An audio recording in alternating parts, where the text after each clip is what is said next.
I think it's the bottom line in not just selling, but in living, period.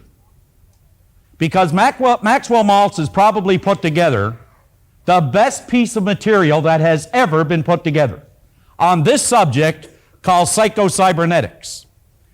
Now, when I go to any one of those places, I will put something like our stick person on the board, and I will put the idea in the bottom part of the personality that we've been referring to, the subconscious mind. And then I will write in there, SI, and I ask them to let that represent what is called their self-image. Now, I want you to really think about this. I start off every single self-image seminar exactly the same way. And I'll say something like this. We don't have what is called a drug problem on our campuses today. Not at York University, not at the local high school, not at any school in this country. And I will deliberately walk to the podium and I will stop. And I'll pause for about 30 seconds after I make that statement. And you can see people elbowing each other or whispering to each other, wondering, where did they get this one? Because you see, that's kind of a ludicrous statement. Bob mentioned this morning that dis-ease is a symptom. The use of drugs is a symptom, behind which there lies a cause. Because we don't have, as Maltz mentioned, we don't have a drug problem, we don't have a drinking problem, we don't have a financial problem, we don't have a relationship problem, and we don't have, you could say, a productivity problem. The only problem we ever have with respect to those areas is a self-image problem. Now put your thinking cap on and examine this idea. I started off this morning and I said this. You can take anything that I'm going to say, or Bob, and you can reject it. You can do that. Or you can take the information and you can accept it. You can do that. Or you can just neglect it. And I said, don't accept, don't reject, and don't neglect what you hear. But I mentioned that only a fool would not take an idea. Kick that idea around to see if it would change, alter, and or improve the end result for a happier, healthier, more productive life. You see, if there was one thing that I ever wanted to get across to my kids or to you, is that our self-image, it sets the boundaries of performance in your life and in mine. We cannot outperform our self-image. We will never do it. Whether it's weight, and Bob will go over this in detail, whether it's income, whether it's relationships, no matter what it happens to be, our image is the governor that sets the boundaries of performance in each and every area of our life. Our image. Now think about this. I want you to imagine for a moment, I want you to go way back to when Socrates was teaching. Now Socrates taught much, but he wrote very little. Plato took what he learned from Socrates and he put it into words, and we were all the benefactors of the work of Socrates. So Socrates decided that he was going to try to use an analogy to teach people something about this governor, about this concept, about this belief system, this idea, this image of self, and how it controls all the performance in each person's life. And this is the way he was able to do it. He said, I want you to imagine all these prisoners in an underground den. He said they have been there since birth, and they're all lined up beside one another. He said they're chained at the neck, they're chained at the feet, and they're chained at the hands to one another, and they all stand in an even line. They can sit, they can stand. They can turn their head each way. They can take a step this way and a step that way, but that is the extent of it. Which is symbolic to mean that many of us stand on what is called this 50-yard line of life, afraid to go for the goal because we might miss. We don't want to go too far back because we might fail. We don't seem to understand that it's got something to do with the concept or the image we hold of us. He said, now, I want you to imagine that they have never ever laid eyes on human life because the cave is dark, they cannot see one another. Now, he said, in front of all of them, there is a big wall from which shadows are moving back and forth. And he said, from these shadows, there are voices coming as though they're coming right from the shadows directly to the prisoners in this underground den. Are you with me? Yes. Now he said, the shadows and the voices are coming from one area of the den. Way back behind these prisoners, there are people walking back and forth, unaware of the prisoners further in the den. And he said what they are people coming in from the ocean, going up through a cave, carrying treasures from their ships that they took at sea. And as they walk by a flaming fire, and as they do, their shadows bounce off the wall of the den and come back at the prisoners who are staring at the wall.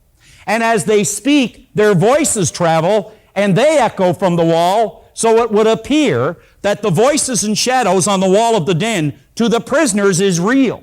They have no knowledge of what's going on at the back. Now I want you to imagine that one day the chains break away from the one prisoner standing at the end of this line. I want you to picture that. He's standing here and the shackles fall from the prisoner. As they fall from him, he looks and he sees a light coming down from the surface of the den, coming out in the shape of an elbow directly in the area he is looking. Now, since all of us, you and I, since all of us are motivated to move in the direction of the light, in other words, every single person in this room is genetically structured to grow, to move in the direction of a light. You put a potato in a cellar, and that potato will grow in the direction of any kind of light coming through to it. Well, this prisoner spots the light and begins to move in that direction. Don't you think that as he begins to move, there would be some apprehension of some kind? Yes.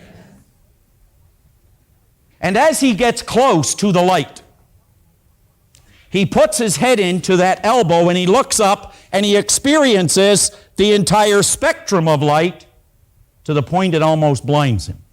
It's overwhelming.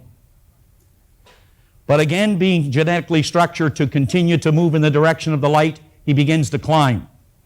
And don't you think as he begins to climb, he's going to feel some fear? Yes.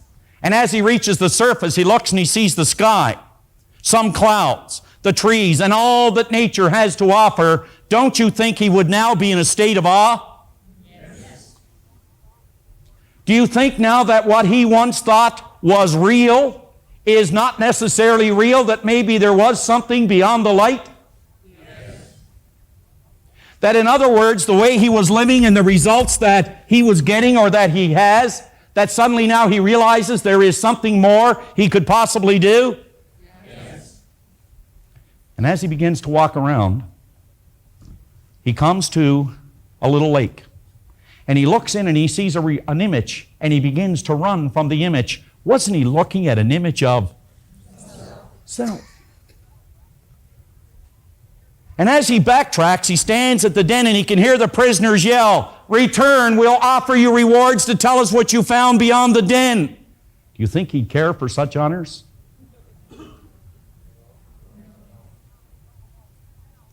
And if he did go down and tell them what he found, do you think they would believe him?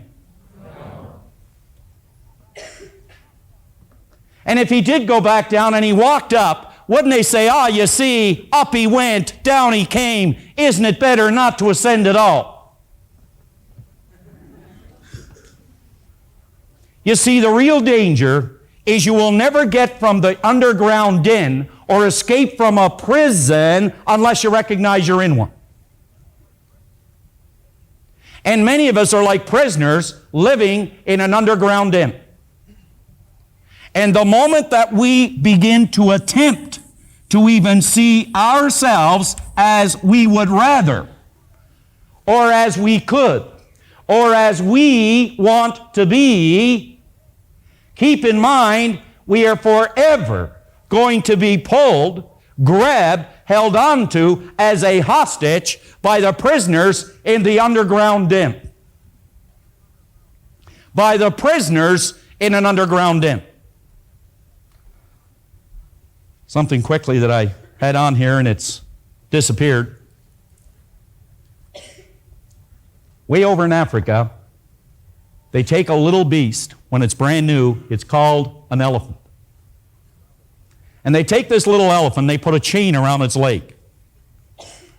And they take this 3-foot chain and they put it on a little stake and they put it in the ground. And you know, for days and days, this little guy, he begins to pull and pull against the stake and chain, but he's too weak at that time to dislodge it. He tries and he tries and he tries for days and days and days, but soon he gives up because he's too weak to pull the chain. Do you know, folks, years and years later, when this beast is fully grown, capable of pulling loaded railway cars, capable of pulling 10 times its own weight, at the end of a working day, they will take him, put the chain around his ankle, put it on that little 3-foot chain onto the stake in the ground. Something that he could pull out at a moment's notice. But he continues to hang on to that chain. He will not move. The only thing that might move the elephant is fire. He will actually stay until he starves to death. What is really holding the elephant? Conditioning? Well, you see, an elephant doesn't have a self-image. But here's the most interesting thing you can learn from what Bob is going to take you through. There isn't a person in this room that was born with a self-image. I think that in that book, one of the, I guess you could say, the greatest point of awareness, that when I read this, was one thing, that I wasn't born with a self-image. But nobody that I've ever met can explain how to alter it like Proctor can. Well, like Proctor can. So at the very top of this page, which is page 21, the ideas contained in this chapter could very well be the breakthrough for you, because image making, once we get a firm grip on it, is a truly dynamic idea. Now believe me, I want to emphasize this. I don't know any one lesson or any half hour or 20 minutes that can alter or effectively alter your life like the one that you're going to experience right now. I want to suggest right at this moment that you'll listen to the cassette and read the chapter over a few times. I would suggest that anybody who would just take this one tape from this chapter and take the book, and if they just exercised it for an entire month, things would never be the same again. What is it Goethe, the great German philosopher, said time and time again? He said, before we can do something or anything, we must first be something. You see, the great conflict is in what you want to be versus what you want to, what you are versus what you want to be. As you are is not how you must remain. What you be, what you want to become, that's what we're working on. So before we can do something, we must first be something. Most people live and die and never fully understand the power of image making. Understand that we are relating this idea to money in this particular chapter and to other areas, as you'll see when we get into it. But I want you to know that once you fully understand the image-making concept, you can effectively use it for whatever good that you desire. For whatever good that you desire. You know, the change in relationships alone will absolutely stagger you. Will absolutely stagger you. The way you feel about you, the insensitive comments that you may get, you know, they'll hit you and they'll just rebound off you like water off a fish, because you'll have an understanding now that you're in control. Not the comment, not the person that's making it. You'll be in control. It says the knowledge of image making eliminates competition from your life. Think about this. Professionals create, amateurs compete. Professionals create, amateurs compete. The whole idea here is a simple one. In conflict, you have two choices. You have a choice to defend yourself, or you have a choice to learn in the conflict. If you make the choice to defend yourself, you're going to try to protect yourself. If you protect yourself, you're going to blame someone. And if you blame someone, you're going to miss all the joy that could be yours. But if you take the attitude to learn, you're going to make it. One last statement, and then I want to bring Bob back on. The Spanish distiller at the bottom of the page, just draw a circle around it, because you see, you're either a prisoner in the underground den or you're on the surface enjoying all the greatness, all the goodness, and all the joy that is your birthright. The good life then is expensive. There's another way to live that doesn't cost much, but it isn't any good. It isn't any good. So let's get the all level of energy up again and bring on Robert. Okay. Thank you, John. On page 22 in your action planner, I want to suggest that you take the chapter on the image maker and read it over a couple of times. Not once, read it over 2 or 3 times. I have found that as we read things over, they start to take on a different meaning. I read somewhere in a book where it said, when you read a good book through the second time, you don't see something in it you didn't see before. You see something in yourself that wasn't there before. So as we go through this chapter a couple of times, we'll start to relate to it a little different. Now, I want to suggest that at the end of this particular lesson, you sit down with the new understanding that you have from the information we've already covered, and stop and ask yourself, what areas of my life would I really like to change? Take a look at some of the results you're getting at the bottom of page 22 and list some of the results you'd like to change. Now, at the top of page 23 is a quote that come out of Maxwell Maltz's classic Psycho-Cybernetics. Psyche being Greek for mind, cybernetics being the science of control and communication in our marvelous mind.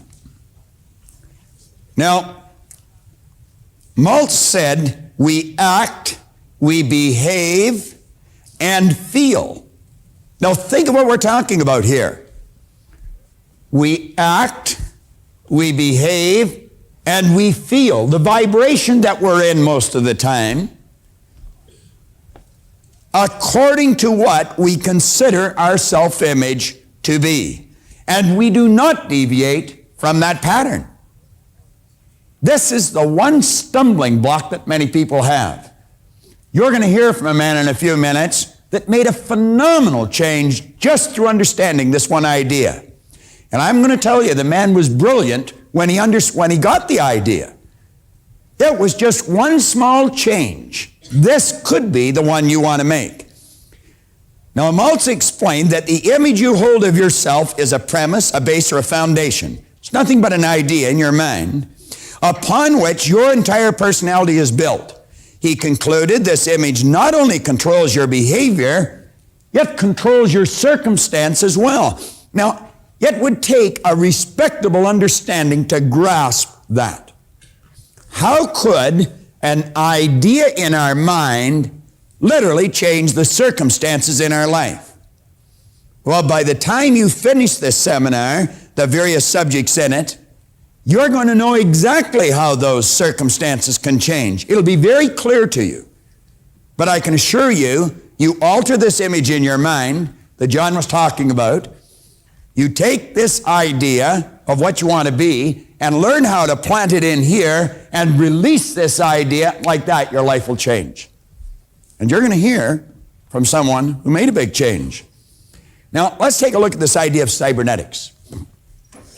You know, a number of years ago, many years ago, I bought this book. It was out around 1960, and it was shortly after that I got it.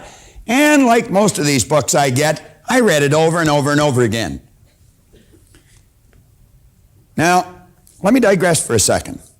I was in a seminar that Dr. Harry Roeder was conducting. And I'm going to tell you, this man is brilliant. He has an enormous amount of information of why we do what we do. And I remember we were working with a loose leaf exercise book. It was in Chicago that I was in the seminar, although Dr. Roeder is a Canadian. And he said something that really sunk in, and on the first page in the book, I wrote it. He said, you do not understand something until you can explain it to someone else so that they understand it. Now run that through your computer a couple of times. You do not understand something until you can explain it to someone else so that they understand it. Now that was written in a book a long time ago. I wrote it as Harry said it. I'd read this book before that. And I read it off and on every year or two. I'll read it a couple of times. Someone came up to me in a seminar one day years ago, and they said, Bob, do you know what cybernetics means? And I said, yeah. They said, well, what does it mean? I said, well, it's, and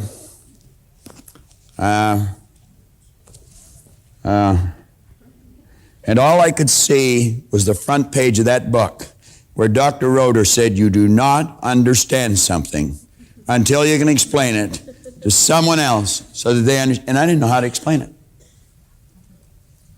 Now, this chapter, or this paragraph on page 23 is right out of this book.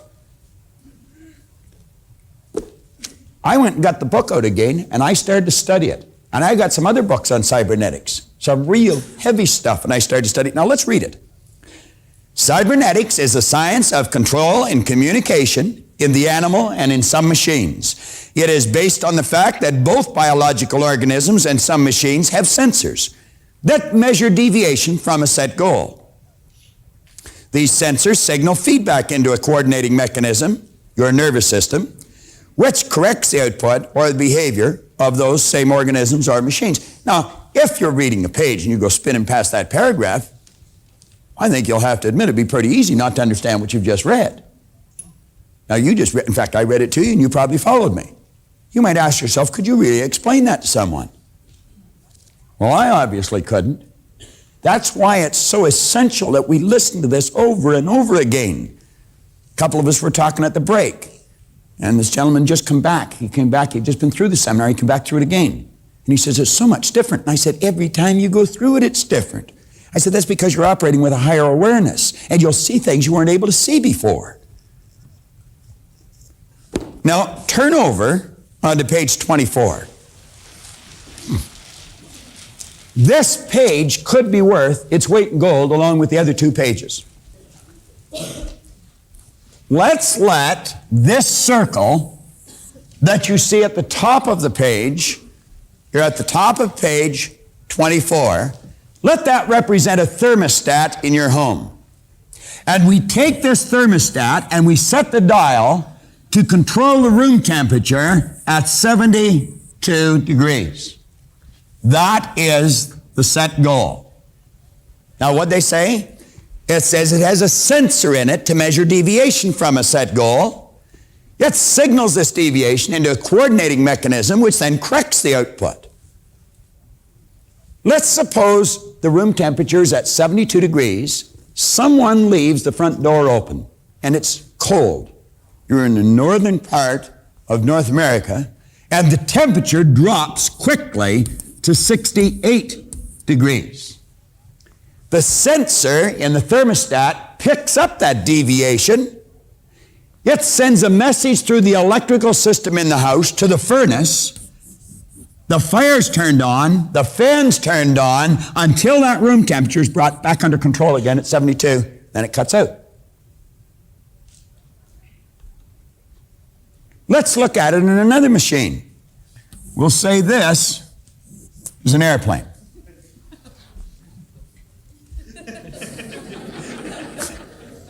Well, that wasn't nice. I'll bet you couldn't draw it any better. It's quite obvious I haven't majored in art. Like the guy said he majored in the minors. All right. Now, this airplane, let's suppose it leaves Pearson International Airport in Toronto, and it's going to LAX or Los Angeles in California. When the pilot leaves the vicinity of the international airport here in Toronto, the pilot sets a cybernetic mechanism. That's called an automatic pilot. Then you see the guy with the 4 stripes wandering down the plane and, how are you today, sir? You having a nice trip? Enjoying yourself, ma'am? I used to sit there and I think, why doesn't he get back in that room up front? I didn't feel particularly comfortable screaming through the sky at that height, and the guy that's in charge of the ship wandering around, inquiring as to the state of my health. But I would feel much healthier if I didn't see you wandering around this plane. But it didn't make any difference. He could have come back and sat with us. That plane was under control. It had an automatic pilot, a cybernetic mechanism. Now, let's suppose that airplane got hit with some unexpected turbulence, and bang, it got knocked off course. The automatic pilot would pick up the deviation from the set goal. If it didn't, this thing might end up somewhere down around Juarez, Mexico. It signals a message through the electrical system in the airplane. The wings are changed. The engine thrust is changed, and that plane is brought right back under control again. Now come down and take a look at these two people on page 24. We'll just draw one. This person has an image in their mind. I'll use a concept that we could all relate to. Let's suppose this person's a salesperson or they're a student. You could use either one. Let's suppose the salesperson sells $1 million worth of their product or service every year. Do you know large sales organizations can pretty well tell you what their sales force is going to write at the beginning of the year? If they have a contest and they send them off to some exotic place on a trip for writing so much business, and they name where they're going to go today and they're not going to go for a year, do you know that they can book the seats on the plane now? They know exactly how many rooms that they're going to rent. That's because people very rarely deviate from their set objective. They're locked into a habit pattern. Or we could switch this, and let's say it's a student that gets a C average. Now, this salesperson may get a real pep talk in a sales meeting or something. No understanding, just motivation, no education. They get all wound up, and they go out, and in a week, they write $350,000 worth of business. Their self-image picks up the deviation from the set goal, sends it into a coordinating mechanism, the nervous system. A signal is sent, and the behavioral patterns will change, and that person will quit selling until they're back on course again. Now, they may go through a period where they write nothing for a month. Self-image picks up that information, sends a message through the nervous system. The behavioral patterns will change. They'll get up and they'll start selling again. But at the end of the year, they still have written $1 million worth of business. Let's suppose it's a student that's getting a C average. They bring the report card home. Parents turn the heat up, turn the TV off, bicycle goes, girlfriends, boyfriends are out of the picture. Rarely put the pressure on the kid. The marks shoot up and they get 100% on a test. Self-image picks up that information, sends a message to the nervous system, the behavioral patterns will change, and pretty soon that child's back on course again. What's causing the problem? It's this image in here. That's what it is. That's not what they want to be, but that's what they are.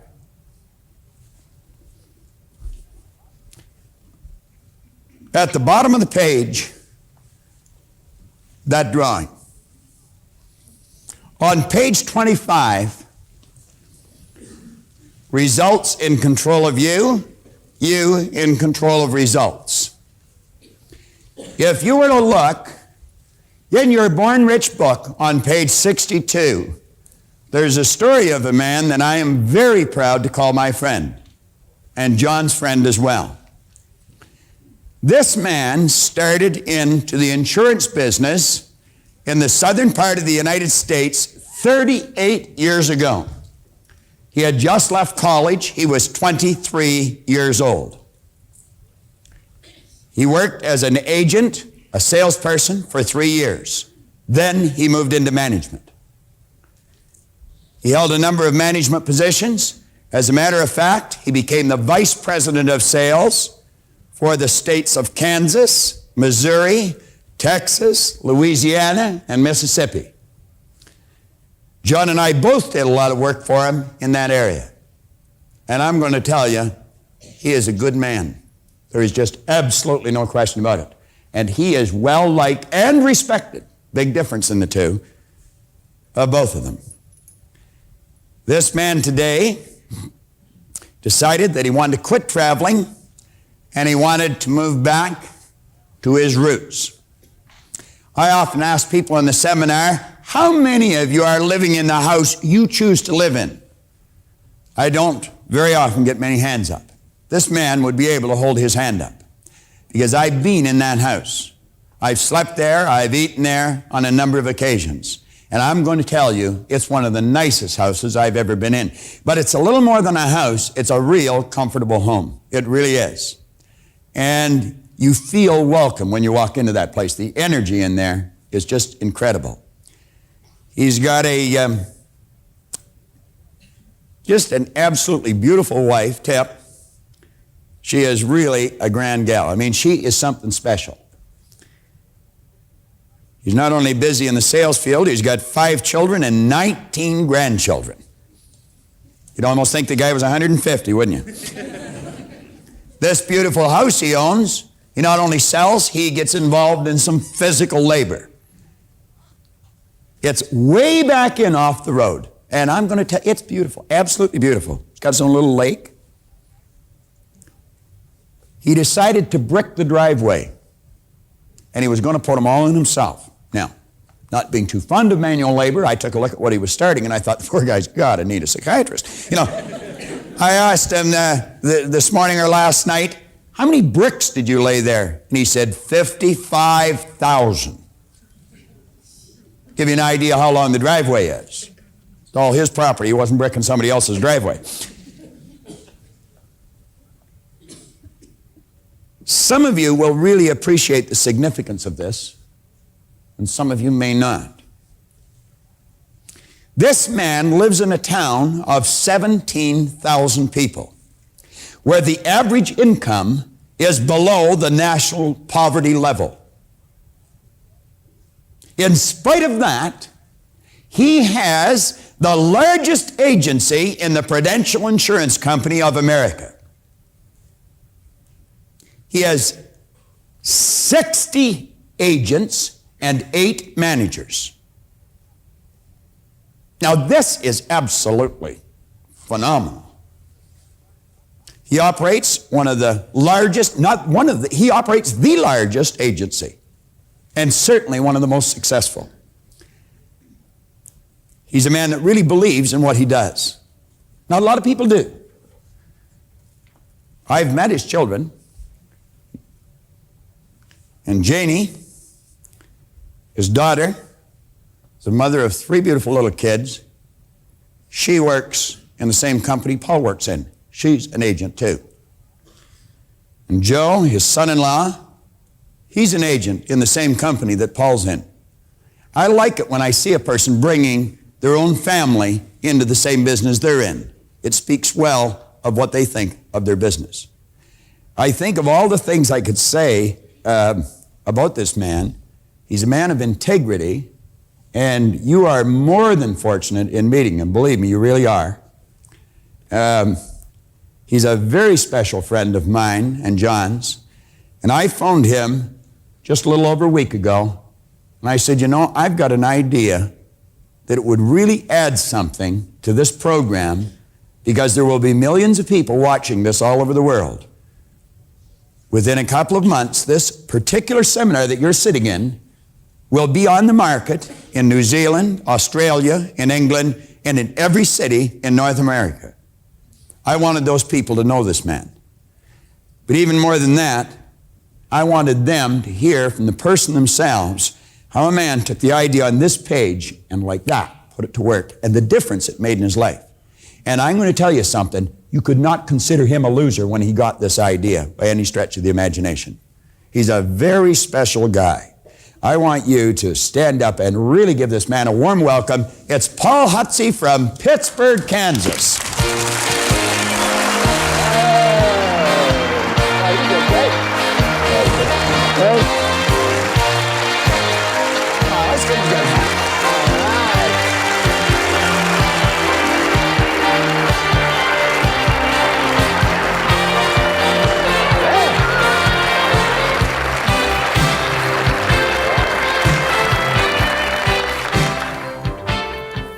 As I pause to think about what sets most men apart, it seems to me that goals in life is a place to start.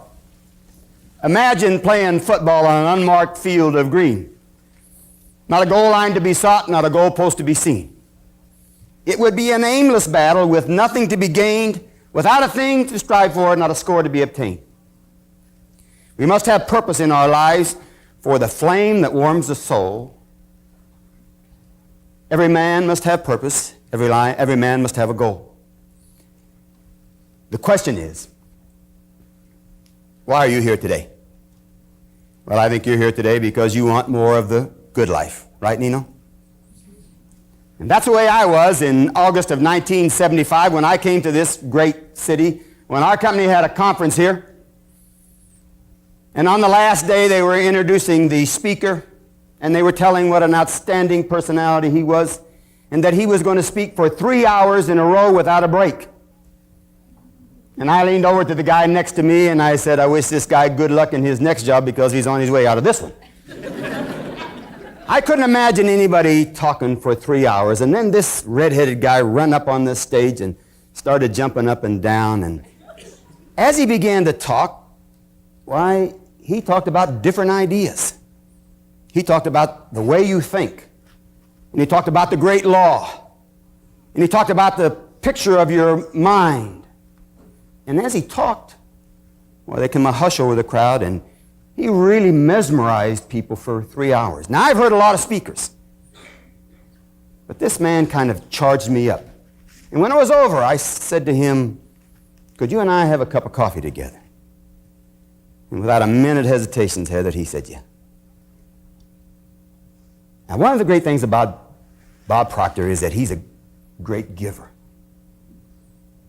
And sometimes people give you 2 or 3 minutes. But we went off and we sat down and we talked for a long time. And I said to him, you know, some of the things that you said today kind of turned me on. I don't see myself as a loser. And I'm considered to be a good manager. One of the bright ones, they tell me, in the company today. They say I'm a motivator, I'm a good speaker, but things never really seem to happen in my life. Why is that? The things that you're talking about. And he says, I can see very clearly what's wrong with you, and it will only take me about It will only take me about 15 minutes to straighten you up. So he talked for a while. He said, looky, I'm coming to Kansas. This is August. He said, I'm coming to Kansas in October to do some seminars for your company. I'll see you then. I didn't want to wait till October. I said, I want to know about this now. He said, I'm traveling Indiana and Illinois next week. If you want to come with me, come on. So for a whole week, I traveled with him. And there was 8 parts of that seminar, and we did 4 of them that week. And then at night when everybody else went to home, well, he did the other 4 with me. Now let me tell you a little bit about how those ideas impacted my life and the lives of people around me and that I've been able to impact. Because I began to see possibilities. I began to see doors instead of walls.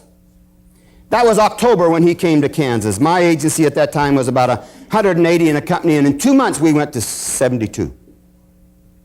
And then later that year, I was transferred to another district.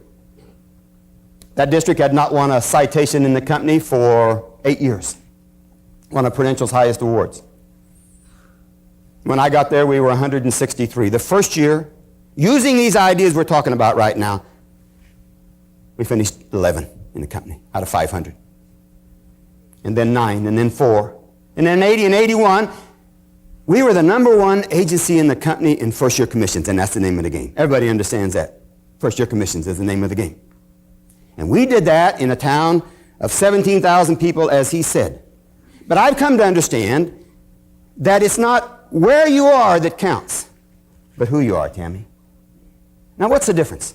What was the difference between the Paul Hutsey then and the Paul Hutsey later? Well, I've come to understand this, that there's very little difference in most people. But that little bit of difference is the way you think. And that makes a big difference. You know, William James, a great philosopher, one time said that the greatest discovery of our century is that you can change your life by changing the way you think. So from a practical point of view, from somebody that's on the street like I am, let me tell you about how these ideas that Bob talks about might impact your life and the things that they might do for you. I do some public speaking, do some seminars for companies. I've developed some of my own ideas, laws that I call on, that I share with other people. And let me share some of those with you. First of all, let me talk to you about the law of repetition. And I'm going to go through this real quickly. But I think it's the number of times that you try something that's really going to make the big difference in your life. You see, the reason why you need to read your books and your tapes very often is because of repetition. Spaced repetition. It is the number of times. That's why the video that we're doing right now is so important for you to have. Just think about having Bob Proctor in your house every day. I promise you that if you would take 15 minutes a day and listen to one part of this tape, you will be an expert on that part. But what happens while you're doing this is that you develop a habit. And that's what happens when you develop ideas long. You develop a habit that you couldn't break that habit if you wanted to. I could not harbor a negative thought if I wanted to. I'll give you a great classic example of that. Helen Keller is one of all the great time people. She one time coined a phrase that says, every time a door closes, another one opens. But some people concentrate on the door that's closed so much that they never see the door that's open. Now, when you practice these ideas, then I'm saying that you always get a chance to see the door that's open. Now, this time he has said so many times today, it's been said so many times today, that if you practice these ideas, and this is a quote that came directly out of Think and Grow Rich, if you practice these ideas long enough, riches will come your way so fast you don't know where they're coming from. Now, if you have a big goal in life, if there's something big that you want to achieve, then there's a decision that you're going to have to make right away. What are you willing to give or give up to have what you want? You see, nature's greatest law is the law of cause and effect. Emerson calls this the law of laws. The great law that says you can't take more out of life than what you put into it. No way that can happen. Now, why is it then that we don't achieve big goals? Even more so, why don't we set big goals? Why is that? Well, you know why. It's a universal reason. Fear. Fear of failure is the reason why most people don't try to do things. What if I try and fail? What if he asks me a question and I can't answer? I don't know how it is right now, but when I was a young kid and we had a school dance, why, the girls all stood on that side of the wall, and the guys stood on this side of the wall, and Esther was the cutest girl and the best dancer in school, and I really wanted to dance with her. But I was afraid to walk across there and ask her to dance, and she might say, oh, you got pimples, and and then I'd have to walk back and all the guys would laugh at me, see, and so I didn't get what I wanted because I was afraid to try. Now, let me tell you how you overcome the fear of failure. You overcome the fear of failure by having a goal that's worth failing for. That may be the most important thing I say to you all day long, is having a goal that's worth failing for, worth taking a chance. You see, I've come to understand that failure is a very positive part of your life, is that you cannot have failure without success, and that you cannot have success without failure. It's both sides of a coin. So, I think about these things, and when I talk about having a goal that's worth failing for, I'm talking about having a big goal, Tammy. Something that excites you, something that turns on. You see, there's really two kinds of goals. There's logical goals and emotional goals, John. Logical goals are reasonable. You do those for intelligent reasons. I tell salesmen who have logical goals, you're going to raise skinny kids. Confucius said, man shoot at nothing, sure to hit it. What I'm saying to you in your life, your goals have to be emotional. They have to be something that makes you feel great when you achieve them. See, there's intangible goals and tangible ones. The tangible one is the car, the house, the boat. But you don't want the car or the house or the money. What you want is the way it makes you feel. And that's a great understanding. That's why you have to have the emotional goals, because of the way it makes you feel. Now, when you have a big goal in your life, an intangible goal, emotional goal, then you are going to have conflict. You are going to have adversity. You are going to have circumstances. This may be the most important thing I will say to you today, is that there'll never be a circumstance on the outside of you that will ever help you or hurt you. It's what's on the inside that counts. So as you reach out for something big, why then you're going to have conflict, you're going to have adversity, and that's when the greatest law, and you've heard it talked about today, the greatest power you have comes into being. That's the power to choose. That is your greatest power. I talk about that so much that I think that pretty much the sum of your life right now is the sum of the choices that you've made. And that if you want something better out of life, it may be just as simple as changing some of the choices. But let me tell you, when you want a bigger bite out of life, then you're going to have adversity. And I'm saying it's not adversity, but the way you act to adversity. Personal example. Bob talked about the house. I've always had a dream when I was a little kid. I always wanted a house that set on 10 acres just outside of town.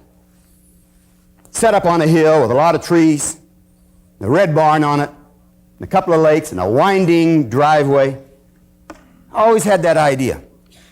And when I came back from the home office back to Pittsburgh, I said, this is the time to start doing what you wanted to do. And so I started looking for 10 acres just outside of town. And guess what? There wasn't any 10 acres outside of town. Everybody else wanted 10 acres outside of town. And if I wanted 10 acres, I had to go about 10 miles outside of town. But that's not what I wanted. I wanted 10 acres outside of town. And because I couldn't find 10 acres just outside of town, guess what I did? I started looking for 10 acres inside town. And guess what? I found two. I found 2 lots, 10 acres inside town. I found them because that's what I was looking for. So if you go down to 510 South Georgia right now, well, you'll kind of drive into the trees, and then when you get there, well, it just pops up at you. It's an 800-foot driveway that snakes down through there, and the red barn is there, and the 2 lakes are there. There's trees all over the place. You see, those things were there all the time. those 10 acres, I live closer to City Hall than 2/3 of the people in Pittsburgh, Kansas. And guess how much I had to pay for that? A lot of money, right? I had to pay very little because the guy didn't think it was worth anything. Because he didn't have the vision that I had of that. My point is that you pretty much get what you're looking for. Now let me give you a side story that goes with that. That really ties into this whole seminar and the things that we're talking about right now. More of the good life. 10 acres is a lot to mow. 10 acres is a lot to mow. So I'm cutting my grass, and there's some people that their acreage bumps up right next to ours, and they had a horse. And I'm over there cutting. The woman saws me. We haven't met each other. She comes running across. I get off the tractor, walked over to her, leaned on the fence. It was hot. It was wired. She said, oh, we should disconnect that. She said, you know, when we first got the horse, he used to lean up against that fence and it would break it down. So we wired it. And then once we wired it, why, he wouldn't even get anywhere near it. So we tacked and left. And the next day, I'm going to work. The front of their property dead ends into a street that comes back from my office. These people both work. I come home at 11:30. There's the horse loose in the front yard. I thought the horse was loose. But they had taken a single strand of baling wire, tacked it onto the house, over to this tree, over to that tree, back to this house right there. And inside was the horse. Now that horse could jump over it, crawl under it, tear it down. But he stays there all the time. How come? Because he thinks that wire is hot. He is fenced in, right? My question, how many of us are fenced in? How many of us are a slave to the past? How many of us are not doing things that we really would like to do because of the past? You see, I think choosing is important, and I'll tell you, I think a very important statement is that getting in life is not difficult, but deciding what you want. Getting what you want in life ain't tough, but deciding what you want, choosing what you want is tough. Let me talk to you about just a simple idea that I think involves with, and now we get around to the point that you want to talk about here. Self. You need to be an expert as a self-starter. Self-motivated. Self-control. But most important, self-esteem. Self-image. You know, Bob's always talking about this. But the result I was getting over here was the same as the picture I had in here. And when I changed the picture in here, the result over here changed.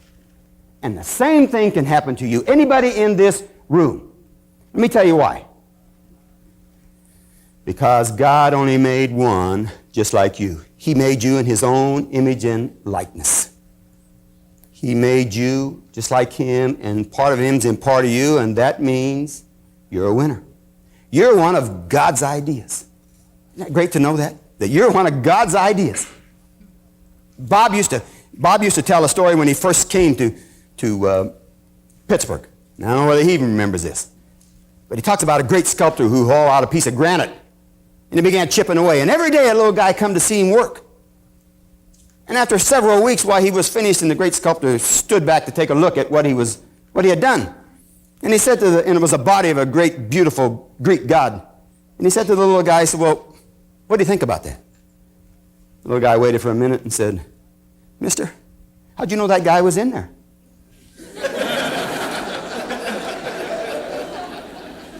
Well, I'm saying that guy was in there all the time. You're a Mona Lisa. What makes a Mona Lisa so valuable? What's rare? Just one of a kind. And you're just one of a kind. But it's how you see you that makes a difference. How does the quote go? The me I see is the me I'll be. In Robert Schuller's latest book, Failure is Never Fatal, Success is Never Final, he tells a story about a small kid playing baseball by himself in the backyard, and he say, I'm the world's greatest baseball player. He throw that ball up and swing at it, missed it. I'm the world's greatest baseball player, threw it up again, missed it. I'm the world's greatest baseball player, threw it up, missed it, strike three. He said, wow, what a pitcher I am.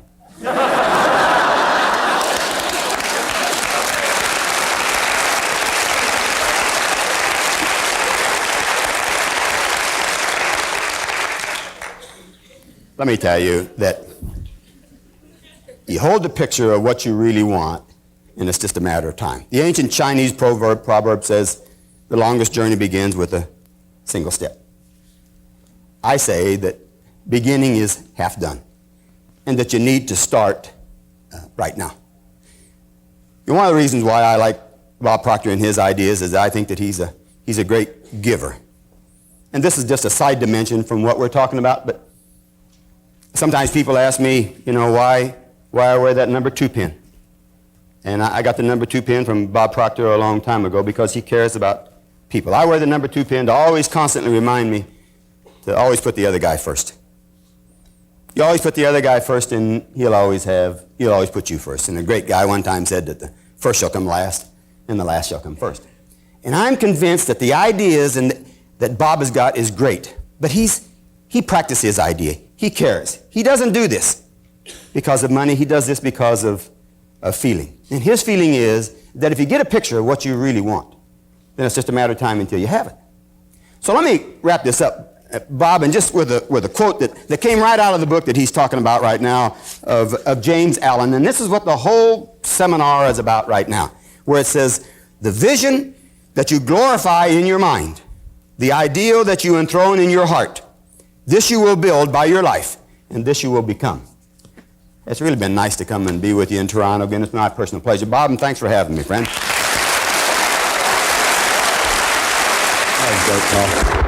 Hey!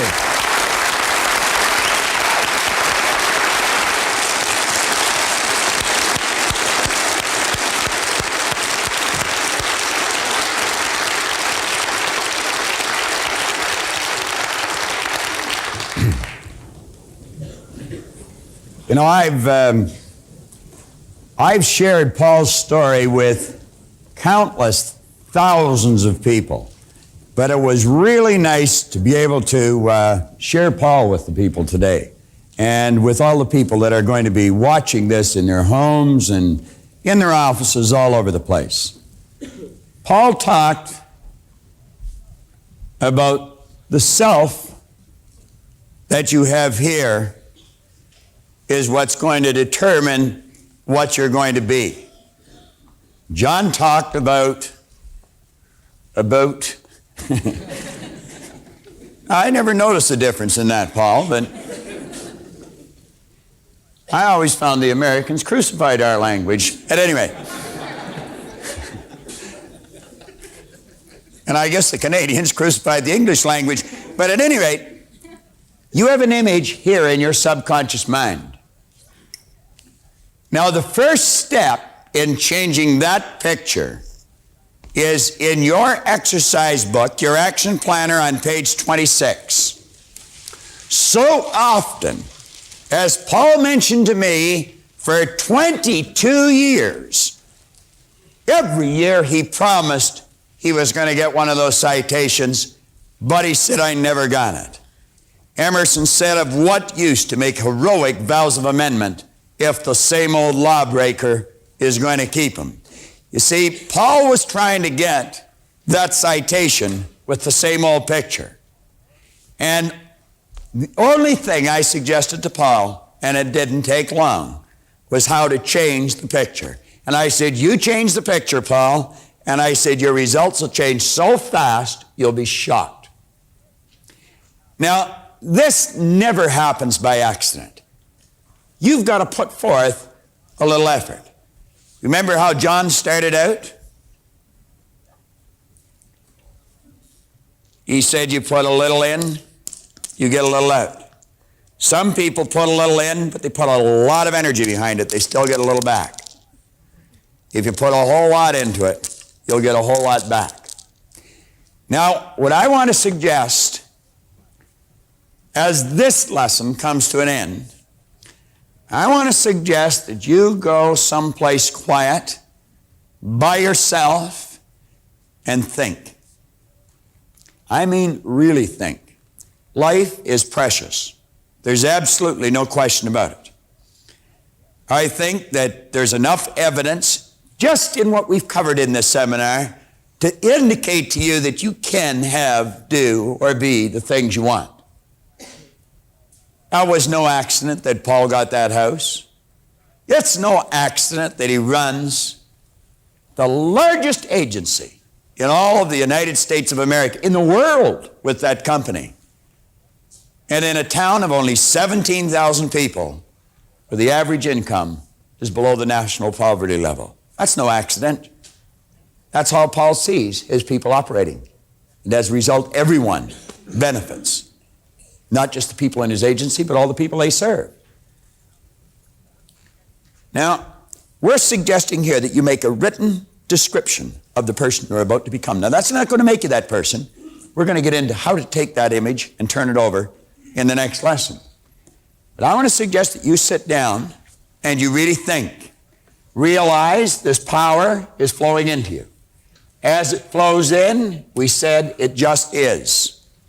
It's without form. You make it what you want. And I'm suggesting that you build into your mind a picture of exactly how you want to live. Don't give any thought to how it's going to happen. We're not at that point yet. One step at a time.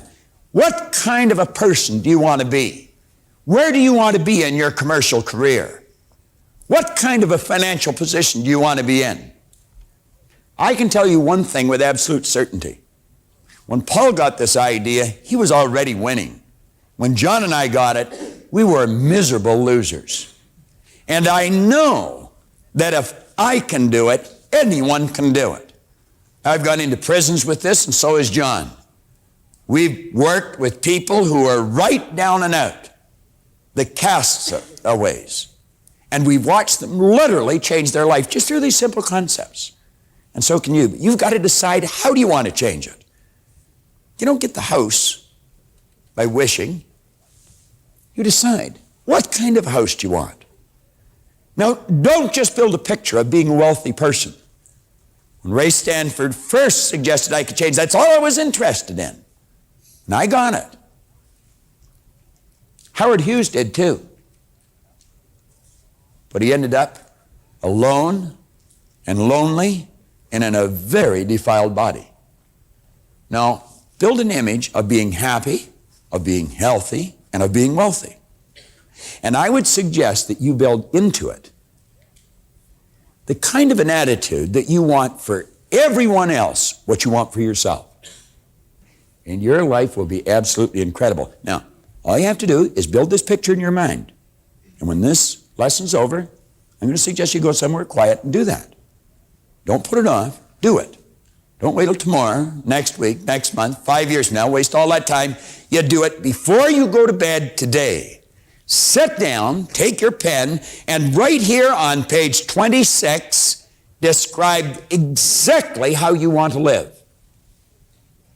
And when we get into the next lesson, we're going to show you how to firmly plant that image into this part of your mind, and I'll guarantee you, you'll change.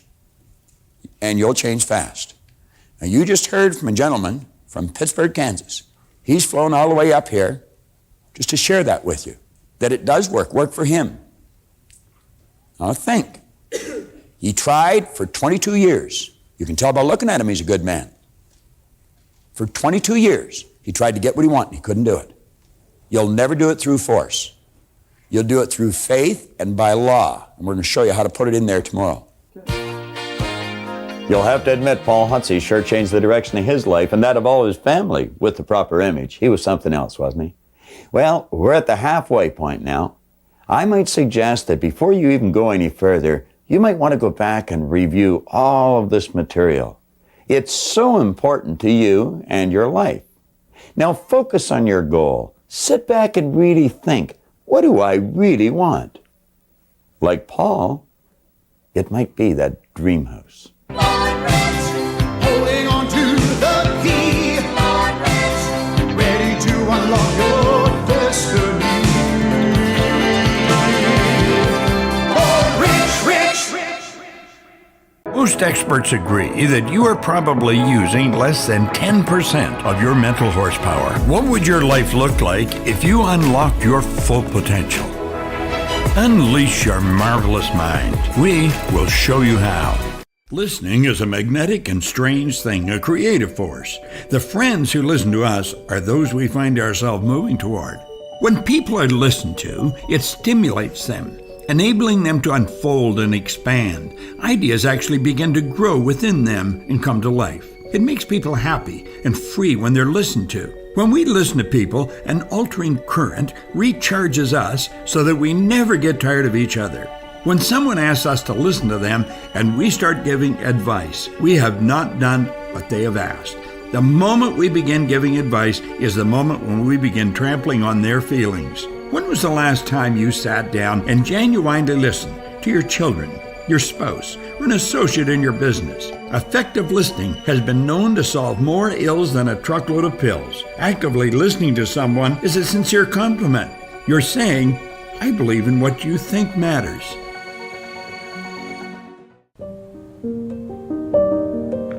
Self-confidence is the first requisite to great undertakings. There's a marvelous essay that Ralph Waldo Emerson wrote on self-reliance. He said, there will come a time in everybody's unfoldment when they'll realize that envy is ignorance. Imitation is suicide. To envy someone else is to say, I believe you got something going for you that I haven't got going for me, and I'm going to envy you. If they've done it, that's positive proof you can do it. You can't be like anybody else. Nobody can be like you. You are unique. There's nothing in the whole universe that's like you. You are a unique part of the whole scheme of things. There's a beautiful poem that I put in 2 different places in the Born Rich book that said, every single blade of grass and every flake of snow is just a wee bit different. There's no two alike, you know. From something small, like grains of sand, to each gigantic star, each one was made with this in mind, to be just what they are. How foolish then to imitate, and how useless to pretend when each one of us comes from a mind whose ideas never end. There'll only be just one of me to show what I can do. And likewise, you should be really proud that there's only one of you. We got to get rid of this idea we can't do anything. You can do anything you want, anything you can think of. And we're going to find that our confidence comes with knowledge. The more we learn, the more confident we become. Like, you'll hear people say they don't have any confidence. That's not true. They do have confidence, maybe not in a particular area. They're confident they can drive their car. They're confident they can get dressed. They're confident they can put their makeup on or shave. So to say they don't have any confidence, it's not an accurate statement. Well, how do we become confident? By gathering more information. Now, I'll tell you something else. If you don't keep gathering information, your confidence will start to wane. You'll start to lose it. You've got to keep gathering information. You want your confidence to get stronger and stronger and stronger. The more you study this material that we're giving you, the more confident you're going to become.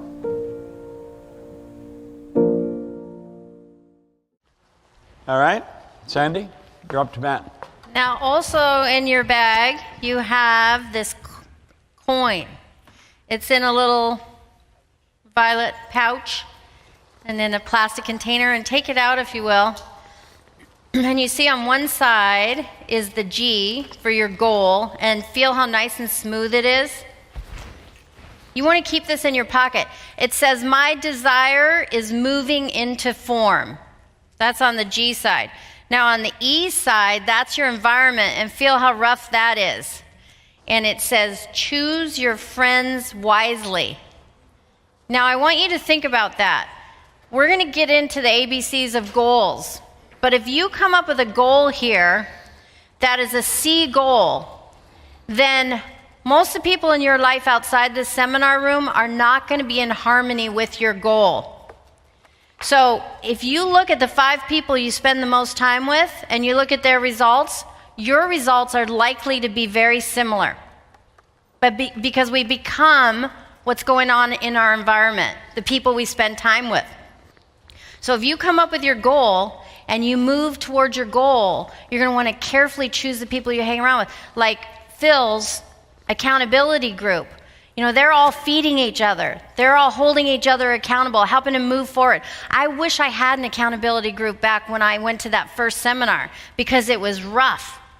And so if things are becoming rough in your environment, keep focused on the goal. And if you need a reminder, take this coin out of your pocket and just feel the rough side and then feel the smooth side. And you'll find as you move down this path of going after a big C goal, you're going to reshape your whole environment, including the people that you spend time with and what you attract to you. So this is a really great tool. Thanks, Sandy. You also have a goal card. I love the quote on this card. It's by Earl Nightingale. He said, "This great dream, this surging, dynamic thing invisible to all of the world, except to the person who holds it, is responsible for every great advance of humankind." We put this in a plastic sleeve for a reason. You can carry it loose in your purse or your pocket. I've been carrying this one with me for quite a while. I've been carrying a gold card since 1961, 62, 61. Okay.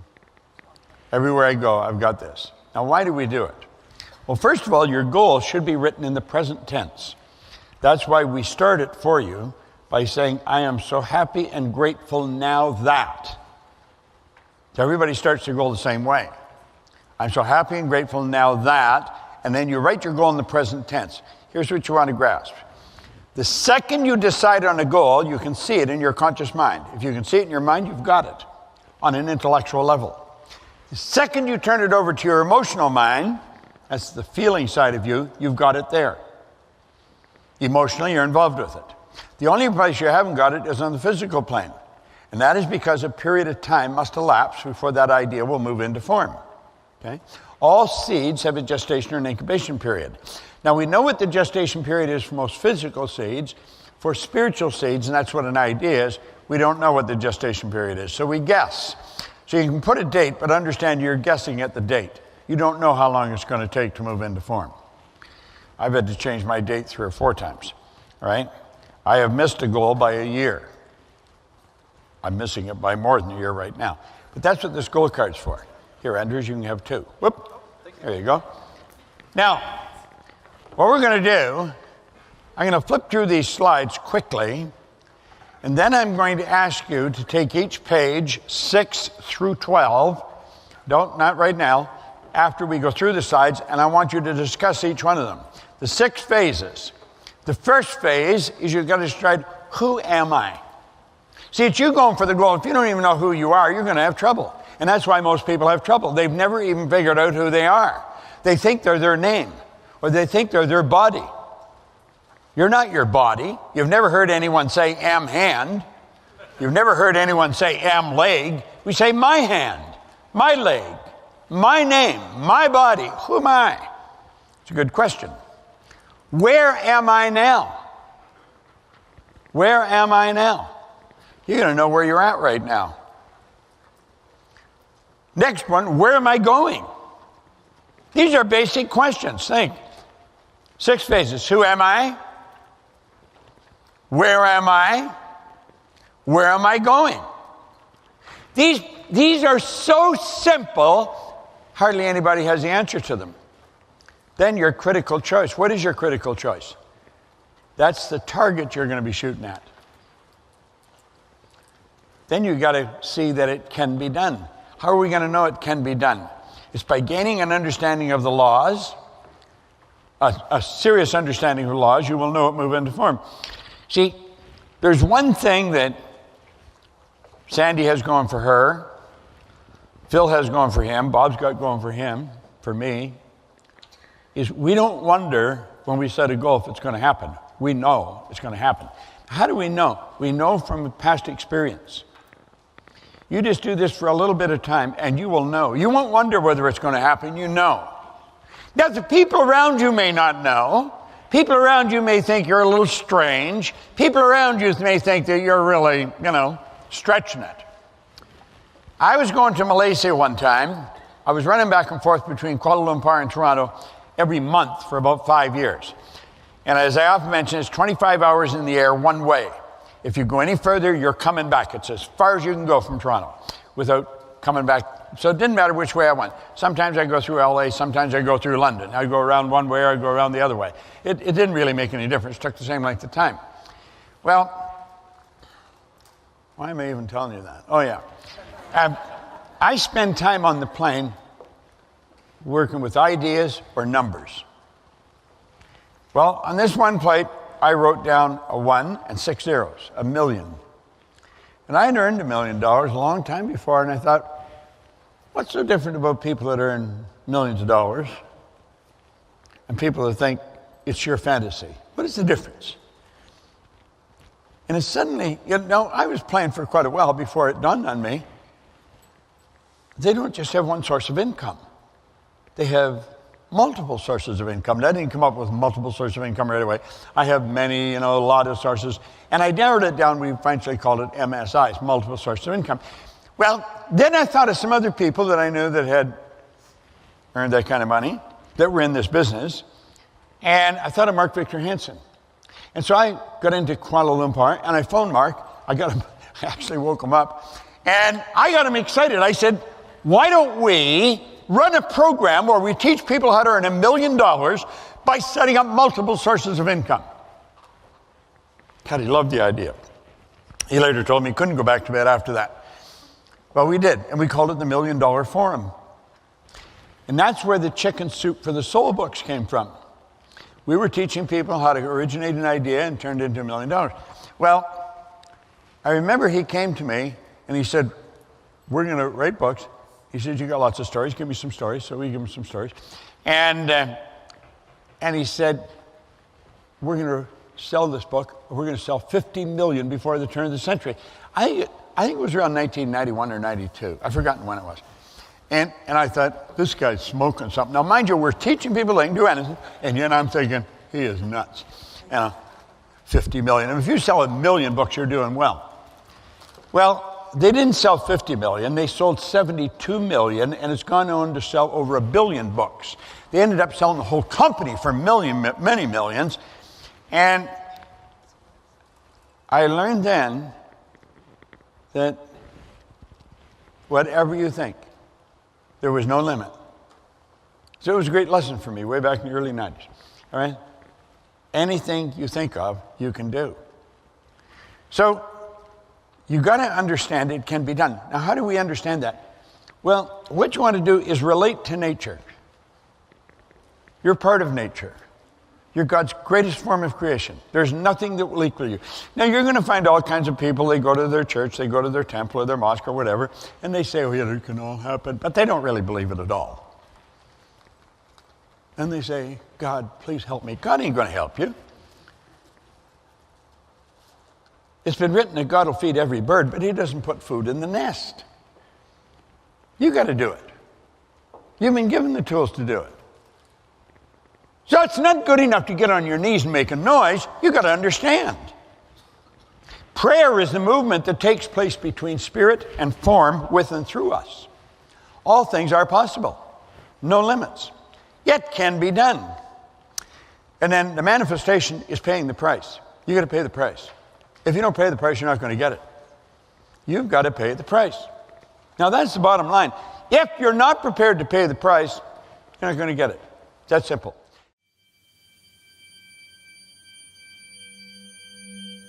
What keeps people stuck month after month, year after year? 90-some% of the population are stuck. You've got people graduating with all kinds of degrees, and the results wouldn't indicate that they know very much at all. Most people don't understand what's going on inside. There's something that's stopping them, and it's called a paradigm. See, when paradigms are in control, nothing changes. Nothing. And that's why most people, they get the same results year after year. People know how to do better than they're doing. The problem is they don't know why they're not doing what they know how to do. See, it's the paradigm that produces the result. And if we're going to change the result, there's only one way to do it. Just one. You're going to change the paradigm. A man's environment is a merciless mirror of him as a human being. And if he thinks his environment can stand a little improvement, all he has to do is improve, and his environment will improve to reflect the changing man. All knowledge, all power is 100% evenly present in all places at the same time. Your spiritual DNA is perfect, so is mine. There's perfection within. What we've got to learn is draw it out. I've spent tens of thousands of hours both studying and teaching this material. The expertise that I've developed has enabled me to distill all these hours, years, and all this experience and knowledge into something that you can immediately put into action and improve the results in your life. You see, I live the way I want to live today. I do exactly what I want to do. And you can too.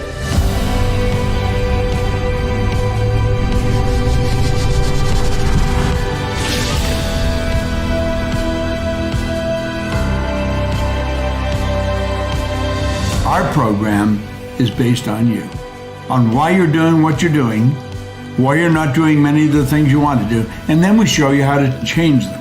And I take you through a series of various programs. These are all based on universal laws. If it's money you're after, we will show you how to earn it. If it's to build your company and expand your business, we'll show you how to do that.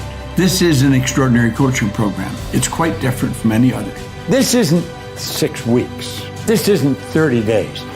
We talk about coaching, we're talking about something that's got some depth. I'm going to expand your level of awareness by sharing my 57 years of study of the mind, and by identifying and changing the paradigms, the habits, and the beliefs that are preventing you from creating the life you want, so that you can finally achieve the time and money freedom that you've been longing for. You see, I'm going to explain how and why universal laws govern our life, along with the real life implementation techniques, so that you're going to make use of this good information rather than just gathering it. You'll have access to the support that you need to reach and exceed any goal you choose.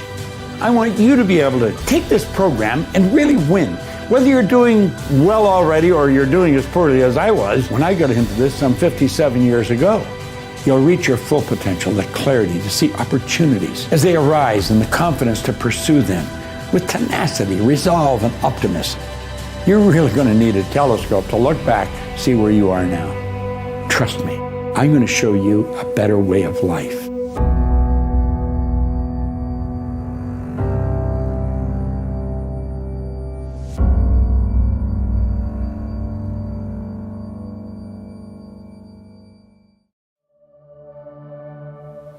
All the little creatures of the world are completely at home in their environment. They blend in.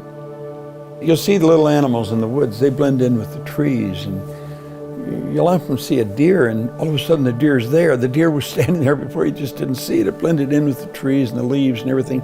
You and I are the only creature on the planet that's totally disoriented in our environment. And that's because we've been given the higher faculties to create our own environment. Now, the problem with most people is they don't understand that.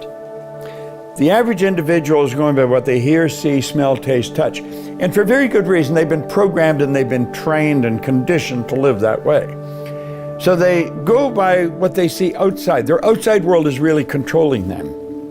But if we do a little homework, we're going to find out that we have higher faculties: perception, the will, reason, imagination, memory, intuition.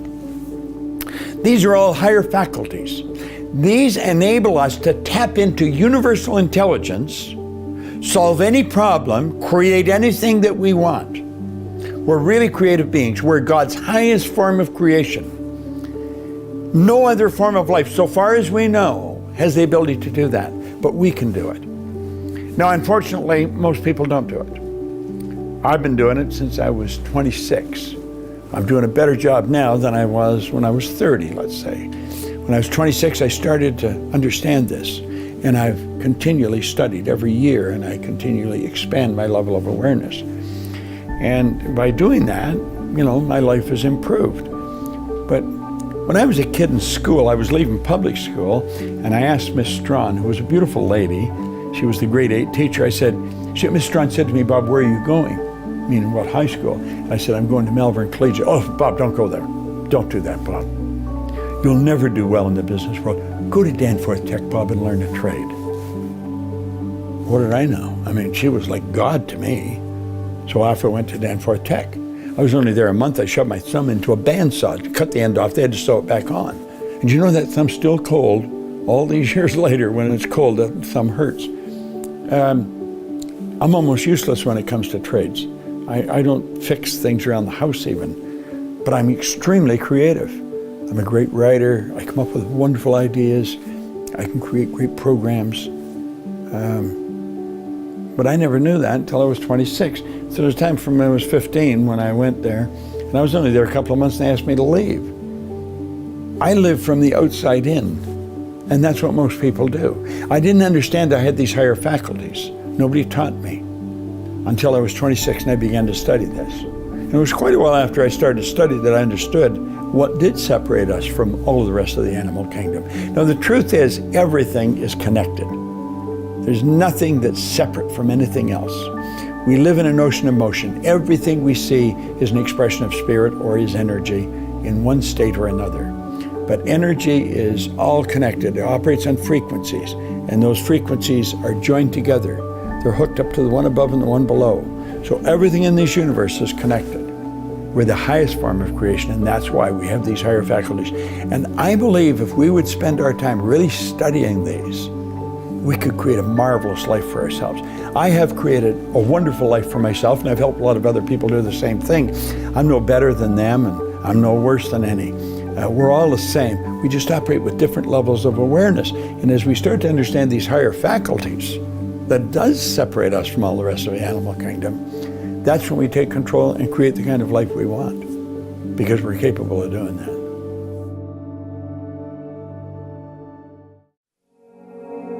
Spirit is 100% evenly present in all places at the same time. There's nowhere where it is not. It's everywhere.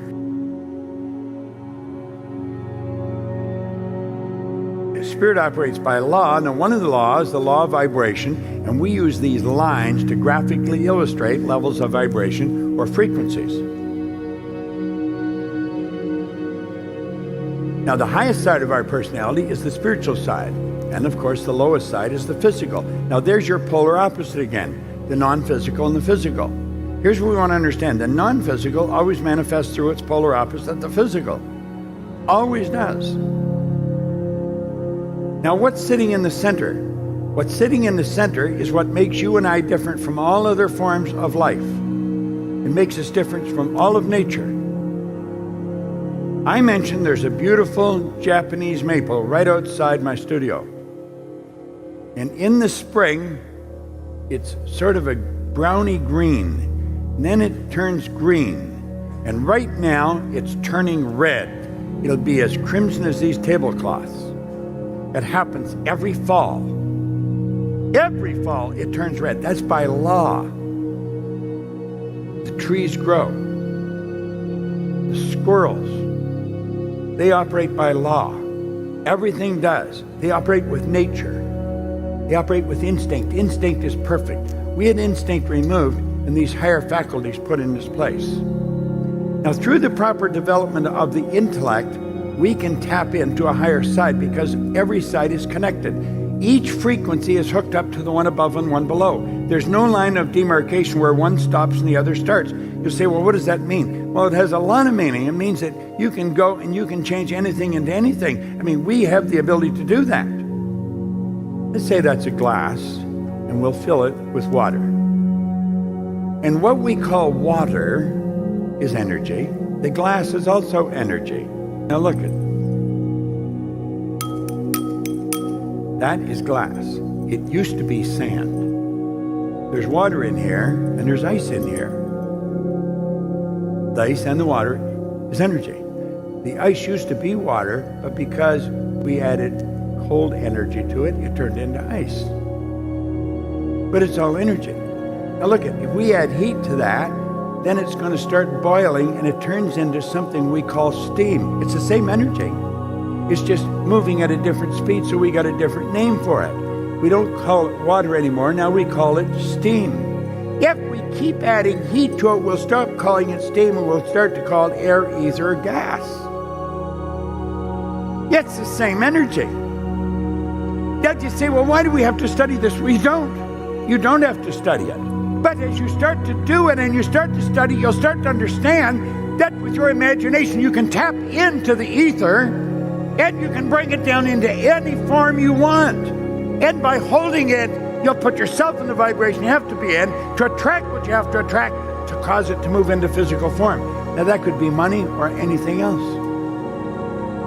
Look at the ether, the steam, the water, it's all hooked together. There's no line of demarcation where it stops becoming steam and starts becoming ether. Where it stops becoming water and starts to become steam. You see, what the hell has this got to do with personal growth? I think it's got everything to do with it. You see, what we're doing, we've got the ability inside. There's parts of us, this genius part of us, this human nature, this godlike part of us. We can tap into no thing and we can make something. What do you want to make? Whatever you want. This is so powerful. Now let's look again. There's the spiritual side, the intellect, and the physical.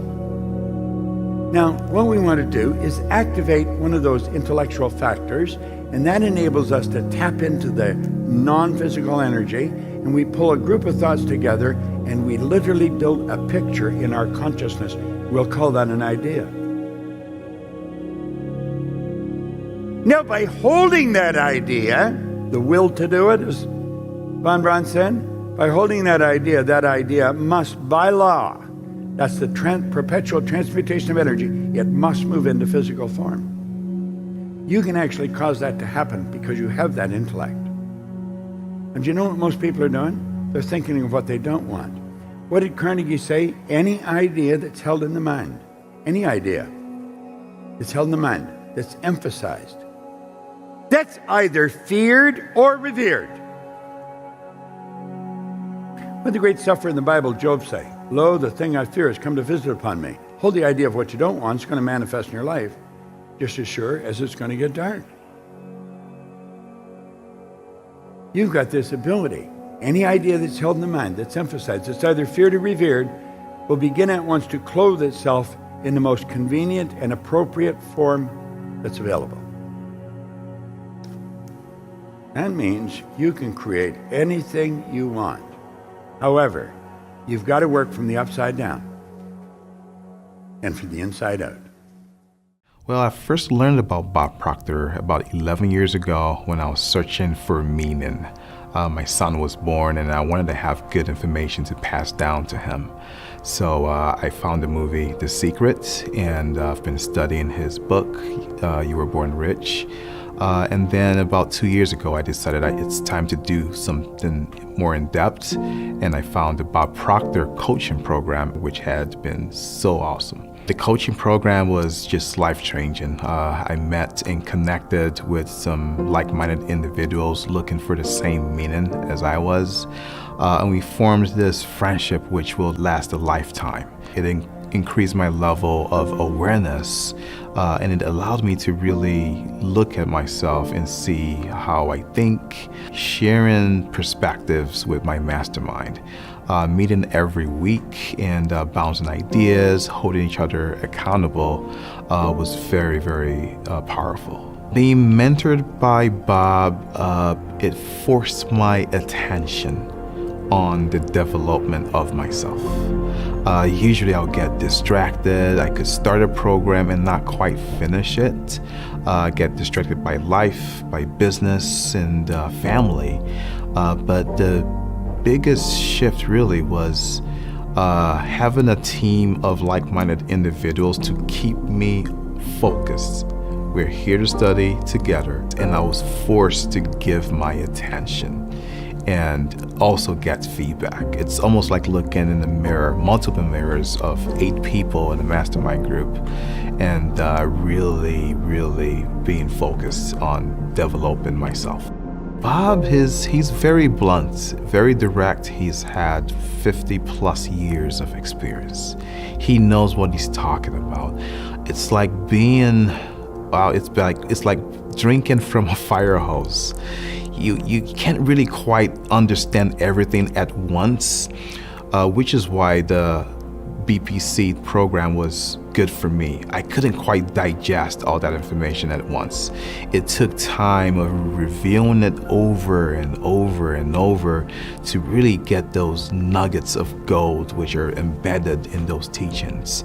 So getting mentored and taught by Bob it's a life-changing experience.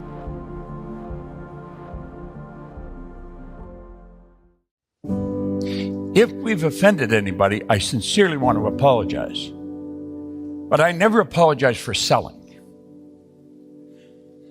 Every organization I've ever worked for, and I've worked for some of the biggest and the best, they have never sold enough.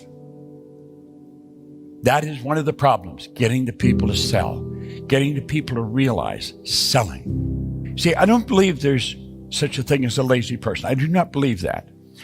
I don't believe there's people that don't want to do better. I think everybody wants to do better. I think most people that appear to be lazy or not trying have tried so hard for so long, hit the wall so often, they just give up. They give up. There is not enough of this being taught anywhere in the world, in my opinion. Now, this is all I do. I don't do anything else. I don't have any hobbies. This is my hobby. I will do this until I die, and I will sell until I die. We're all selling all the time. When the baby starts crying, the baby's selling. That's right. The first thing you have to do is get their attention. Then you got to get them interested, and then you start to build the desire. I wouldn't be able to stop doing that. I would not be able to stop. I will do that in every seminar.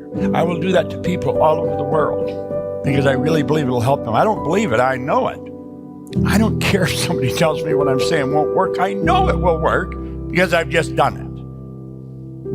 I want you to get it like that because I know what it'll do for you. It changes everything in your life. I've watched people that close to death who are healthy. I've watched people who are very sad, lost, and become very productive. I watched one guy who was just absolutely a castaway. He became an executive in a large publishing company. I mean, I've seen so many changes. I couldn't stop selling it. I couldn't stop, and I won't.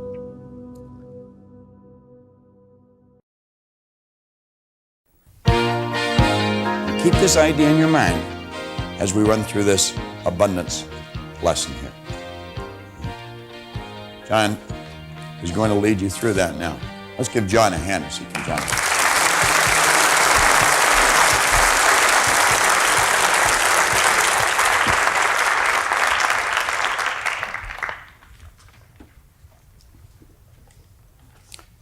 About 6 years ago, I was down in a place called South Jersey, around Cherry Hill, Trenton, Atlantic City.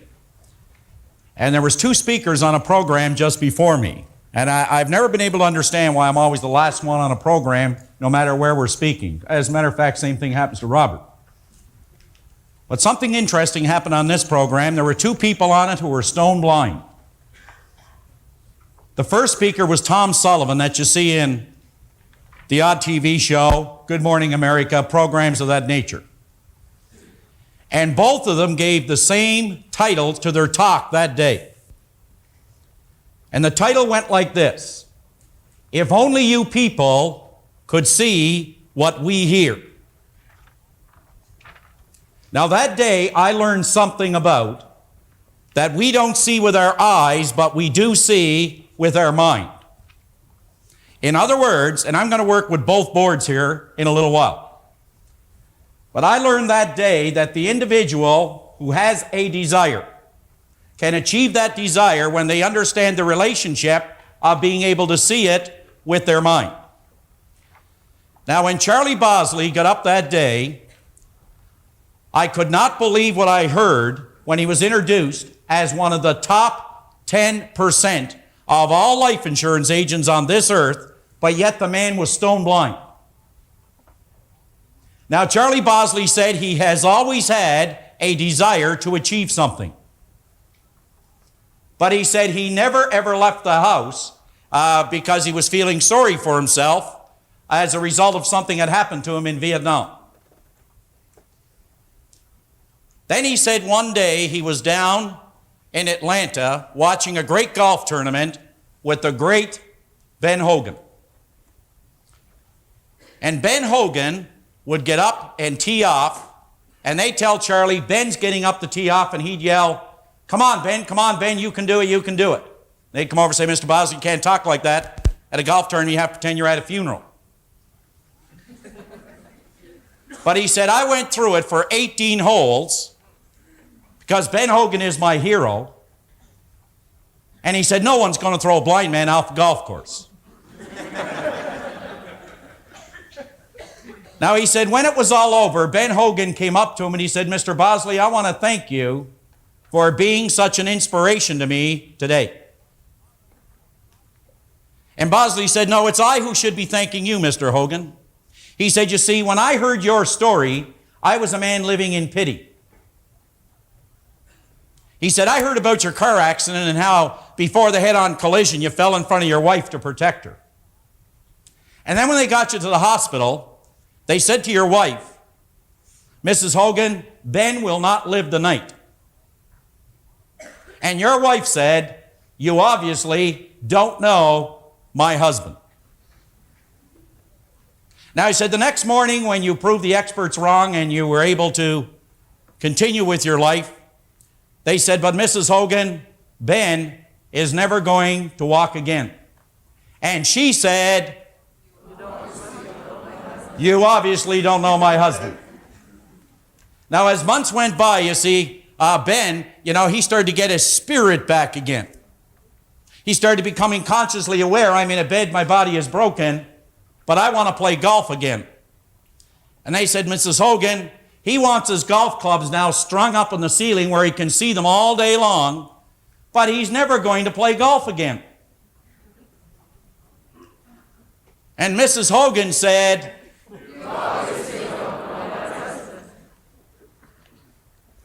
now he said, Mr. Hogan, you have won more golf tournaments and championships since your accident than before.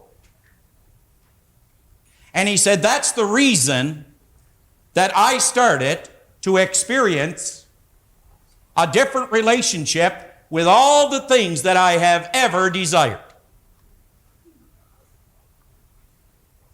And Hogan said, is there anything I can do for you, Mr. Bosley? He said, as a matter of fact, there is. He said, I'm pretty good golfer. Do you know that he can beat many people on a golf course any day of the week, even though he's blind? He said, what can I do for you, Mr. Bosley? He said, I want to play one round of golf with the great Ben Hogan. Anytime you want. He said, there's one condition, Mr. Hogan. I want to play for $1,000 a hole. Now, I want you to keep in mind here, before I finish this story, Bob mentioned how some people put what is called a crown on circumstance. In other words, there are some people that actually get down and they deify this word circumstance. That's what's in control of their life. But yet here was a man whose sensory factor called sight, it was absent, he was blind. And Ben said, there is no way that I'm going to play you for $1,000 a hole. What will people think of me? He said, now just a minute, Mr. Hogan, you asked me for a request, I gave it to you, now you're backing out. Well, he got the best of Ben, and Ben said, I'll tell you what, I've got some people here, they're witness to the fact that I warned you, I'll play you, but I am going to play my best. Charlie said, that's fine. I wouldn't expect you to do anything else, Ben. Ben said, okay, when do you want to play? And Charlie said, 10 o'clock tonight.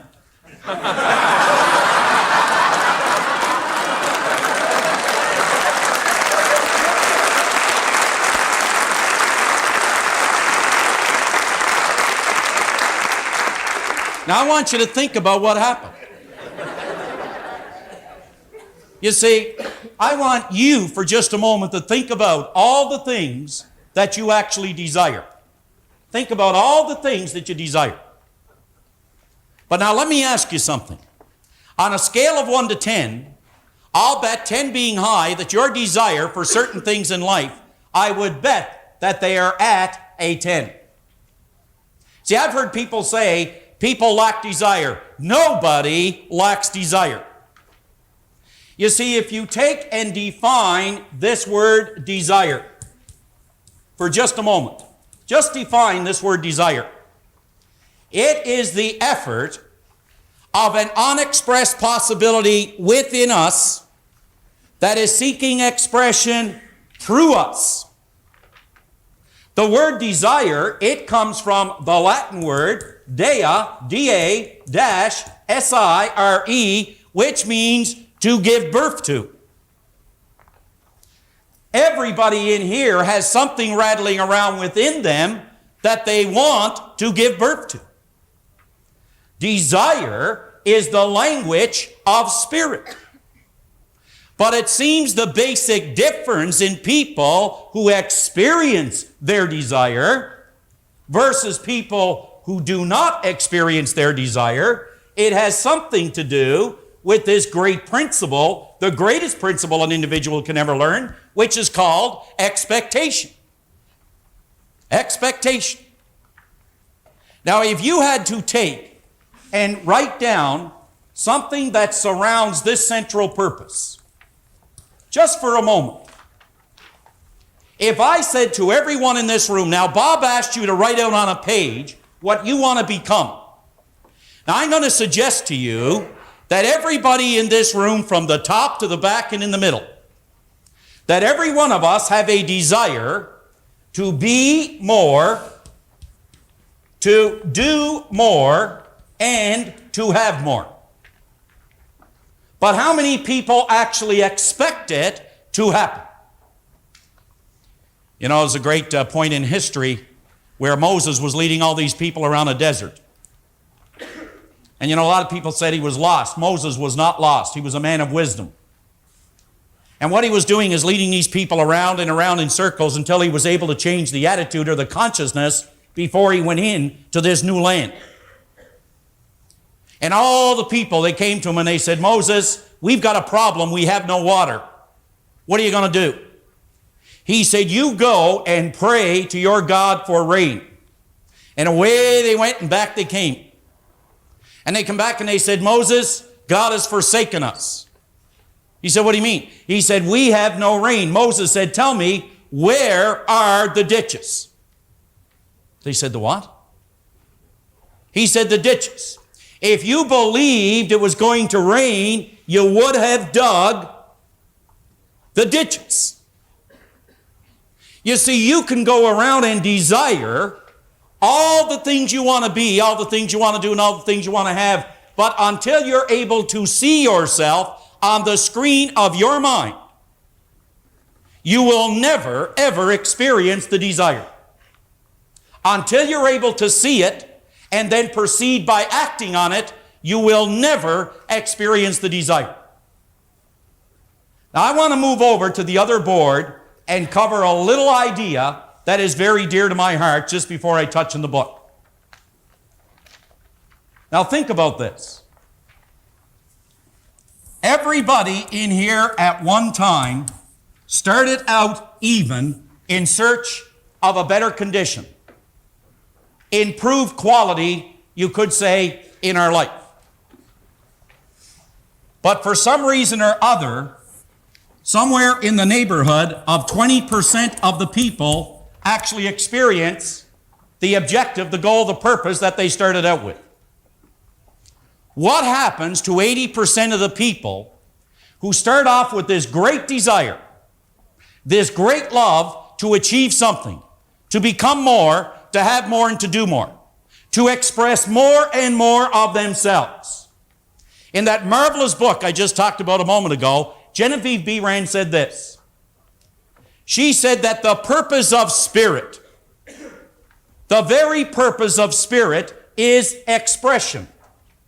that it is seeking to become more and more over and above what it has already become. What a great thing to understand.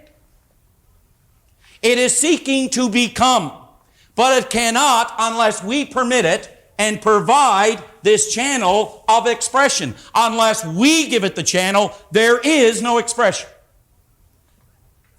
So how many people expect what it is they desire? Bob's going to get into this a little more later, but Raymond Hollowell said in his book, we should never desire something we don't expect, and we should never expect something we don't desire. This is the year now, the season, right now, where you see that commercial come on television. And you see a guy standing under a lamppost there, and he's sniffing, and it's raining, and it's cold, and it's dark, and he's getting a cold. And home he goes, and the scene switches, and there he is resting easily in bed because his wife just gave him NyQuil.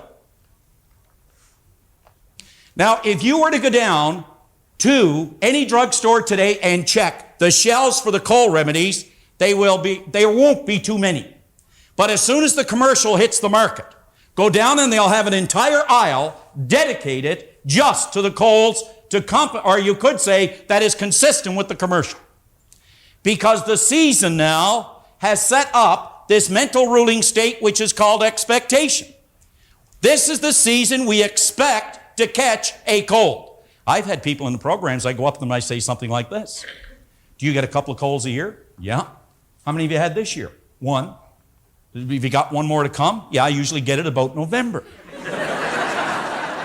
Now that is the mental ruling state. Your expectation is a magnet, and it will attract everything of a like nature. Let me give you an example. Brian, would you stand up with Leslie for a moment? Just go ahead and stand up, Brian. But when you met Leslie, did you just say, that's the girl I would like to spend some time with? That's... Brian, just tell me. No question about it. Leslie, when you looked at Brian, did you say, now there's a guy I want to spend my time with?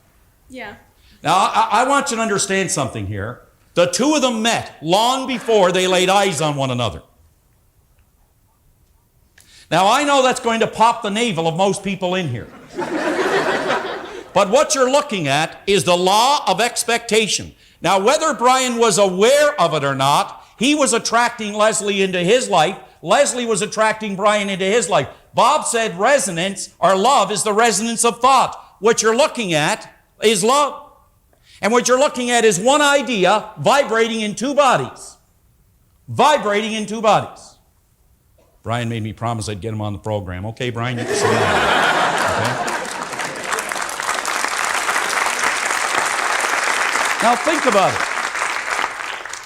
Where did you get off in search of or in pursuit of what is called your goal?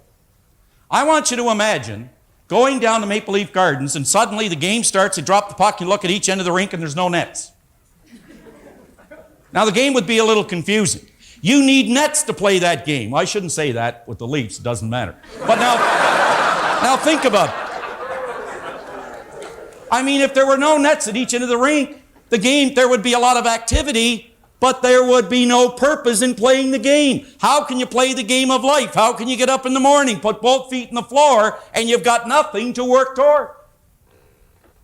See, you have a desire, but what you do is you don't see yourself in possession of the desire. Consequently, you don't release this power that flows with and through you. But isn't it interesting that we all started out in pursuit of the objective, but something happens at a particular point. We run into a crisis. We run into conflict. And it seems that we run into what is called demands. What are some of the demands we all run into when we start to try and improve the quality of our life? Be a little better as a salesperson. Be a little better as a person, as a mother, as a father. Someone once asked me, give me one good reason, Canary, why I should have a goal and maybe try to be a little bit better than I am. I'm going to give you one. There are little eyes upon you when they're watching night and day. There are little ears that quickly they take in everything you say. There are little hands all eager to do everything you do, and a little boy or girl who's dreaming of the day they'll be just like you. For you're this little person's idol, you're the wisest of the wise, and their little mind about you no suspicions ever rise. For they believe in you devoutly, and me, in all we say and all we do, Those little people who are dreaming of the day they'll be just like you and just like me. What are we like? For we are setting an example every day in all that we do to those little gaffers who are dreaming of the day they'll be just like you. Just like you. And just like me. Well, you see, when you're faced with a demand, don't have enough money,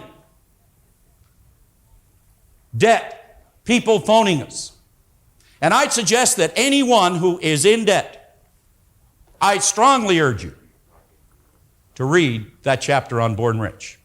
It'll show you how to handle it. It'll show you how to handle it. Now think about this.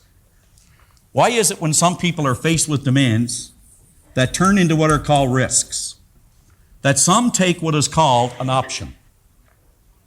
Do you know the mind is such a marvelous, marvelous piece of equipment? Although the mind is an activity, it is not a thing. It is not a thing. I want you to think about this for just a moment. When the mind is presented with a demand or a risk, the mind will offer you and me an option. Do you know the option it offers us when we're faced with a strong demand and a risk is called the escape hatch. We then start expecting the result that we don't want. We are a force of energy, and we attract everything of a like nature. Bob mentioned that this mental state of vibration, which generates this emotional state of vibration, which moves this body into action, those three states of vibration are nothing more but your thoughts, your feelings, and your actions. Think of this word, attitude. Attitude is nothing more but our thoughts, our feelings, and our actions. That's your state of vibration. That's the energy that you send out into life. And the only thing that flows in your life is based on what flows out of your life. Your thoughts, feelings, and actions release this energy and will attract everything that corresponds to that ruling state. Expectation can be either a blessing or a curse, but either way, it is certainly one of the most powerful unseen forces in your life. What do you expect? I'll tell you how to know what you expect. Take a look at the results in your life. Your results will tell you exactly what you've been expecting. What you've been expecting. Now, worry is the opposite of expectation using the same energy, but worry sets up a magnetic force that attracts things of a like nature or events and people to cause that worried state to actually manifest in one's life. Just quickly, this is a letter from a young boy named David Hulley in Hamilton, Ontario. And the letter he writes is about coming to a program that we were doing out in Hamilton. And he gives me all kinds of pleasantries here. Dear John, this, that, and the other thing, and all the great things that happened to him. He said, when I was at your seminar, I wanted to stand up and say, I was a goal setter. I am a goal setter. But he said, I couldn't do that. He said, I allowed the demands and the risks to control what I was going to do. I allowed the demands and risks to keep me in my seat. But he said, then he said, you spent some time with me. We sat down, we talked about it. And he said, you gave me a little better understanding of what I want versus what I expect. There's the result. I want you to take a real close look at this report card, because what's on it, if you go all the way down the page, you will see straight A's. Straight A's. Can you see it, John? He became a goal setter first. Second, he expected the goal to appear in his life. Now, I want to introduce you to Mark Dwyer. Mark, I was standing out in the hallway, and Mark came all the way down the back stairs, and Mark come up and I said, can I help you with something? He said, I just wanted to come down and meet you. You see. So I want to bring up, I had a little talk with him, and I want you to give a warm welcome to Mark Dwyer. Come on up here, Mark. Come over here, Mark. Mark, stand right Now you see, Mark has the same goal that David Hulley has. Isn't it interesting he happened to appear and talk about something I was going to share with you? Now, Mark, which mark is your lowest mark? In what subject? A D. A D? In which subject, Mark? I think it's in science. Mark, do you like science as much as you like English? No. You see, Mark is never going to do as well in science as he's doing in English. Do you know why? He's not really excited about it. How could he possibly expect to do well in it? Now, Mark, I want you to just stand sideways with me here, and I want you to take a look at the board, like just kind of face me. Just turn around and face me. Go ahead like I'm standing. Okay, do that. Now, Mark.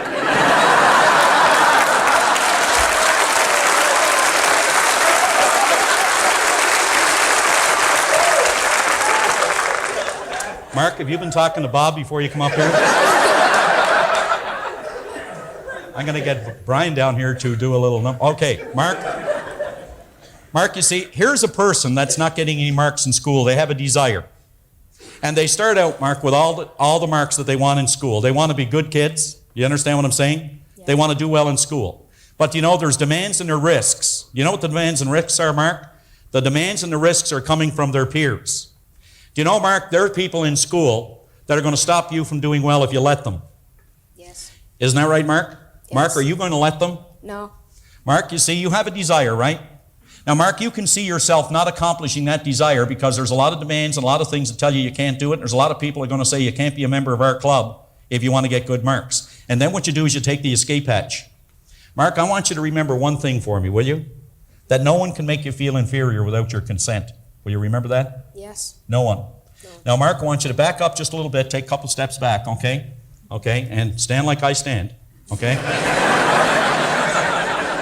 Now, Mark, you do have a desire. Mark has an average of B's in school now. Is that correct, Mark? Yep. Mark, what mark do you want, Mark? A. Mark wants A's in school. Mark, can you see yourself with a report card with A's on it? Yes. Now, Mark, when you go home, I want you to sit down with your mom. Your mom is here, isn't that right? Yes. And I want you and your mom to get a blank report card at school. When is the next report card, Mark? When do you get the next one? I don't know. Do you get it in the next couple of months, December, something like that? Yeah. I want you to get a blank report card when you go home. And you take it home, you and Mom, and you sit down, and what you do is you fill in the marks that you want this year. And then you put it up beside your bed.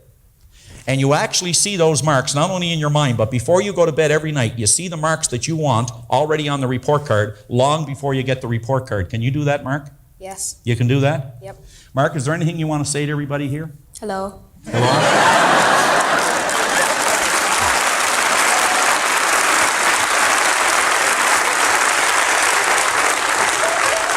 Mark, I want to thank you for being such a pro, okay? Mark, how about a little hug before you go? Okay. Thanks, Mark.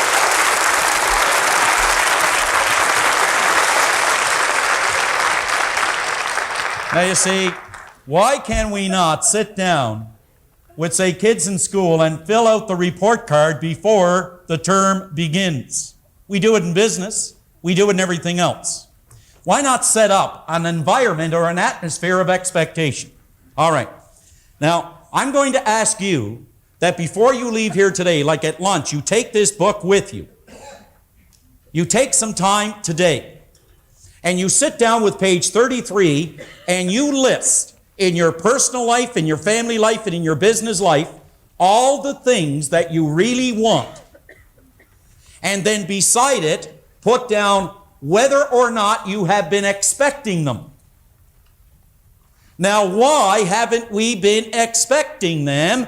Because we allow the demand and we allow the risk to control whether or not we're going to do it. Don't allow others. Don't allow circumstance. Don't allow it to control the way you feel about you. You determine your mental ruling state. Now, would you switch back, please, to page 31? I want to finish this so we can stay on time here. Now,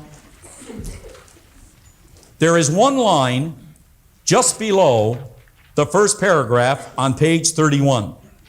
What are you doing to increase your income? I could have said, What are you doing to increase your relationships? What are you doing to increase, we'll say, your well-being? What are you doing to increase your productivity? What are you doing to increase these things, to improve them? Well, if your answer to this question is nothing, or if you are just beginning to think seriously about what you could do, you have probably not yet grasped the ideas presented in the previous chapters. You should be aware that the chapters in this book resemble the individual pieces of a jigsaw puzzle, and each chapter is related one to the other in such a way that if we put them together, we can see the entire picture. The entire picture. I had an individual come up to me one day at a seminar and said, you know, Canary, he said, this is all well and good, and I'd like to go ahead and do it. But he said, you realize that by the time I reach this goal I want to set, he said, I'm 50 now. He said, and for me to reach this goal, I'd be 58. I said, well, how old will you be if you don't reach it? Come on, think about it now. I mean the kind of thinking that we get involved in. Einstein said that all conditions and all circumstances in our lives, he said, they are a result of a certain level of thinking. Now, he said, if we want to change the conditions and the circumstance, we got to change the level of thinking that's responsible for it.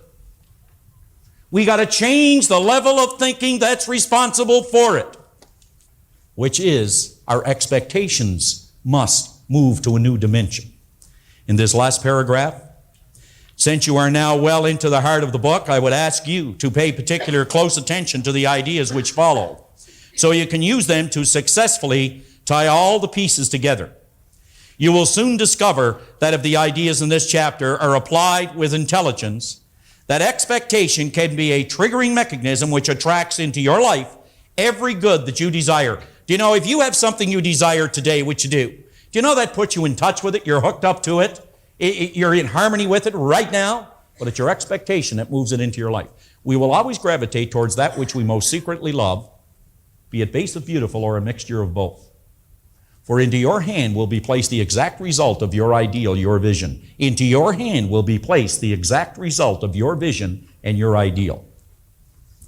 So expectation is the triggering mechanism. However, if you do not exercise extreme caution, expectation can also turn just as rapidly into a destructive, lethal enemy.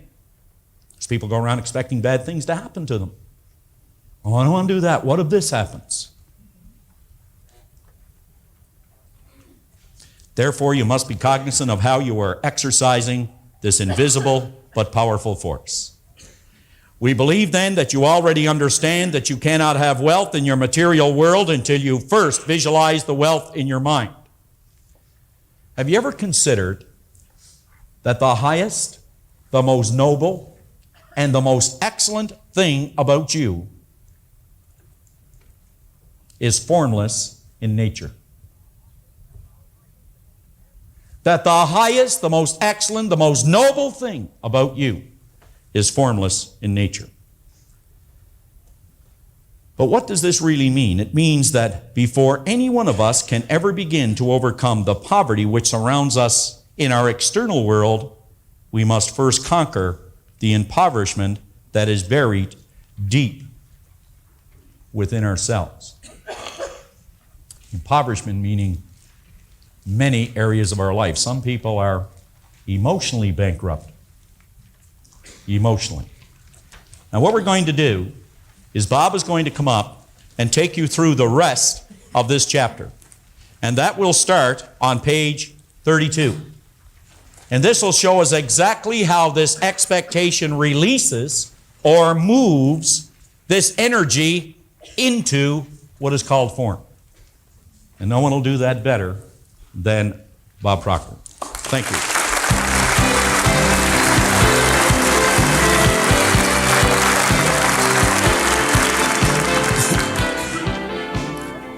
Flip over to page 32. Now, rather than read that page, I want to suggest that you just listen and mentally go along with me. I'm going to attempt to paint a picture in your mind. I want you to image an elderly couple that are living in the backwoods. They've been there all their life. They know nothing except what's in their own immediate environment. Now, this elderly couple have never had an experience of using electricity. All they've ever illuminated their home with is a wax candle or a kerosene lamp. They've had travelers that drop by periodically that have talked about this idea of electricity, but they have never used it. In the latter years of their life, they're transported into a small town. And to their amazement, this house is lighted with little 8-candle bulbs. Now, keep in mind, all they've ever used is the wax candle or the kerosene lamps. Now, to their amazement, they have this electricity. It would truly be magic to them.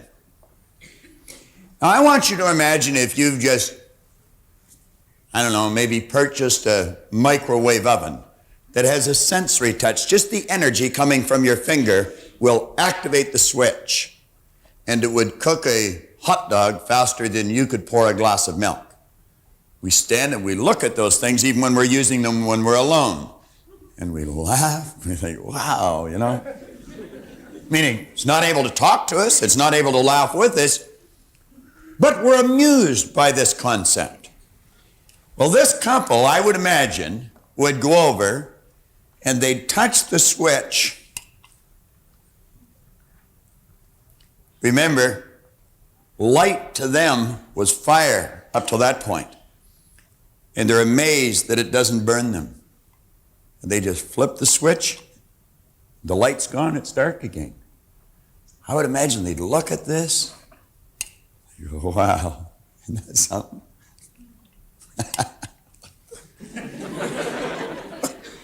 Think of it.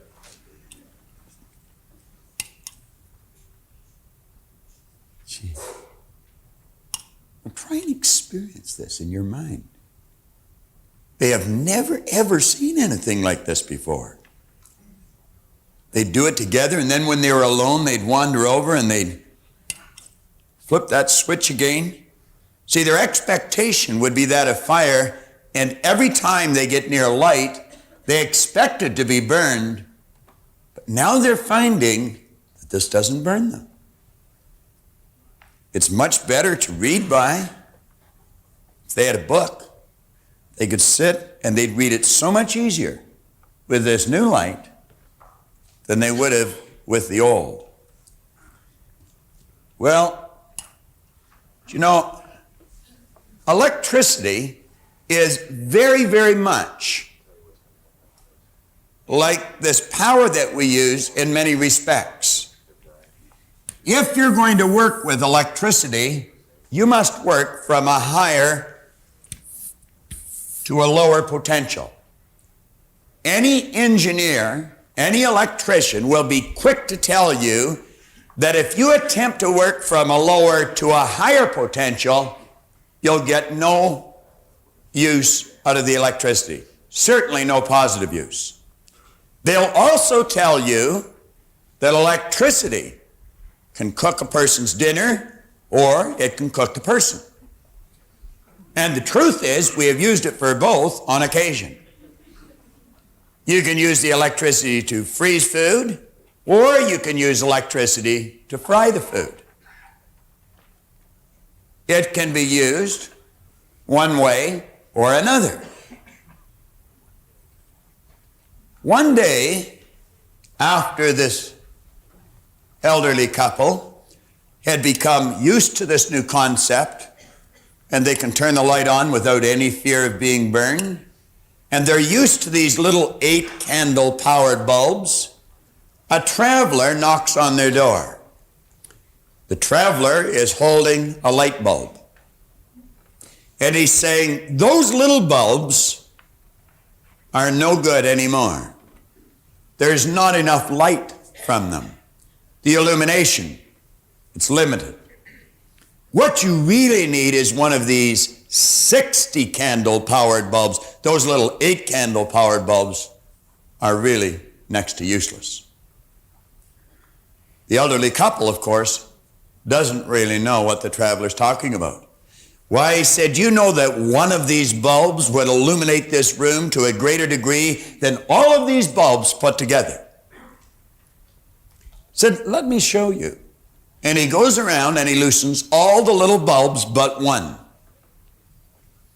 Then he takes the one remaining bulb that's burning and he takes it right out of the socket and he puts in the 60 candle powered bulb, and wham, to their amazement, that entire room is illuminated like daylight.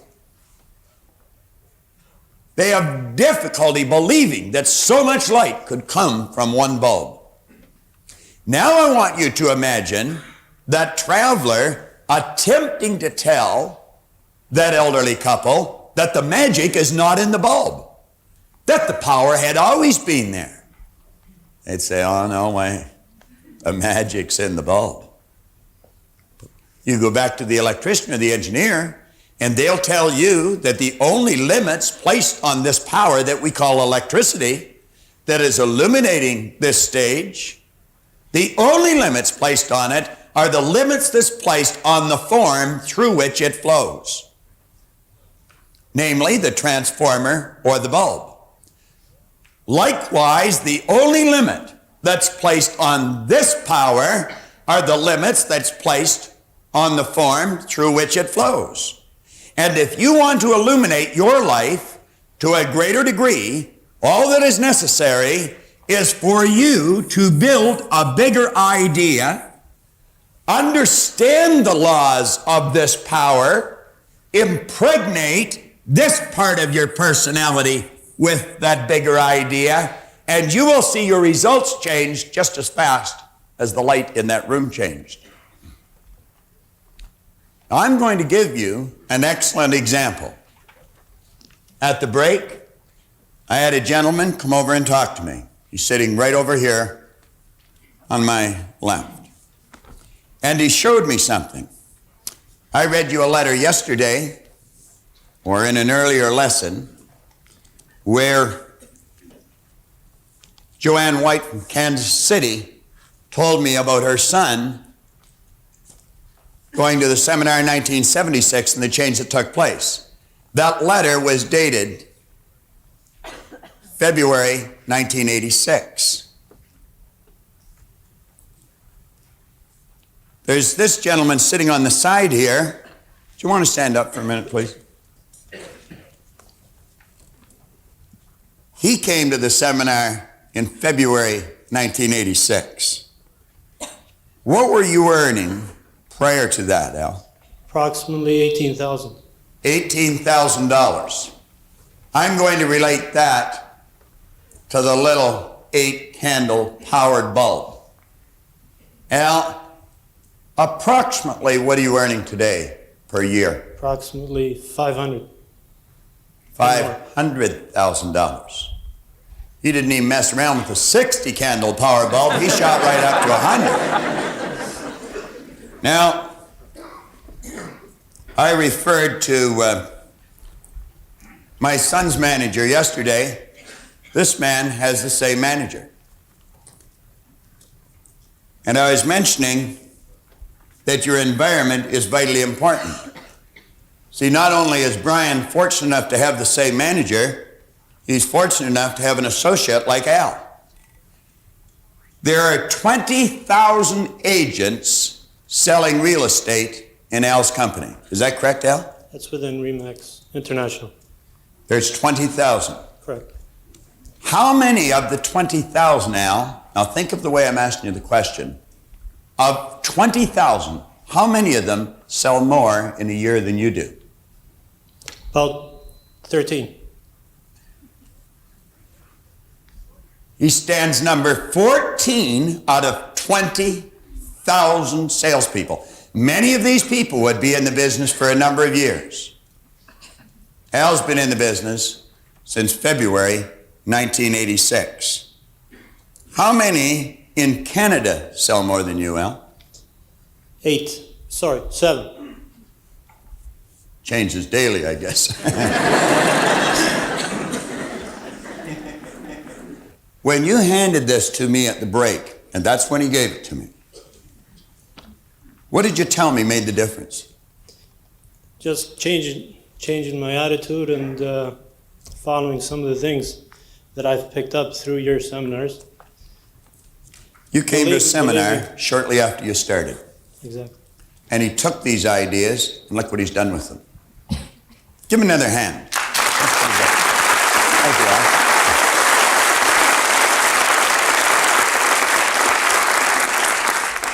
Do you know, I mentioned early in the book that reading and memorizing this information does absolutely no good. I've been in this business a long, long time. I've been in it just about as long as Brian's been living. And I have watched many people come in and go out of this business. Many of them could talk very intelligently about this, but only a few ever really learned how to use it. You've got to stick with this. And you have to take these lessons serious. They sound a little silly at times, but it's like the little young guy from Burlington that I mentioned, Tim Krochak. He said, although this stuff may sound hokey, it works. You see, Al went from an $18,000 idea to a $500,000 idea. This power doesn't recognize difference. It just takes whatever you give to it and turns it into form. I was just reading from Belief in the Torchbearer series. You just saw young Mark. He obviously believed what John suggested to him. We received a call here just recently in our office. Mark's last report card, he received 82. 82 in his last report card. Al Spazzeri obviously believed he had a $500,000 idea locked up within him. You see, Mark was always capable of getting the 82, and Al was always capable of earning the $500,000 a year. You're capable of doing what you want. You believe, and you can do it. Is there a better position in your life? Is there a better report card in your life? Believe. You'll get it. Pass the torch, one to another. Carry the flame as far as you can. Pass the torch, sister to brother. The journey is yours, the journey is mine. A journey to understand.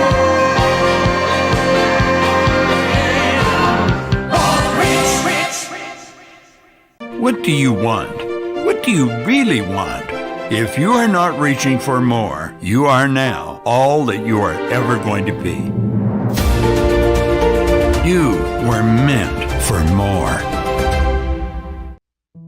No one has ever been able to determine exactly what it takes to succeed in business, but there are certain characteristics which we know for certain contribute to success, regardless of a person's level of intelligence. The successful person learns from experience and has drive from within. They believe in themselves. They have power with people. They have character.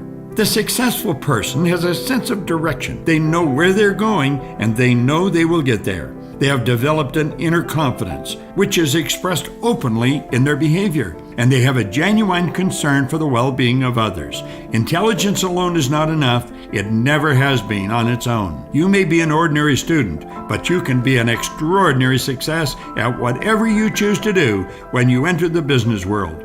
The two most important ingredients for a successful life are a goal and persistence. Genevieve B. Rand was the only student of Judge Thomas Troward. In my opinion,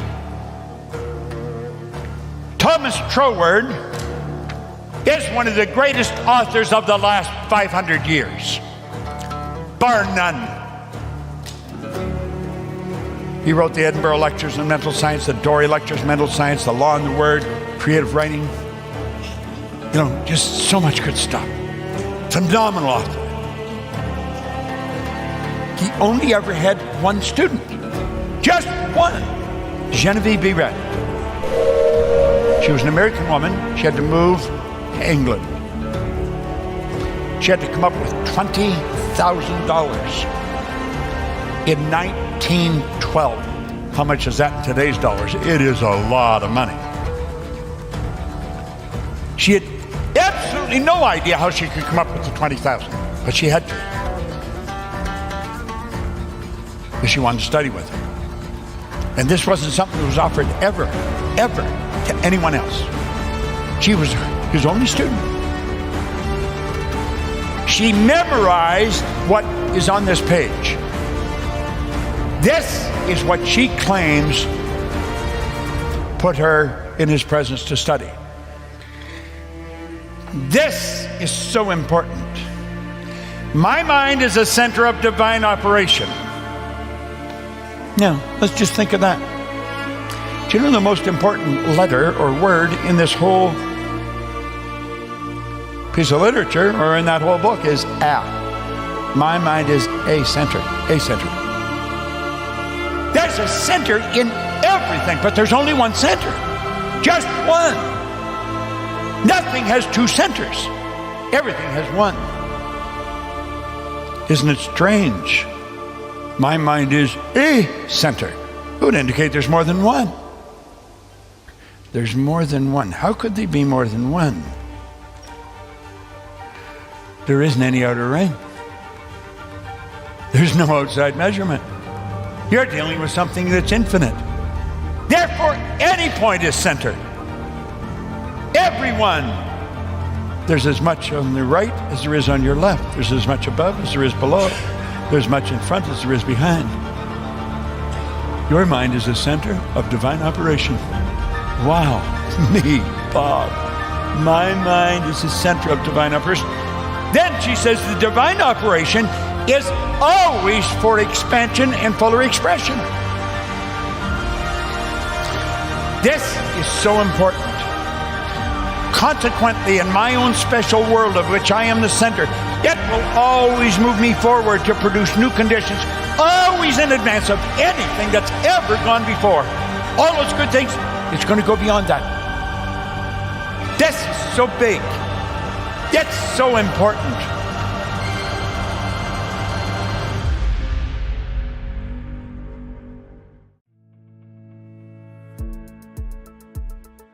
Hello there and welcome.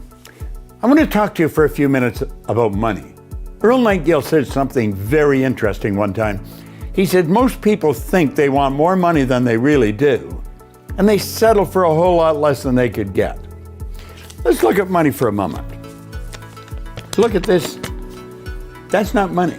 Do you know what that is?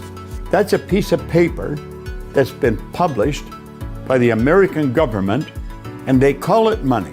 It just represents money. Money is an idea. That's what it is. It's a reward received for service rendered. The more of it you have, the more you can do. See, money isn't going to make you a better person. That's one $100 bill. Now look here for a moment. Here's 100 $100 bills. I got it all bundled up here. That's 100 of them. This or this is not going to make me a better person. Having this does make me a better person than if I had this. I can do more with this than I can with this. Money is an instrument. Now let's suppose I'm going to feed hungry people. I can feed more people with this than I can with this. So that would make me more effective. And that's what money does. Money is an instrument. It enables you to extend the service you render far beyond your own physical presence. And that's really what it's used for. It's an instrument. And it can be earned. And you can earn all the money you want. All the money in the universe is available to you. But you've got to earn it. Do you know what you want to do? You want to take your pen and sit down and write down how much you want to earn. And then understand this. Earn is the operative word here. You must earn it. Nobody's going to give it to you. And you earn it by providing service. Now, I have found the more service you render, the more money you can earn. It's that simple. I earn a lot of money at what I do because guaranteed by law, we're supposed to earn a lot of money. See, the amount of money you earn is always in direct ratio to the need for what you do, your ability to do it, and the difficulty there is in replacing you. The need for what you do. There's a tremendous need for what I do all over the world. We teach people how to understand themselves, how to understand the natural laws that govern this universe of which they're a part, how to improve the results they're getting in their life, how to be more effective, how to build their company, how to build themselves. We teach people information that's not taught in school. It's needed everywhere in the world. I've worked in Shanghai, I've worked in Kosovo, and Buenos Aires, and Kota Kinabalu. I've worked all over the world. And anywhere I've gone, they want what I've got. I've got a process that shows people how to develop the infinite potential they've got within themselves. And when they do that, they earn more money. I'm frequently asked, what would you do if you were starting over? I'd be a network marketer. I think that's one of the most phenomenal ways to earn money. See, the secret of earning a lot of money is have multiple sources of income. You don't have one, you have many sources of income. Do you know as a network marketer, you could have thousands of sources of income, not 1,000. You can earn more money when you're sleeping than you can when you're awake. Eric Worre put something out. He's a great network marketer, probably one of the best in the world. But he trains people how to do it and how to do it effectively. He said, it isn't what works that makes the difference, it's what you can duplicate that makes the difference. It's not what you do, it's how you teach other people to do what you do. So it's not what you do that works, it's what duplicate. That's what works. Money is a reward received for service rendered. The amount of money you earn is in direct relation to the need for what you do. Is there a need for teaching people how to earn money, how to build their business, how to build themselves, how to change the results? It's a screaming need all over the world. That's what I do. So it's the need for what you do, then your ability to do it. Now, I've got very good at it because I've done it for a long time, but not because I've done it for a long time. A lot of people do things for a long time, but they never get really good at it. They have 1 year experience 50 times. I study every day. There's not a day goes by that I do not study, that I don't work at improving me. Because I know when I stop working at improving me, I'm going to stop improving. When I stop improving, I go in the wrong direction. You see, a basic law of life says create or disintegrate. You're either going one way or another. So it's a need for what you do, your ability to do it. I want to get better at this. I don't only want to be good at it, I want to be better. Milt Campbell, a great friend of mine, won the decathlon in the Olympics. He said, good, better, best. Never let it rest until the good's better, until the better's best. That's the way you want to work. Now, the third part of this process for the law of earning money, or the law of prosperity, law of compensation, is a very simple one. It's the difficulty there is in replacing you. So it's a need for what you do, your ability to do it, and then the difficulty there is in replacing you. When you become really good at what you're doing, you're going to be very difficult to replace. Now, the person that's difficult to replace, that person's stock goes up. Do you want to earn a lot of money? You can earn all these you want. It's all available to you. The only person that's holding you back is you. Earn a lot of money, provide a lot of service. Fall in love with what you do and get better at it. Now, do you know a good rule to follow? Go to someone that understands what you're doing better than you know it, and then do exactly what they tell you. Don't think you know more than them. Understand they do know more than you. Not everybody, but some people. Pick the ones that do, and then do exactly what they tell you. Remember, money is earned according to the law of compensation. The law of compensation is clear. The amount of money you earn is in direct ratio to the need for what you do, your ability to do it, and the difficulty there is in replacing you. Become really difficult to replace. Make up your mind you're going to learn how to earn this stuff, and it must be earned. People that make it are either in the mint, in jail, or on their way. Everybody else has to earn it. I love earning money. I love it. I love giving it away. I love earning it. I love using it. You can become very effective if you got enough of this. The more effective you become, the happier you're going to be. Try it. But remember what Earl Nightingale said. Most people think they want more than they do, and they settle for a whole lot less than they get. This is Bob Proctor with a very brief, basic concept on earning money. Most people never learn it. Thank you.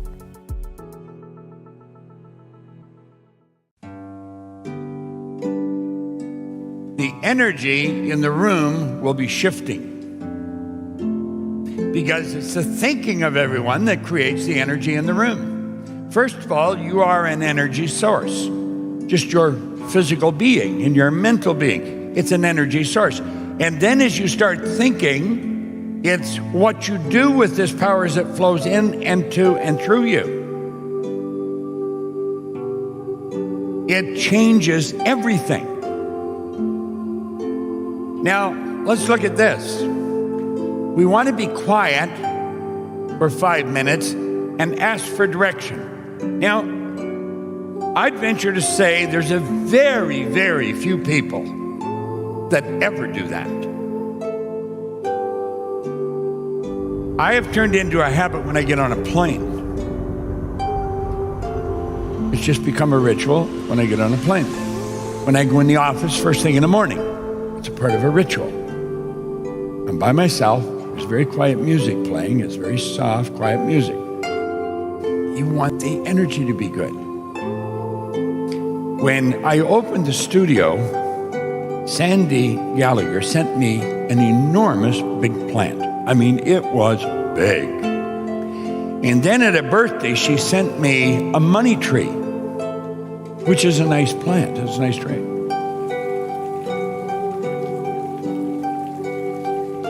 Those things flourish in the studio.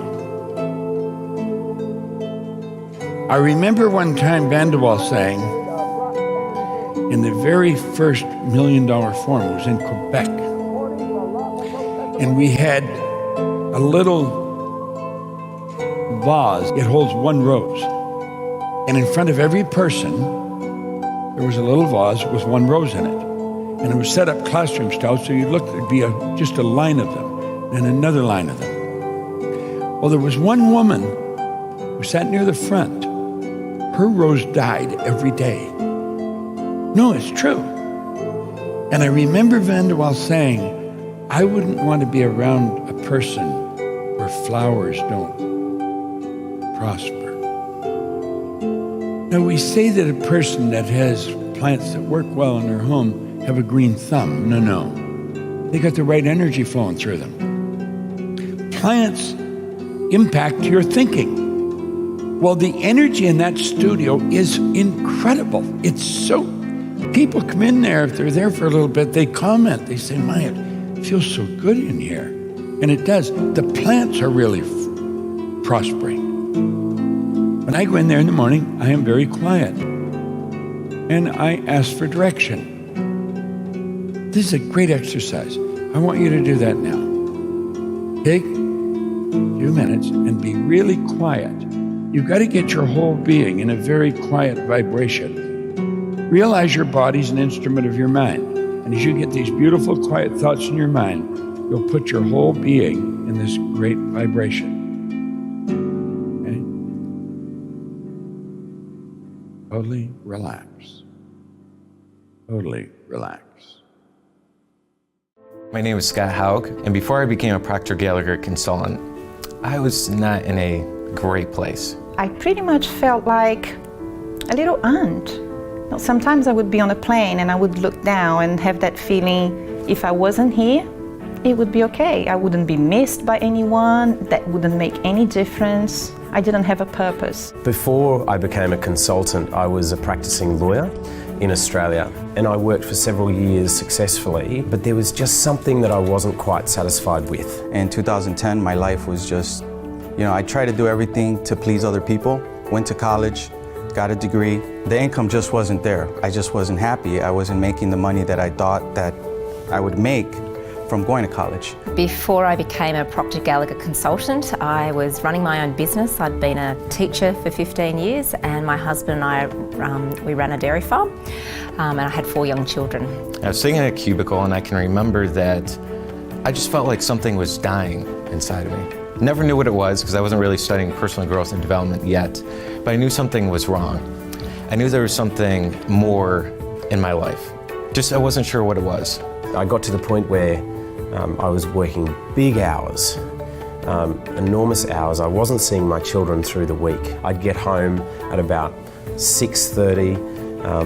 I'd have dinner with my wife, and at 8 I'd start working, and I'd keep working until 11 at night. In my business, I was putting lots of time, money and effort into it, and over 3 years I just wasn't getting to where I really wanted to go, and I got to a point I was really frustrated. There was something missing, and I knew it, I felt it in my heart. And one day I caught up with a family friend. He said, Ben, tell me your goals. I was like a babbling buffoon. I could not articulate what I really wanted in life. And he said to me, Ben, you are playing golf at night. You don't know where you're hitting. You know, it's like being in a cave for so long and all of a sudden you keep on looking for this, tiny little light. Where is the exit? I like the quote that Bob Proctor uses about Vernon Howard. He says, you can't escape from a prison unless you know you're in one. We put ourselves in that prison, but we don't even realize that we're doing it. I had all the degrees and all the expertise. I kept doing lots and lots of training courses, expecting that they would help me get to where I wanted to go, and I just couldn't get ahead. But I knew I was destined to do more than what I was actually doing.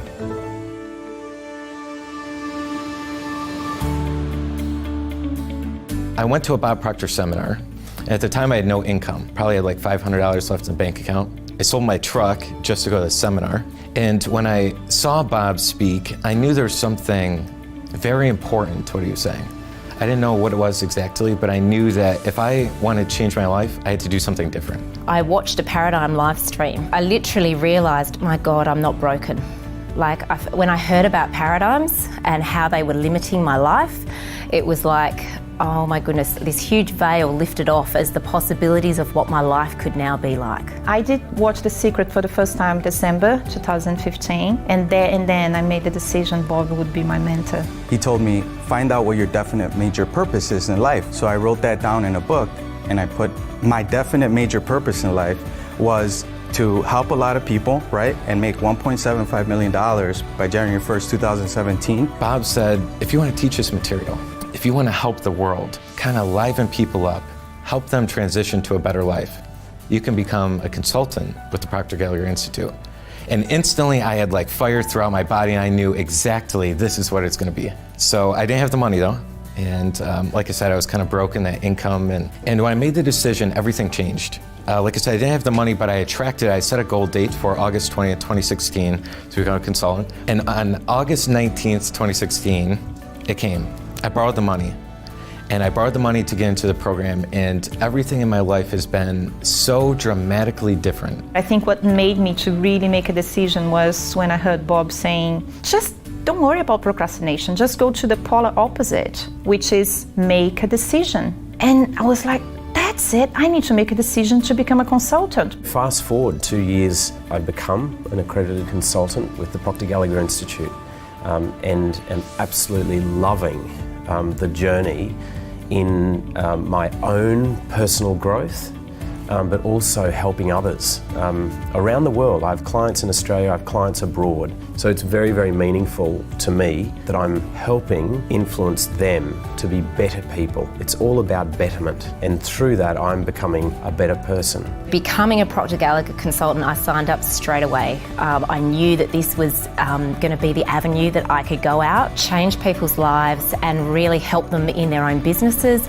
but in their life. How that could then flow down throughout their everyday life with their families as well, enriching their lives in so many ways. I actually have a couple students that already hit the $1 million mark as well. My sister, she's probably gonna watch this video and she's gonna say, wow, it's true. I seen something in her she didn't see in herself, and she just took off like a rocket. I realized that what happens to me, it's not by default or by deserving, but by design. And all I need to do is to be aligned with my true self. And that true self had been lost for so many years because I never had the courage to face who I truly am, because I didn't like who I was. But now that I realize the potential in me, the reason I'm here for, to help people and to help them to realize who they are, everything now makes total sense. When I became a Proctor Gallagher consultant, I started to live my dream. Every single morning, I wake up with lightning. I just going out there helping people change their life.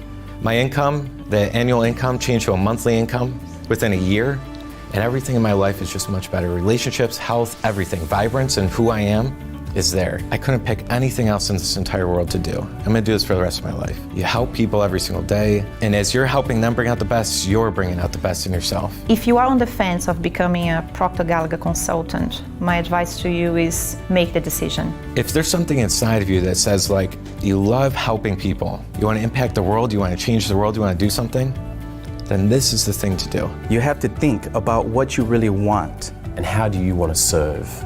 We all have a purpose. Ask yourself that. What is that?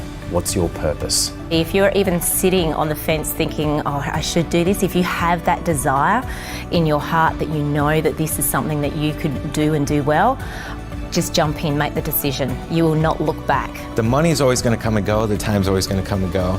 So if you're thinking about doing this, just do it. You will look back on your life in 6 months, 12 months' time. You will not recognise the person that you are right now. Absolutely guaranteed.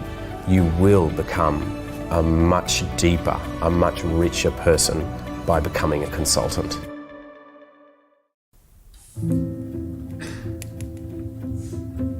I remember my grandmother when I was just a little boy, because she pretty well raised me, she and my mother. But my mother worked all day, and Grandma was the one that was home when we were small. She would probably have been around 60 at that time. And you know, every day of my life that Grandma spent with us, I think I heard her say, "I'll soon be gone, dear, I'll soon be gone." Well, you know, it got to a point we thought Grandma was never going to go. Now, we didn't want her to, of course. She was a dear soul. She really was. But Grandma kept saying, "I'll soon be gone." She was 94 when she left. 94. And from the time she was 60 until she was 94, she was saying, "I'll soon be gone."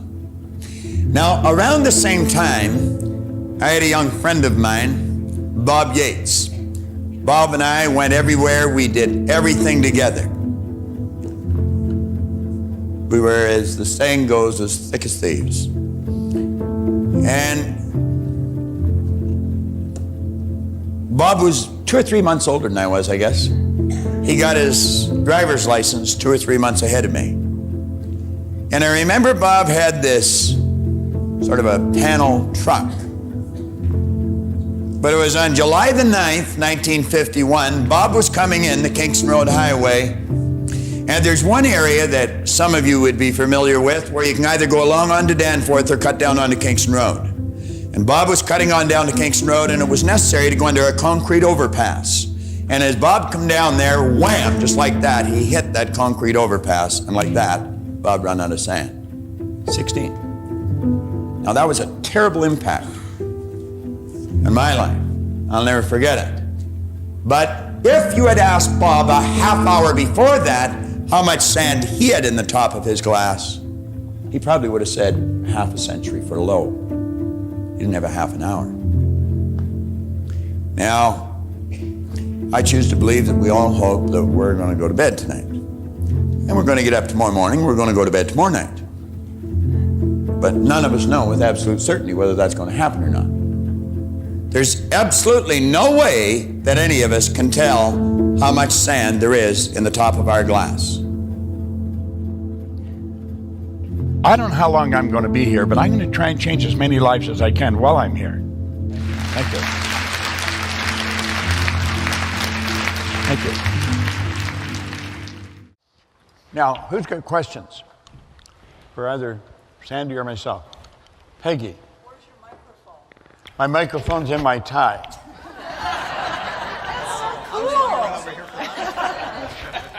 We have a creative director, Tommy Collier, who is, if he doesn't border on genius, he is genius. He does wonderful work. And he's got my microphone in my tie, so I don't have it clipped on or have him going with those dumb things hanging around my ear. And Sandy's got to start wearing a tie. You see, she's got a dumb thing attached to her ear. Put it in her diamonds. Put it in her diamonds. The microphone's too small. Who's got questions? There, over here, Brian. Peter. Good on you, mate. Yeah, it seems that that first question, most people struggle with and spend a lifetime. Say it again. Most people struggle for sometimes a lifetime figuring out who they are. I think that's a really big question. Can you give some thoughts on that? like on making your We way are towards going to what I'm cover saying? that. I will, but rather than answer the question right now, as soon as the question's over, we're getting into that, we will answer it. See, you're a spiritual being. That's who you are. You are pure, unadulterated spirit. You're an extension, an expression of God. Whatever your concept of God is, we see God as everything. The all-knowing power, the all-powerful, all-knowing, omnipresent. And you're a spiritual, you're a spiritual expression. And as such, all knowledge is with you. You have all knowledge. You have all power. You just don't believe it. And to the degree that we believe it, we have it. And the trick of life, I see, is developing our belief system. Our belief system is based upon our evaluation of something. And frequently, if we reevaluate a situation, our belief about that situation will change. It took me 9.5 years to figure that out. I was sitting having something to eat with Val Vanderwall. He was a marvelous mentor of mine. And I had been reading the Bible, the New Testament, the Old Testament, the Book of Mormon, the Bhagavad Gita, the Quran, the Torah. I mean, I was seriously studying all this because there's only two sources of reference you can go to find out about yourself. One's science and the other's theology. And they all teach you essentially the same thing. They come at it from different angles. And in everyone, everywhere, they tell you got to believe. Belief is an absolute prerequisite. If you don't believe, it ain't going to happen. Well, I'm thinking, how do you believe? I mean, I'd ask somebody, how do you believe? Well, I don't know. How do you believe? I was having something to eat with him one day in the restaurant. I can still see the two of us sitting there. And in idle conversation that come out, he said, our belief system is based upon our evaluation of something. And frequently, if we reevaluate a situation, our belief about that situation will change. Well, it was just like rockets going off in my head. I got him to repeat what he said, and I realized that's why my life had changed. I was studying this nonstop, everything I could get my hands on. So I was continually reevaluating who I was. And because I continually reevaluate, my belief kept changing, it kept changing, it kept changing. And of course, my results kept changing. My results were a reflection of my own belief. I just know that if I get an idea, I can execute that idea. I don't know how long it's going to take me. I don't know where I'm going to get the resources, but I do know it's going to happen. That's what William James said, believe and your belief will create the fact. We'll get more into who I am and as we get into this. There's a question here. That is the great secret of life that people want to keep searching for. My question is, I remember like being a kid and people saying, where do you see yourself in 5 years? And I would draw this total blank. Like, I don't even know what I'm having for dinner, you know? Hold that away from your mouth just a little bit, yeah. I was saying when we were kids and we were asked, where do you want to be in 5 years? And I would just draw this blank, like, I don't even know what I want for dinner. What am I going to do with 5 years? And when I think now about goals, it feels very shallow to think, I wasn't raised that way, it feels very shallow to think about monetary things, material things. And I'm just wondering, like, what are questions that you ask yourself beyond, you know you want a nice house or you want to have some security in life. But I guess I'm looking for questions to ask myself that make me feel more of an emotional connection to it. Well, first of all, I would suggest you understand money a little better than you do.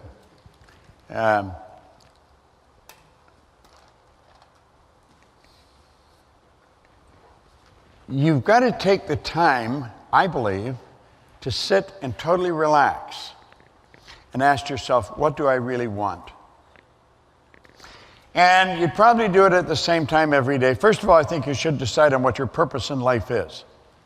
Why you're here. Why do you think you're here? What is your purpose? My purpose is to live and work in a prosperous environment that encourages productivity and pleasure so that I can continually improve the quality of my service for my family, my company, my community, my nation, and ultimately the world. That's my purpose. Now, it took me a long time to get that, but I got it. And I think you have to have a purpose. Then, once you get your purpose straight, why are you here? Why do you get out of bed in the morning? That's not a goal, that's a purpose. Then when you choose goals, the goal should be on purpose. If the goal's not on purpose, you shouldn't want it. Like, I have all kinds of opportunities presented to me because I meet so many people, I know so many people all over the world, that I'm forever offered opportunities where I could earn all kinds of money and I turn it down. because I'm not interested in just the money. I'm interested in earning money, and I earn a lot of it. And I give away a lot of money. Like, I think you're a channel for stuff to flow through. So my goal has to be on purpose. So then you ask yourself, well, what do I want? You see, I think probably everybody wants something, but when it comes to the surface, they don't even let it stay there long enough to give it serious consideration because they don't think they can get it. They haven't got the money, they haven't got the resources, they don't know how, all reasons why they can't. People spend more time thinking of why they can't do something than they do on thinking on how they can. So you've got to know that if you want it, how you're going to get it, where the resources are going to come from are irrelevant. When you want something, you got to get on the frequency that it's on. Nothing's created or destroyed. So when you get on the frequency that it's on, you'll attract everything you require. Now we'll cover that more as we go through some of the lesson. I hope that helps. And you shouldn't want something shallow. You want to realize that you are magnificent beyond description. There's something phenomenal about you. And you want to sit and get serious. And don't pay attention to most people around you because they don't think that much. And you got to let that come to the surface of your mind. And you got to nail something you really want. And if it's right out of your reach, you have no idea, then you're into it. And if it scares the daylights out of you, you know you're on your right track. Okay? Yeah. Hi, Bob. My name is Essie. I have two questions. The first part of the question is about timing. Could you talk about how timing has to do with the goal creation? And the second part is setbacks. Like in the process of goal creation, you hit a roadblock.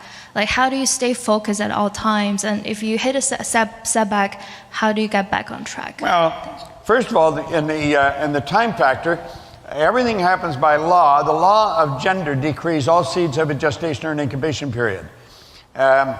Northcote Parkinson, one of his laws, he says work expands to fill the time allotted for it. If you give yourself too long, it'll take you all that time to do it. I believe in sense of urgency. Give yourself a short period of time. But understand you're guessing. If you were to have a baby, it's approximately 280 days from the moment of conception to birth. We didn't always know that. I remember Earl Nightingale doing a radio show on that one time. There was a sect of people that believed the woman got pregnant when she looked at a certain range of mountains.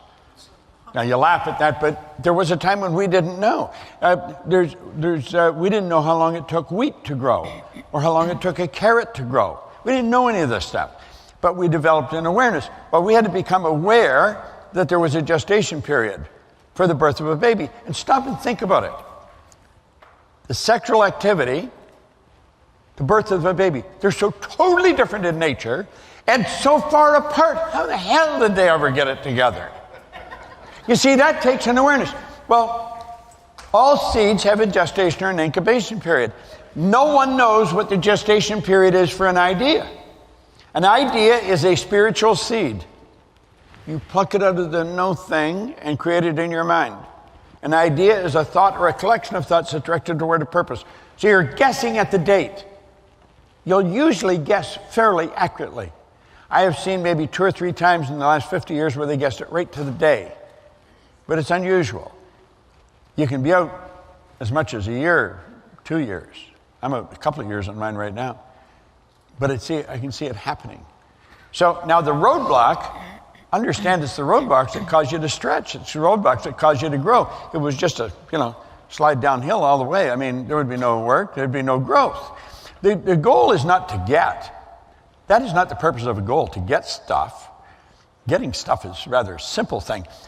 The purpose of the goal is to grow. You've got to raise awareness. You've got to grow. You've got to be a greater individual. You've got to be more aware of who you are as you go after the bigger goals. So the roadblocks they're sent to strengthen you, test you. Okay? And if it's a big roadblock, I sort of like it. Because it's tough. The simple things are not much fun. Yeah. Yeah. Thank you, Bob and Sandy. This is incredible. I want to share what happened to me about 3 or 4 months ago. I've been going to every year seminar for the last 3 years and haven't missed any.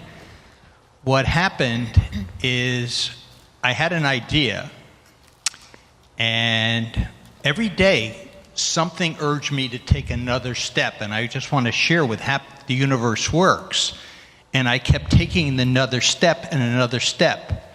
And all of a sudden, something magical happened. Now, what I did was be very relaxed in thinking about this idea, and would always spend time on my own. But I would have never learned it if I hadn't taken a course called Thinking into Results, and Chad is my director in that, and going to your seminars. What you do is you make us think beyond us. We are spiritual, and if we're God's creation, we can do anything. So I am excited to even expand even further. Thank you so much for what you do for us. My pleasure. Well, you know, Sandy really gets all the credit for thinking into results. She was coming to the seminar, and she was on the board of a number of companies, and she was spending a lot of time in boardrooms where they were, discussing these big problems, and she found that a number of the executives were butting heads against each other. They didn't seem to work, and she thought if they only had this information, they would solve their problems so much faster. And that's what caused her to start putting the idea of thinking into results together. And she knew in the area of what I knew, so what she did was create questions, the answer to which would solve many of the problems that she was running into a boardroom. That's what thinking into results is. There was not a script that was written. We would sit, she'd ask me a question, I'd give her the answer, and it was all filmed. And then, when it was done, she and I sat down and we made the action planner for it. And it is an excellent program. So I'm glad you recognize that. Sandy did a phenomenal job on that, What else we got? Yeah. I have a question for you, Bob. What is some advice you would give to people that have to separate themselves from their families in order to achieve their goals because of where their families choose to keep themselves in life? I'm not sure if I heard that question properly. So, what advice would you give to people that have to separate themselves from their families because of where how their families choose to live life and the mindsets, like the people that have to separate themselves in order to be able to achieve the goals that they want to achieve? Well, I've had to do that for periods of time, and I did it. If I'd have followed everybody's advice that was around, relatives and friends and neighbors, I wouldn't have done it, but I did. And I've got a phenomenal relationship with my children, and I think they benefited from my growth. In fact, I think my entire family has benefited from my growth, not just my immediate family, but it's spread out. I've lived long enough to see the result of that. I think your first responsibility is to grow. You gotta look after your family, make sure they don't want for anything, but that doesn't necessarily mean that you've got to always be there. That's my own experience. I don't know if that helps. Yes, that answers it. Thank you. Good. Hi, Bob. Hi. Do you ever feel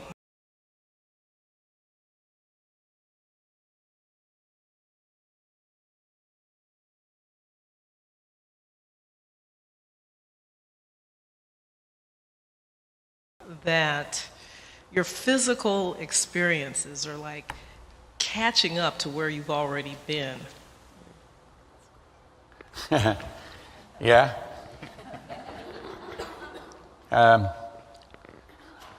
You've been there and you're catching up to it, yeah. Well, you see, nothing's created or destroyed. You can go there mentally before you get there physically. It's called precognition. Precognition.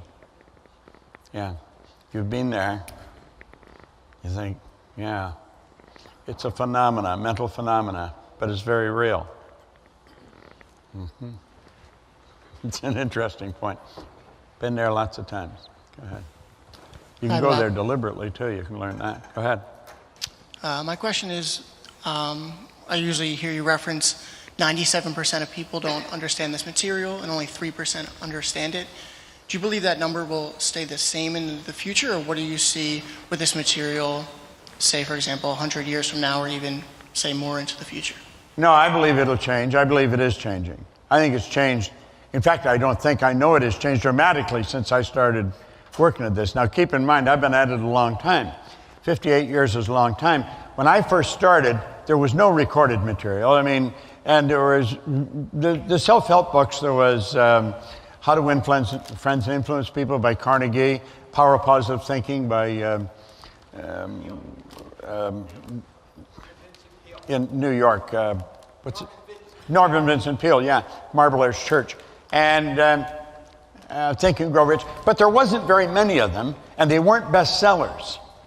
They were fairly popular, but they were also way out of the box. Today, self-help books are bestsellers all over the world. Today, there's seminars going on all over the world. Now, a lot of them I don't think are very good. I think they're run by people who just want to earn some money. They really haven't learned a whole lot, but they're out there selling. I believe we've got some of the best material you'll ever find.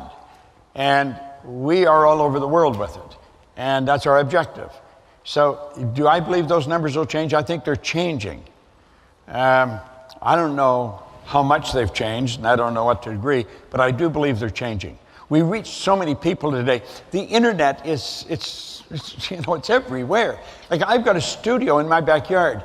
The studio is closer to my back door than that wall. I can broadcast all over the world from there, multiple cameras. I got them coming out of the ceiling. Scott, who's in the back, God, you got to hear his story. I got to get you to tell the story over the weekend. He's from Manchester in England. He set a goal when he was 13. He was going to work with me. He is our studio director. He knows how to take that place apart and put it together. Off his phone, he can control cameras in my backyard in the studio. This is like magic. And we can broadcast worldwide from my own backyard. That's an indication we're going in the right direction. We're reaching so many more people. So I think the numbers are changing. I don't know what they are, but I think they're changing dramatically. Yeah. Thank you. We'll take one more. Anybody have questions for Sandy? I'm just answering these. The first thing on my list, on my gratitude list, and I noticed her looking in my gratitude book. She was, I just saw that. She just thought she'd, oh yeah, it's interesting. I know what you're doing.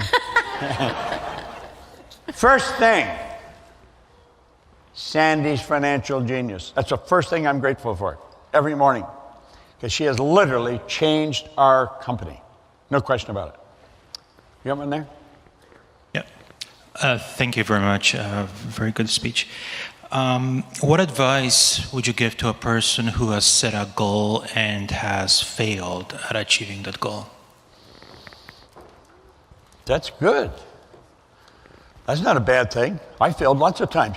You don't learn from your successes, you learn from your failures. You get up and go at it again. So you're not a failure until you quit. Failing is not hitting the mark, but that doesn't mean you're a failure. You failed, but you don't become a failure. The only time you failure is if you quit. You don't quit. You'd have to shoot me to stop me. I mean, there's no quitting. That's not part of the deal. There's no exit strategy. You know where you're going, that's where you're going to get there. Fail a number of times. I've failed miserably. If you fail big enough, it's exhilarating. I mean, I've had some real beauties. Does that help? You just get up and get going, and don't you dare lay down. And I don't care if you blow everything you got. Listen, I lost everything I had one time, and it's so clear to me. I sat in the living room, I closed the front drapes, and I sat in the dark in a great big chair, probably for a better part of a month. I was so despondent. I had lost. And then, I don't know what moved me, but I got moved. I went and I got 2 long-playing records. Earl Nightingale's narration, not condensed narration, is narration of the book As a Man Thinketh by James Allen. And I put those records on and I started to play them. I got up, I opened the curtains, and I went and bought a brand new Cadillac car. I didn't have any money. But I knew the car would make me feel good when I got in it.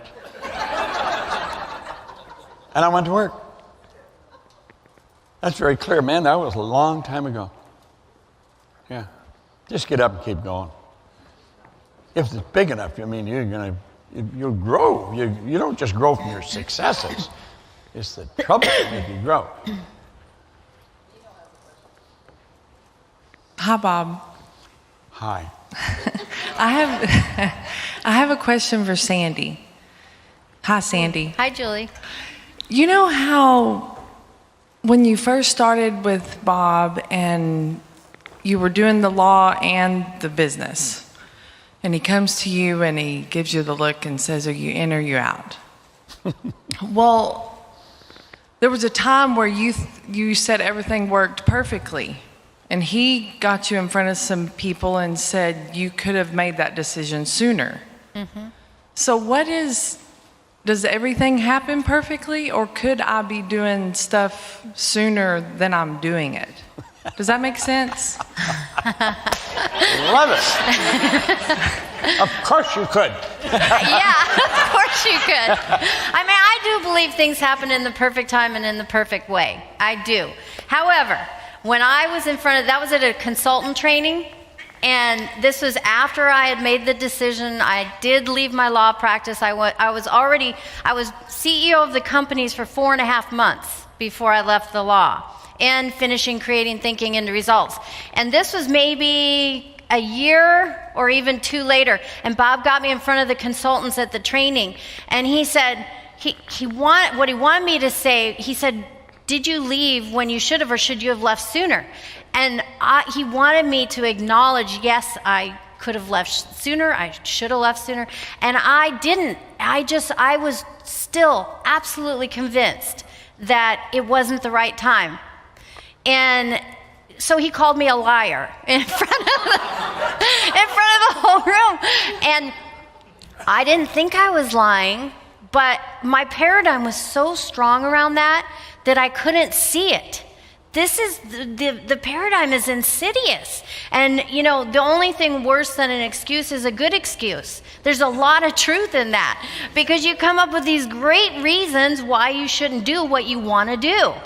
And it wasn't until I had written the letter to all my colleagues and my clients and my family, and I explained why I was leaving the law, this career that I had spent 2 decades at. And I was leaving, and I was going into this new profession. I had written that letter months before I sent it, Julie. And in fact, right when I came on as CEO. And the only thing that moved me in that moment, I probably would have been months more before I did anything, was Bob just coming up to me, and he's looking at me, he goes, what are you doing? And I'm like, what's he talking about? I'm like, hey, I got it under control. I can practice law. I can run this practice group. I can finish thinking into results. I got the companies, 19 of them at the time. And I'm like, I got this. And he just gives you that Bob Proctor look. He's just like, what are you doing? Are you in or are you out? And so I'm like, okay, it's time. And I get the letter and I queue it up. And I've got it on my email, ready to hit send. Over 2,000 people it's going to. And I just froze. And I picked up the phone, I called Bob, I got the letter written, I've got it on my email, but I can't hit send. Hit send!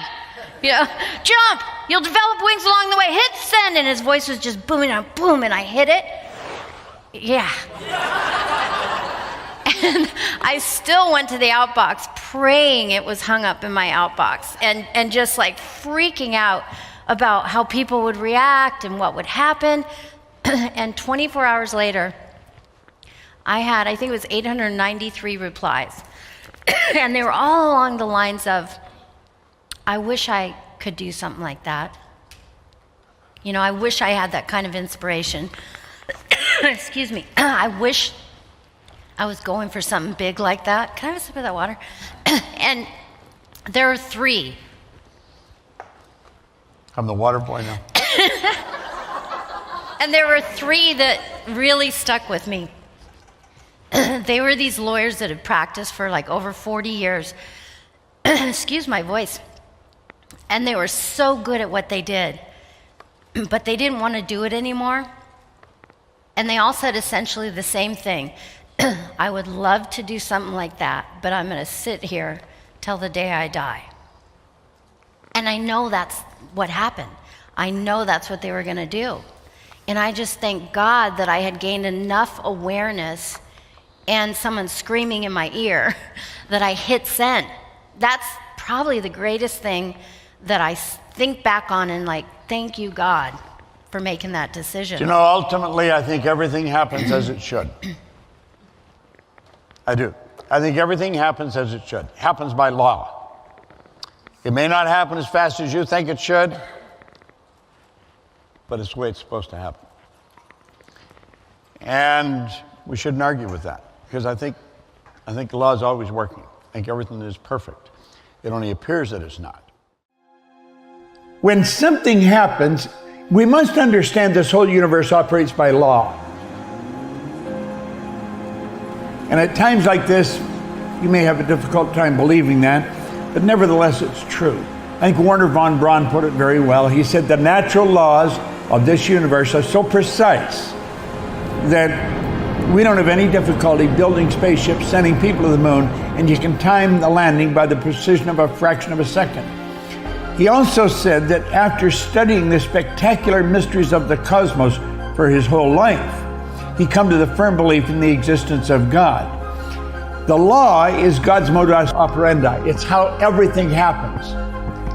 Well, one of the laws is the law of opposite. That law decrees if something's very bad, the opposite side of it, it's very good. It's equal and opposite. There's something very good going to come out of this. Now, we may not see it in our lifetime. Then again, we might. But something good will come out of it. My name is Fatima. I am from Toronto, Canada, but originally I'm from Iran. I was born and raised in the Middle East. 2007, I watched The Secret. My daughter was born in 2006, so I was with my family. The minute I saw Bob, to me it's like my grandfather's talking to me. And in my culture, we respect the elderly like they are to us. After God, they are everything for us. And he was just talking, like I could not get the image of him off my head. And I wanted to get in as a coach or get coaching. At that time, I think the price for it was something beyond what I could afford, so I brushed it off. And I said, you know what, I'll just implement what he's teaching. But that didn't work. So I loved the idea so much that I got into coaching as a profession. So I became a professional coach. I studied different modalities from different organizations. I got certified. I went all the way up, but never really succeeded to launch it as a business and generate revenue from it as a consistent income. So when I was presented to that idea through Paradigm Shift, it just made a lot of sense. It just made a lot of sense to me. After the coaching program, I actually saw it in the beginning too. Becoming a consultant with the company was a no-brainer for me. What held me back is would I be able to do it? Do I have the support? Do I have the resources? With my full-time job, I said I will do this. Now I'm leaving that, going toward that. But I have been coached for over 14 years, so I love it. I love to help people. I love to see and witness transformation, and I'm able to do it. I did not have a system that can support me. TIR, as it is, it's a system. And if you take, so it's the mechanic and the psychology combined. So if you take it, and you can literally take it and run with it. So this is what I really love about it, and that's my favorite program with the PGI. We will have an urge or a desire to do something, and right away, because this is our program, we will say, no, this is too much, this is too little, will it work for me? We start doubting ourselves. So same process happened with me. I knew I want to do it. I don't know if I was willing to pay the price for it. So this is the question. Had this been for free, would I have done it? The answer is yes. So I knew that this is definitely for me. And of course, I had to work on the finances. This is an investment for sure, but it's a no-brainer investment. I would easily bet on other people or other things. I never bet on myself. So one thing I did throughout my journey with Proctor Gallagher is that I bet on myself. So I would say to anyone, bet on yourself. Invest in yourself, do it. You will be so glad that you have done such a phenomenal thing for yourself. You have the tools, you have the knowledge, but if you don't have the belief that back it up that you are able to do it, it's useless. What Bob actually does, he raises the consciousness of, he raises the human being consciousness around money. And in the process, the entire being of a human being get transformed.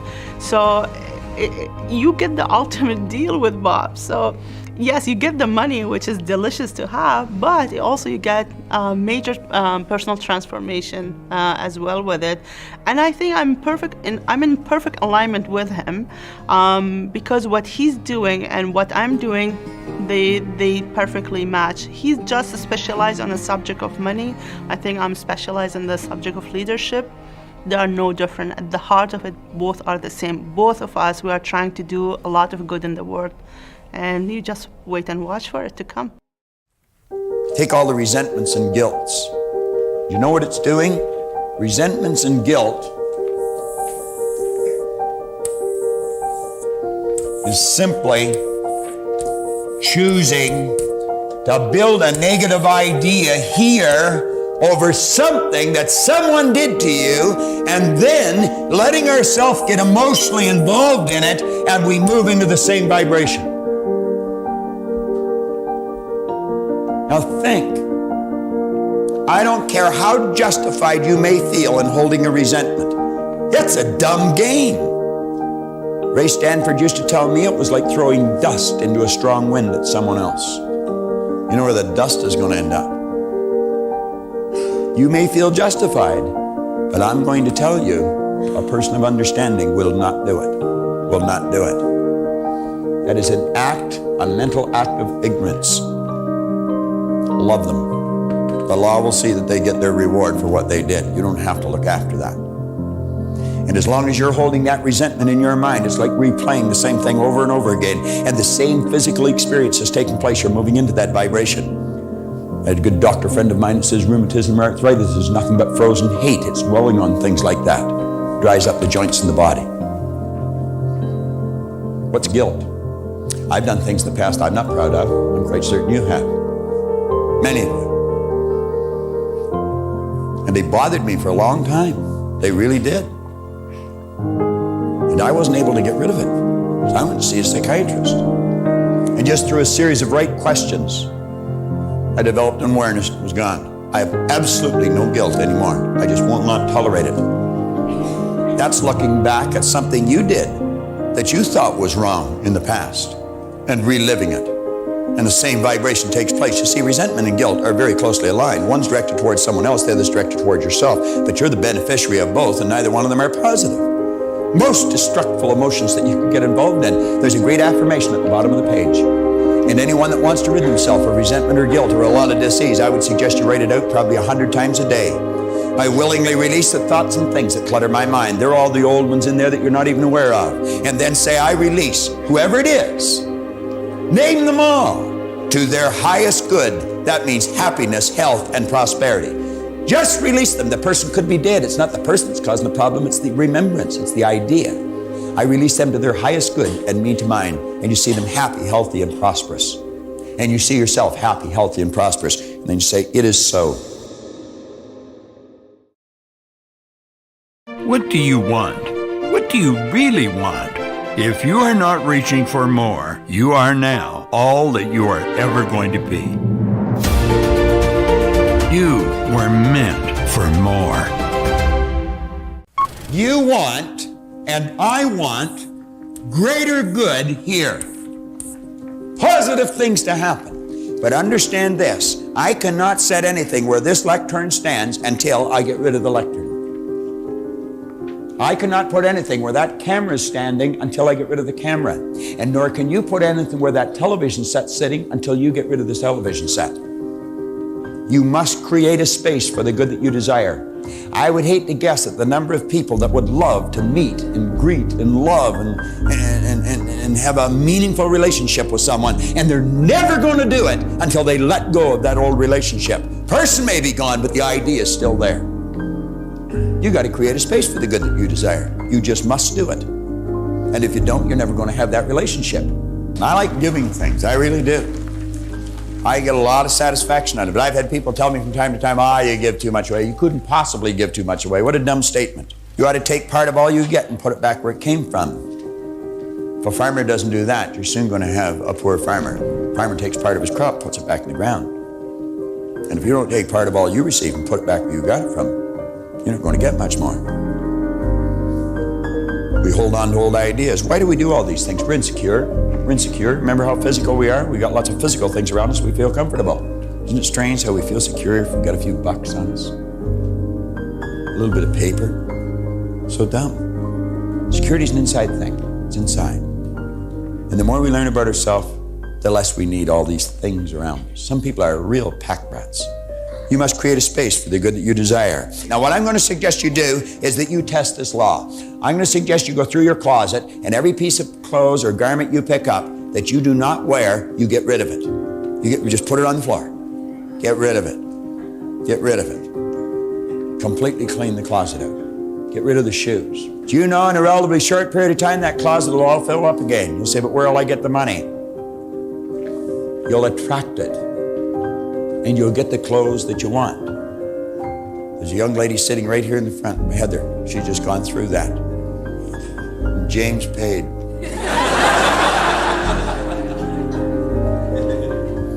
And then I want you to think of the other areas in your life that you want to get rid of things, different rooms. Some of you have a sofa you don't like. Get rid of it. Some of you have an automobile that you can't stand. Get rid of it. You won't walk for long. Make up your mind that you are going to create a vacuum by letting go of that old idea and accepting the new idea. Create a space for the good that you desire. And if you doubt me, you try it.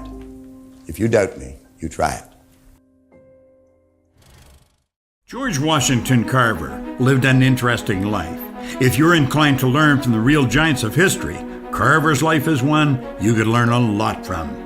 He once said, when you do the common things of life in an uncommon way, you will command the attention of the world. Forming the habit of doing the common things in life in an uncommon way will not only command the attention of the world, it will also guarantee you an interesting life, a life that is filled with satisfaction every day. You and I invest a respectable part of every day involved in doing common things. Isolated or standing by themselves, the common things probably are not very important. However, when you line the common things up, put them back to back, they become very important. Doing them in an uncommon way is what separates the amateurs from the pros. Begin today. Start doing common things in an uncommon way. It worked for Carver, it'll work for you. Many years ago, I read where Napoleon Hill pointed out that the imagination is the most marvelous, miraculous, inconceivably powerful force that the world has ever known. And you know, the average individual uses the imagination, if they use it at all, against themselves. They imagine what they don't want. They imagine problems coming. Let's begin to use our imagination the way God meant it to be used. It's the greatest creative faculty that we possess, and we can build anything we want with it. I want you to wander around your home or possibly your office and take a look at all of the conveniences that you have there that you didn't have, let's say, 2 years, 5 years, 10 years ago, 25 years ago. Do you know that every one of them, without exception, was first created in the mind of one individual with their imagination? Do you know you can use your imagination to go into the future and bring it into the present? That's what all highly successful people do. They see where they want to go, and then they act like the person they want to become. It was William James from Harvard's advice.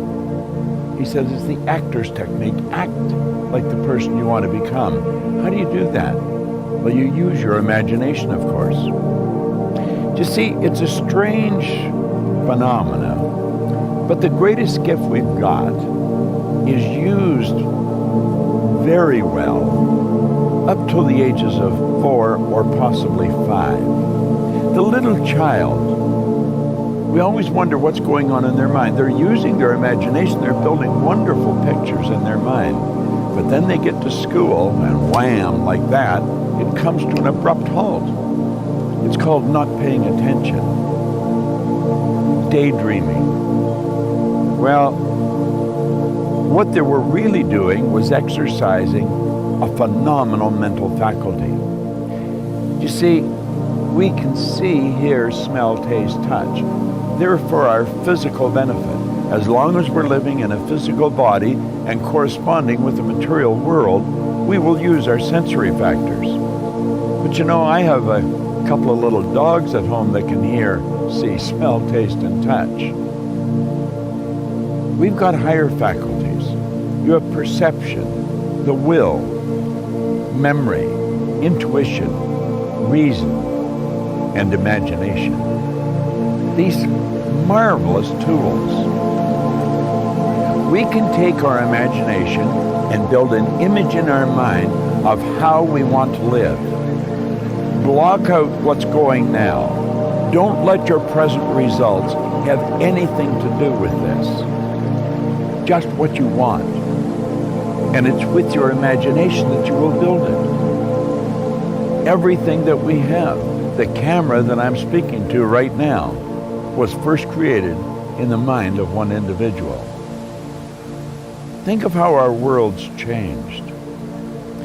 You see, we were gifted with these higher faculties. We're God's highest form of creation. We were created in God's image. We were given creative faculties to use. And you know, they're only used by 2 or 3% of the population. It's almost inconceivable that people would wander around with so much power and potential and squander it. See, the average person literally tiptoes through life, hoping they make it safely to death. It's such a shame, and it doesn't have to be that way.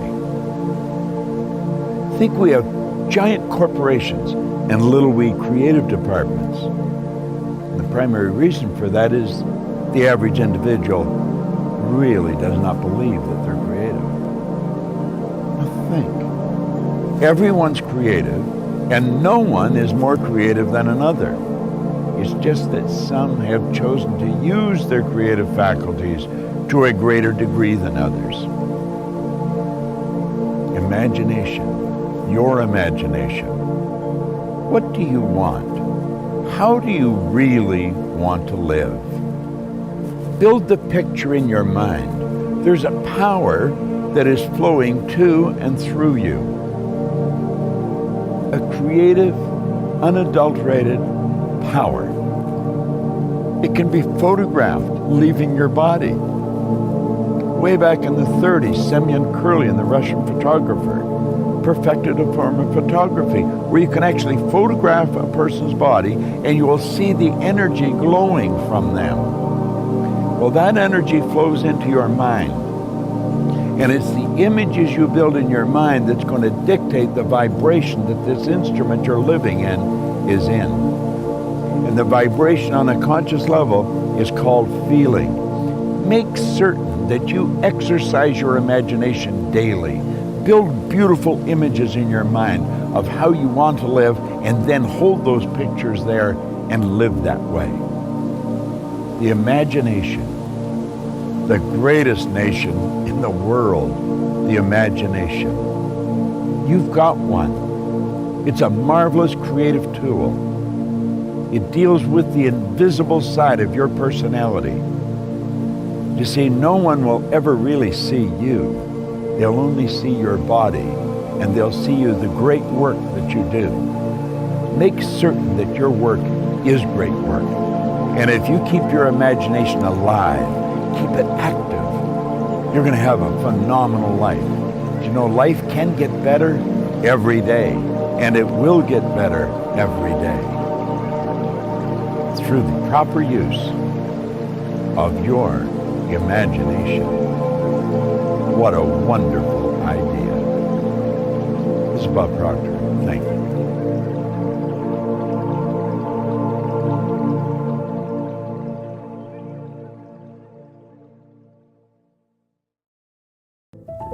See, the point is, you don't know how much future you've got. What's gone is gone. There's absolutely nothing you can do about it. Some of you have had divorces. Some of you have probably had bankruptcies. Some of you have had terrible things happen in the past. But what's gone is gone. It's in the past. And to spend your time focusing on the past is to spend the only thing that you've got, and that's what's right here, right now, because the sand never stops running. This is all we've got. And to spend your time now thinking of what happened there is making absolute certain that the future is going to be the same as the past. Now, I don't suppose many of us spend a lot of time thinking about that, but a lot of us spend a lot of time making that error. That's an excellent symbol. All you got is now. I remember years and years ago, I suffered with headaches, terrible headaches. I got to the point where I was taking Bufferin for the headaches. Then I got to the point where I was taking Sinutab with codeine for headaches. There was 16 in the bottle, and I got to the point where I was taking 2 bottles a day. As a matter of fact, most times I didn't even remember my head not aching. But I was sort of numb all the time. Of course, with that much junk in you, I guess you couldn't be any other way. And I remember talking to this chap. I was in the Hotel Vancouver, and I was picking up 2 heavy briefcases or suitcases, and I was in a real rush to get to the airport. He said, "What's the matter with you?" He said, "You look like you're going to pass out." And I said, "I feel like I am." Well, he said, "What's the matter?" And I said, "My head is aching so bad, I feel sick to my stomach." Now, some of you suffer with this, and I felt like banging my head against the wall. It was so much pain. He said, "Go and sit down in that chair." And I said, "I don't have time. I got to catch a plane." He said, "Listen, you can always get another plane. You only get one head." He said to me, "Do you know what forgive means?" And by the way he asked the question, I just thought I probably don't. And I said, "Well, I don't know." He says, "Forgive means let go of completely, abandon. Just let it go. Unequivocally. No strings attached." Now he said, if you want to rid yourself of headaches, just forgive all thoughts that are on your mind. And you just listen to me. And he put me in a totally relaxed state. I felt better than I had felt for years. Because you're going to find that your head is aching because of the things that you're not letting go of. And it's causing tension, and it's causing an abnormal state of vibration of the cells in the brain, which causes the blood to rush to the head. And as you put yourself in a totally relaxed state, you'll soon become programmed to relax. I know that I would not be able to do what I do as often as I do it, and as long as I do it, if I wasn't relaxed. Leland Val Vanderwall said something when we were sitting having coffee, and I jotted it down. Every time this guy opens his mouth, he drops a pearl. I'm so wise.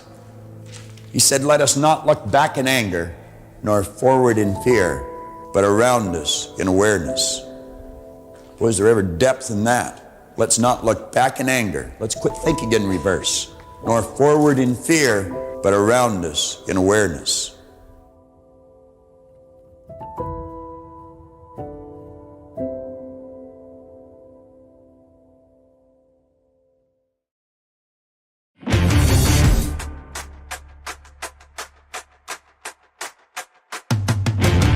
Joining us now is Bob Proctor, New York Times best-selling author, lecturer, and counselor. He's been described as preaching the gospel of positive thinking and maximizing human potential.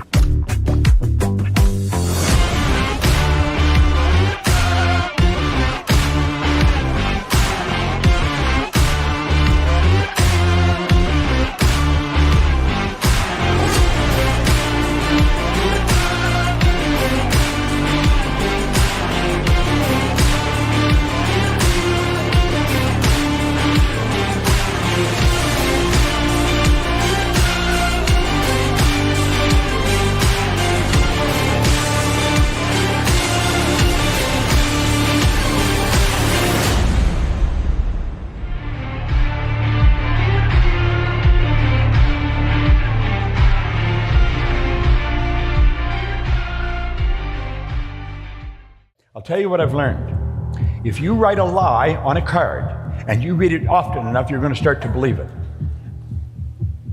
Whatever you write, if you write it over and over and over, write it over and over and over. See, writing causes thinking. Thinking creates an image. As you get emotionally involved in the image, you're planting it universal intelligence. Universal intelligence is amoral. It doesn't care what you plant, but it'll return what you plant.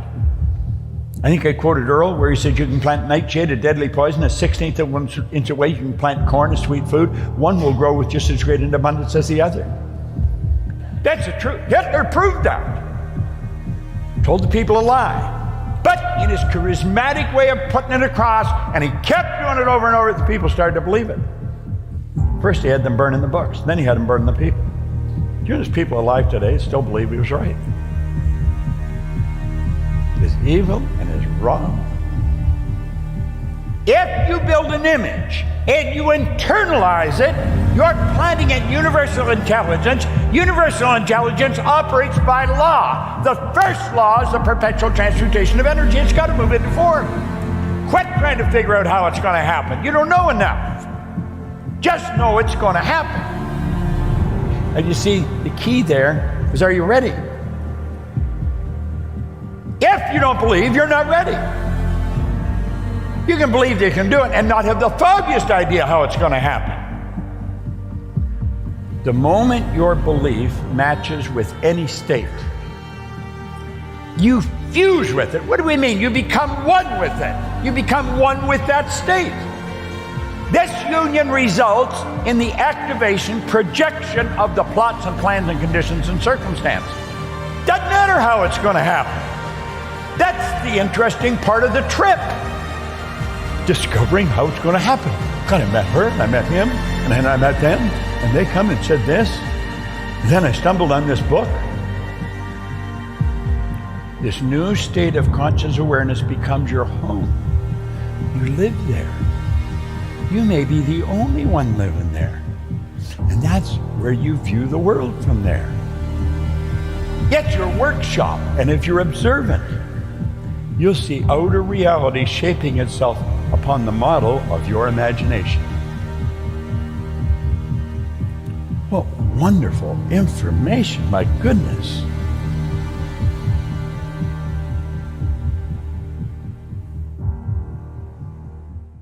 I am so happy and grateful that I make $1 million every month.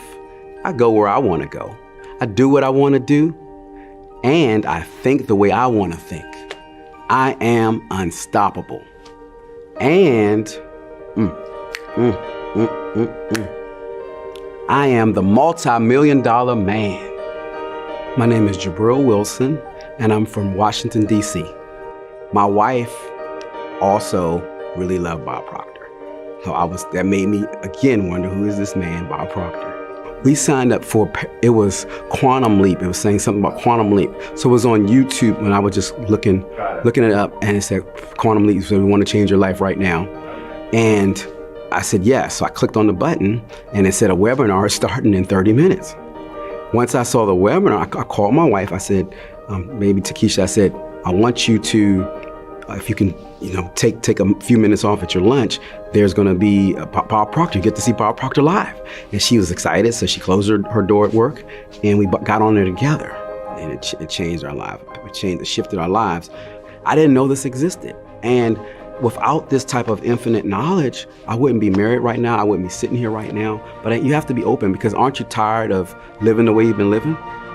If you don't know how to change or how to maintain that and have a system of support, which I have now, it's just different. It's a different type of swag.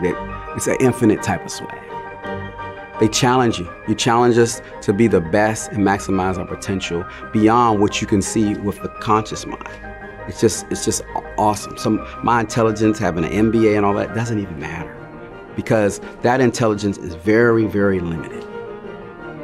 And some of it was earned based on paradigms, based on me having to prove myself to people. I had limited beliefs. I couldn't make a decision. I would feel something with my intuition, but then I would back down because I questioned myself. My self-image is so much better. And even when you asked me yesterday what do I want, I used to be afraid I would let somebody talk me out of it. And the problem is I would look for people to talk me out of it. These weren't the type of people that you share your dreams with. Here in this environment, you better share your dream. They're expecting you to have one. So I dropped out of my doctorate program and put that money to professional development. And I made the best decision in life. As a matter of fact, some of my professors want to know what I'm doing now.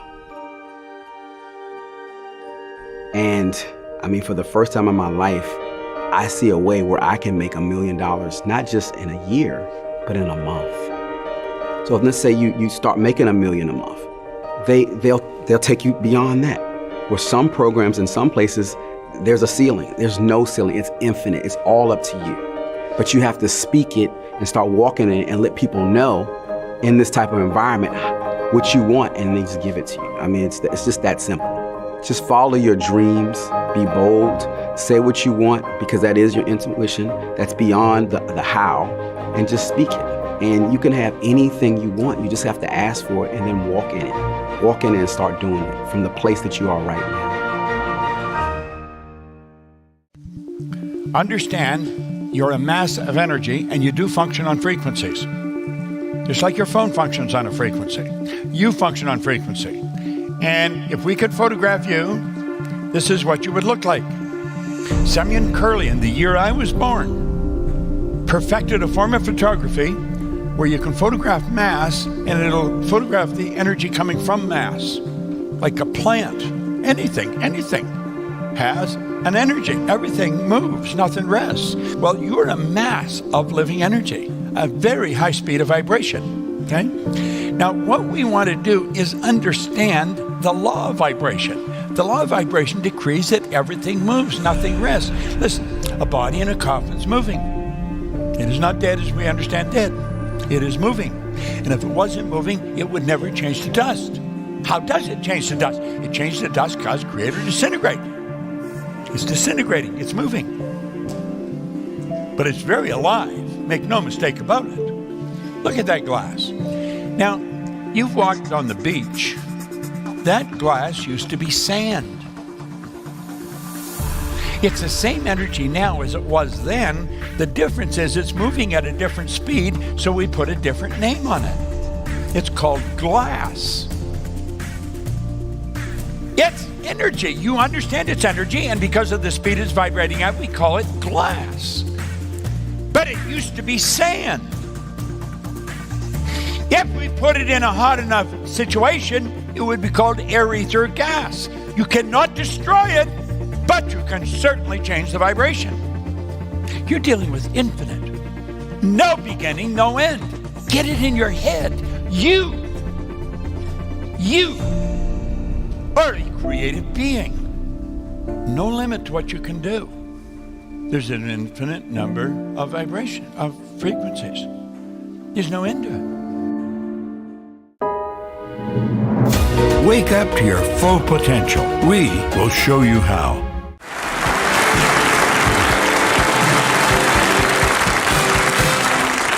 Thank you, John. I want to suggest now that you really put on your thinking hat. I have a paper here that was written by a gentleman who has since passed away. He was a great Canadian. His name was Dr. Lawrence Rampell. And when I first moved back to Canada from the United States about 8 years ago, Dr. Rampell was sitting right here where Mr. Kavuk, the great photographer, is sitting. And this man took more notes than anyone I had ever seen in a seminar. I honestly thought if I could have got a copy of his notes, that I would have probably had a transcript of what I was saying. Now, I made up my mind I'd get to know him after the seminar was over. I wanted to know why he wanted to have all this written. And he introduced himself as Dr. Rampell. I asked him if he was a medical doctor. He said no. And I said, are you a dentist? He said no. And I said, are you a chiropractor? He said no. I said, do you want to play 20 questions? And he laughed, you know. And he said no, he had a doctorate's degree in thinking. Now, do you know, he had the only doctorate's degree in thinking that had ever, up till that time, come out of the University of Toronto. It took him 11 years to get it. Every time he went to go down a road, somebody would put a block up in front of him and say, no one has a doctorate's degree in thinking. Now, that's rather odd, especially when you consider that thinking is the highest function of which a human being is capable, and all the great leaders, all down through history, have been in complete and unanimous agreement that you and I become what we think about. Now, play with that for a moment. It's a subject that is not taught in school. It's the highest function of which we're capable.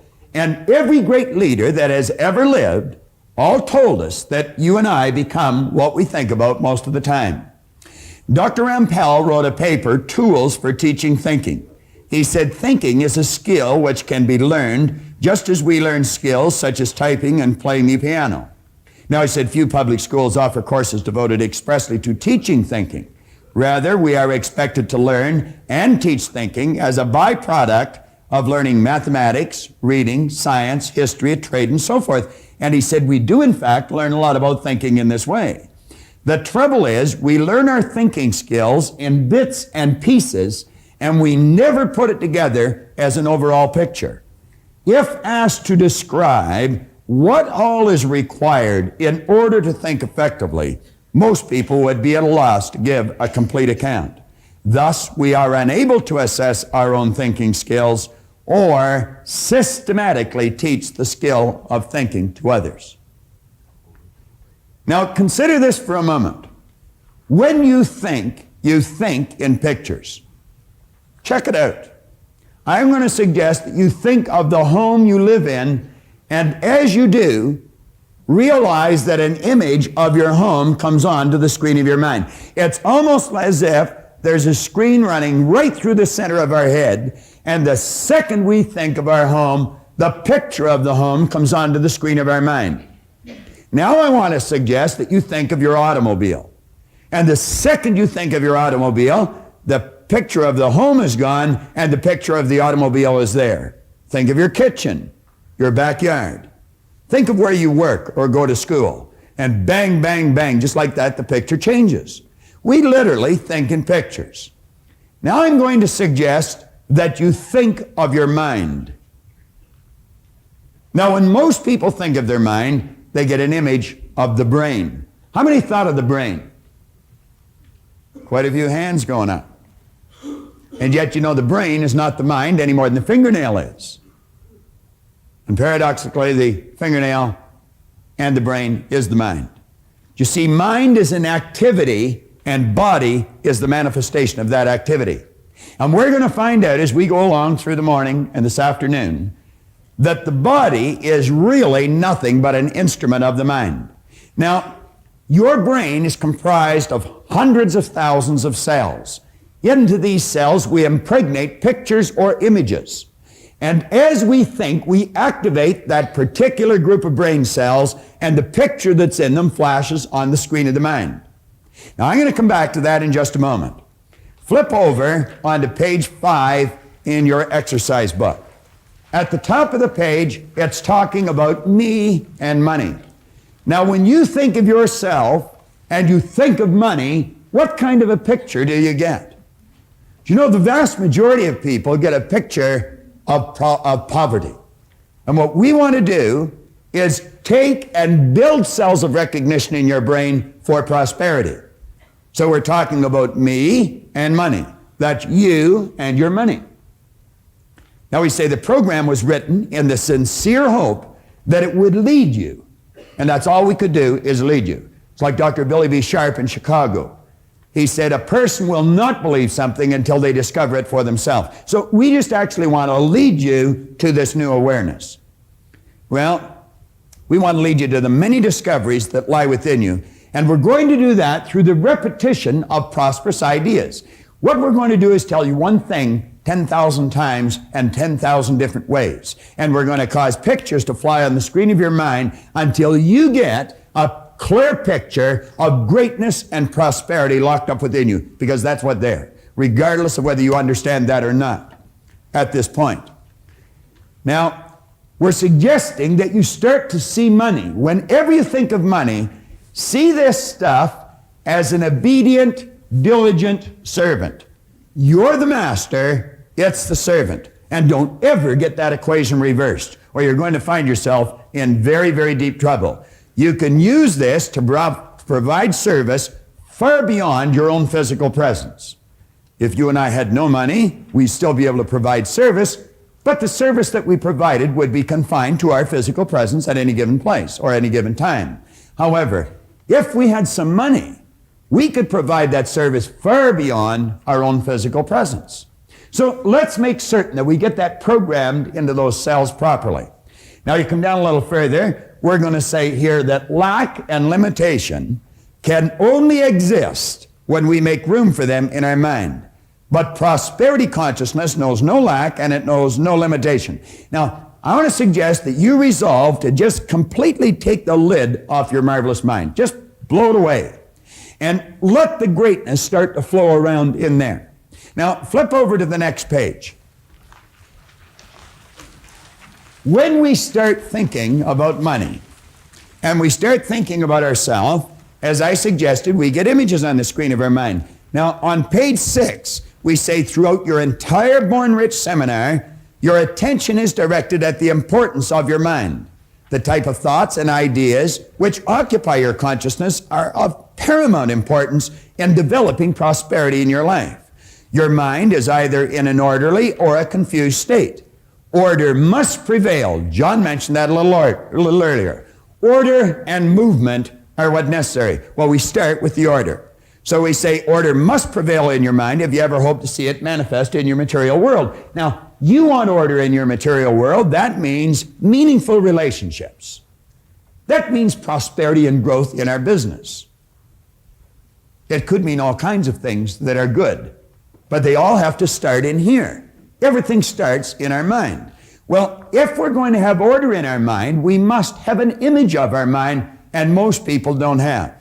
So what we're going to do as we go through the seminar is build brain cells. Now that may sound a little strange to some of you. You may be sitting there and thinking, well, this is ridiculous. How can I build brain cells sitting watching this box? Well, I can assure you that you can, and I'm going to convince you very shortly that you're able to. Now, what I'm going to do, I'm going to use different examples as we go through this seminar, and each one of these examples are real, live examples, every one of them. This is a letter that I received on February the 18th, 1986. It came from Joanne White. She was the regional administrator to the vice president of sales for the Metropolitan Insurance Company in Kansas City. Now, Joanne was in a seminar there in January of 1986. This letter is dated February of 86. And when Joanne came to the seminar in 1986, she told me a fascinating story. Now, apparently, she had come to a seminar that I conducted in Kansas City 10 years prior to this in 1976. Now, I didn't remember Joanne, nor did I remember her son, who she was telling me the story of. But when she told me what happened, I quickly related to it because it's happened many times, and there's many situations that I do remember. Apparently, we had been doing seminars right across the country for the Metropolitan Life Insurance Company, and a friend of hers in another area had been talking to her on the phone, who also worked for the same company, and this friend told her, if this seminar ever comes to Kansas City, make sure you go and take your son. Well, she took that person's advice and she came. She brought her 11-year-old son, Eric, who had been diagnosed as having learning disabilities. Now, keep your mind open here, folks, because this is real. It happened, and it can happen to anyone.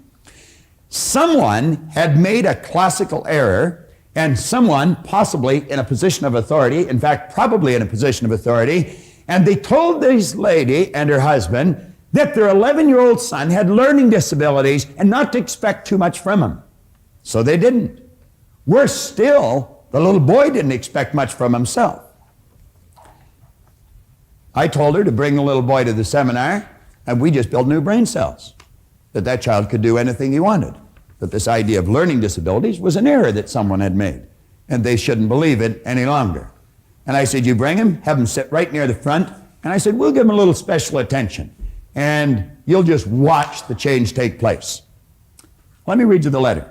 She says, Dear Bob, I wanted to take a moment to tell you how much I had gained from your seminar in Kansas City and how much I am continuing to gain from the use of your tapes. Now, at that time, all we had is audio tapes. Now, you can sit and you can watch this over and over and over again because there's going to be parts of it that'll seem a little confusing to you first time through. But as you play it over and over and over again, the confusion will leave and order is going to come to your mind. There's many times I'll take a book and I'll read the same paragraph over and over again. This book that I mentioned earlier of Napoleon Hill's, I've been reading that for 27 years. Now, it's not such that I'm such a slow learner. It's just there's so much depth in the book.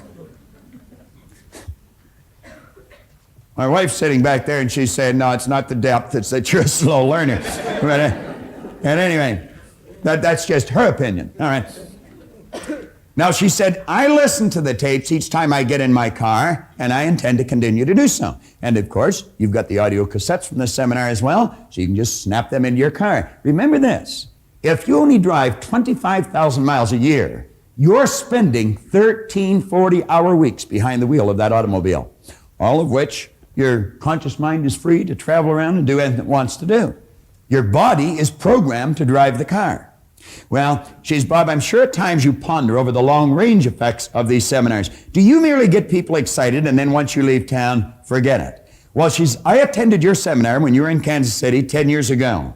I brought my 11-year-old son who was going through some trying times in school. He had been diagnosed as having learning disabilities and he was really struggling. Listen to this. He was certain he was a reject. What a terrible thought to be running through the little kid's mind. I'm a reject. Many adults running around with that thought in their mind. You could have been sitting with that thought in your mind. You might be sitting with that thought in your mind. I'm a reject. There's no such thing as rejects. God didn't make any rejects. But she says, I brought Eric to the seminars. He learned that you can do anything or be anything that you believe you can. He learned to set goals and to achieve the goals that he set. Listen to this for progress. I am very proud to tell you there was both an immediate and a long-range change in Eric's performance. In that same school year, his grades spiraled upwards and he became an honor student. Eric attended Bay State. He is an Eagle Scout. He was listed in Who's Who in American high schools. He was editor of his school paper. He qualified for scholarships, that's plural. He had his choice for college. And at the present time, he's a junior at the University of Missouri, and he's on the dean's list. I feel a great deal of this can be credited to the fact that this 11-year-old boy learned he could do anything he believed he could, and he became a goal setter. Joanne concluded by saying, Bob, I just wanted to share this letter with you, as I really do not know if we would be able to tell this success story if I had not brought Eric to this seminar. I'll always be grateful. I guess she will, and I guess Eric will too. And what was the big win? Was it the Who's Who in American high schools? Was it being editor of his school paper? Was it the honors that he accomplished that first year? Was it the college scholarships in college? I don't think so. I don't think any of those things were the big win. You know what the big win was? It was the one single idea that enabled him to do all these things. And one idea can cause you to make the progress this young boy made. We have a gentleman in our audience, I'm not quite sure where he is.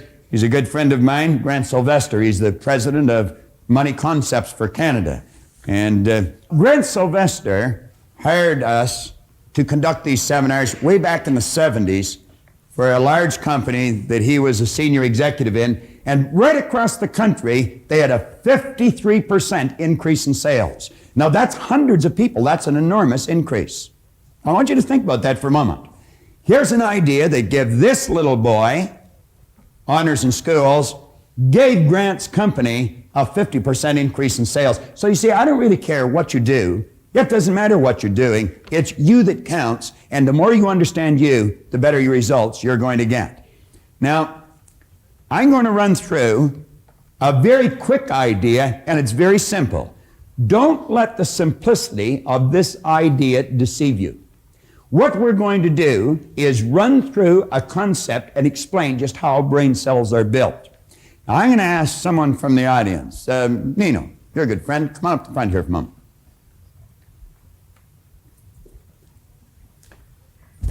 All right, Nino. Wonderful, Bob. Give Nino a hand. All right. And if you're sitting in your office or sitting at home, I want you to meet one of the best managers I know. Thank you. And I mean that sincerely. And I'm not just saying that to flatter Nino. I'm saying that because of the results that I see as people get. Nino was kind enough to hire my son and daughter-in-law to go to work for them at the beginning of this year. And every month this year, they have earned somewhere between $20,000 and $45,000 a month. Now, you don't do that if you haven't got a real good manager drawing the best out of you. Management is the development of people. It's not the direction of things. So Nino's a very good friend of mine. Now, Nino, I want to ask you a couple of questions. I'm going to do something. What I'd like you to do is hold out your hand like this. All right?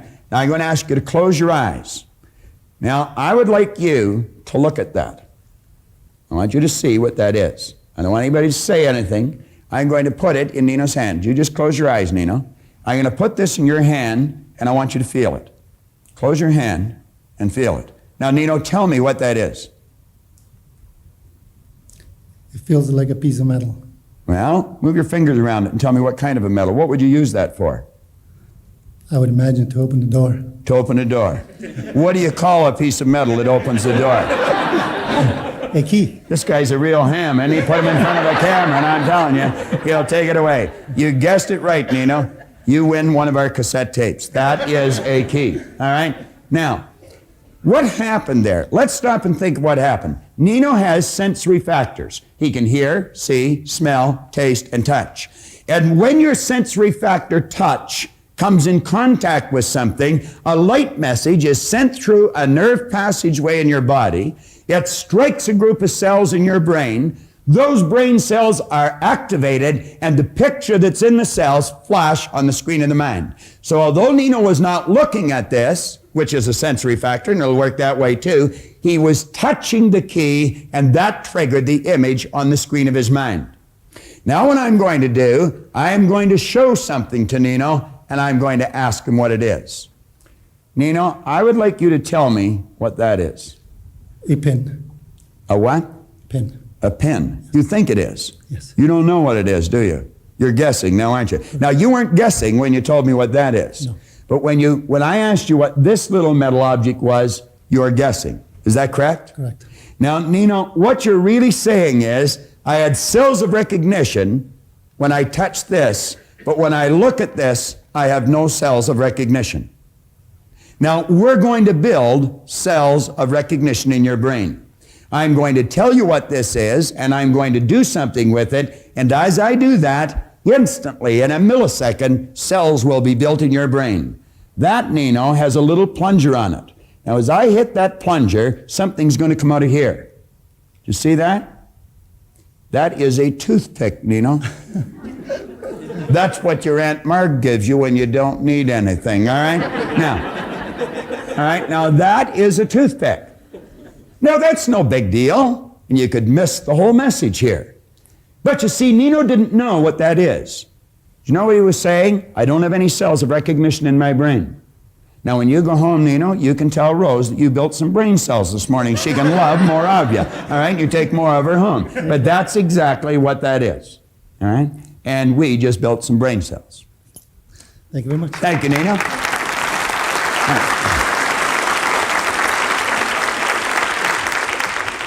Nino Spizzeri is, without question, one of the greatest real estate sales managers I've ever met. And you know, I told Brian something, and I'm going to tell you something. Whenever you go to do something, make certain that the people you surround yourself with are very successful. Carl Menninger one point in time pointed out that environment is more important than heredity. In other words, the people you find yourself surrounded by are more important to your success, your well-being, than what's built right into your genes at birth. And I suggested Brian go see Nino. I told Leslie go see Nino, go to work for the man and listen to him and do what he tells you. And he'll draw the best out of you. And that's exactly what he's doing. Now, we're going to build some brain cells with respect to the mind. All right? And as we build these brain cells with respect to the mind, we're going to build a picture of our mind right in here.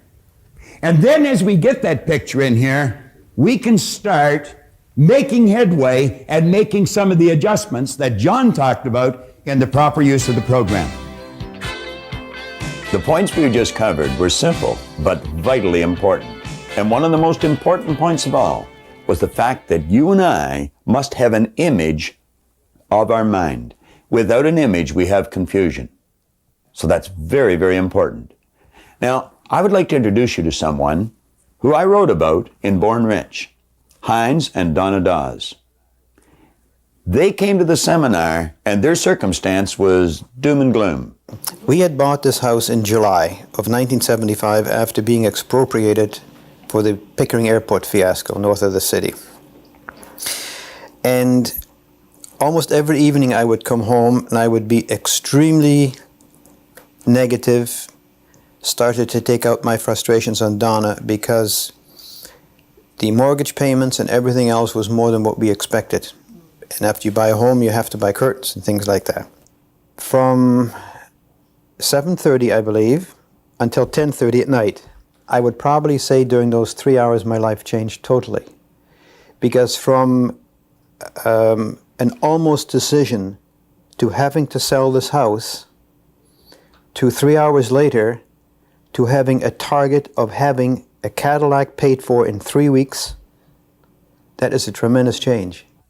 An important point here is that Heinz Dawes had been an insurance agent for 15 years. He had great information. He had heard many motivational speakers, but he was still at the financial point where he was going to have to sell his house. Heinz's problem was confusion. He did not have an image of his mind, and that's what made the difference. Unfortunately, a lot of those, if you want to call them motivational speakers, are geared on a very narrow, specific point. And yes, it may give you an immediate shot of adrenaline, but very quickly wears down because you are not given the understanding of how it works. If I know how something works, as opposed to simply being told blindly as to how to do it, I have a different understanding. So that was the difference. Yes, the very easy, understandable way that Bob explains how the mind works, how you control the mind with your thoughts, and how the results are obtained. I got my Cadillac in 22 days after I made that promise to myself. Now I'd like you to come with me, and just the same as we were able to help Heinz and Donna and millions of others, I want to help you. Watch closely, and we will create an image of your mind that you can work with for the rest of this program, for the rest of your life. Never reject a goal or a fantastic dream because you currently do not have all the resources, manpower, or expertise to bring it into reality.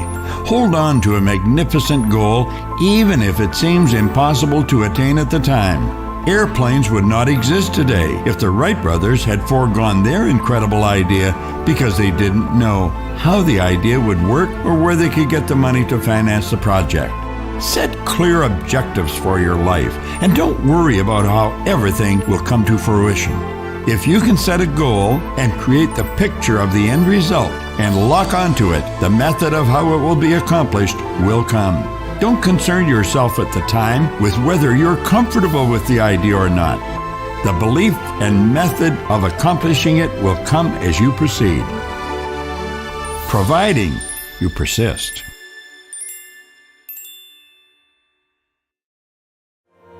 You're hardwired to do something. I truly believe that you have a tremendous talent within you. If we will sit and say, what do I love doing? People say, how do you decide on a goal? That's how you decide. How do you decide on your purpose? That's how you decide. What do you love doing? Get rid of this stuff about what somebody else thinks. Who do you care what somebody else thinks? Terry Cole Whitaker wrote a book one time, and the title of the book is a classic. The title of the book is, What You Think of Me Is None of My Business. And that's right. I hope you like me, but if you don't, it's your problem, not mine. When you get in touch with yourself, and you really like yourself, it's not too important what other people think. The trick is to find out what are you hardwired to do. What are you really good at? Then dedicate your life to it. I had a man that gave me this book. He said, Bob, if you do exactly what I tell you, you can have anything you want. Now, I didn't believe that, but I believed he believed it. I'm a walking, living example of what Earl Nightingale's recorded on this. I have listened to this so often, and I still listen to it. I still punch this button. Successful people have shown that they radiate confidence, assurance. They expect success, and they get success.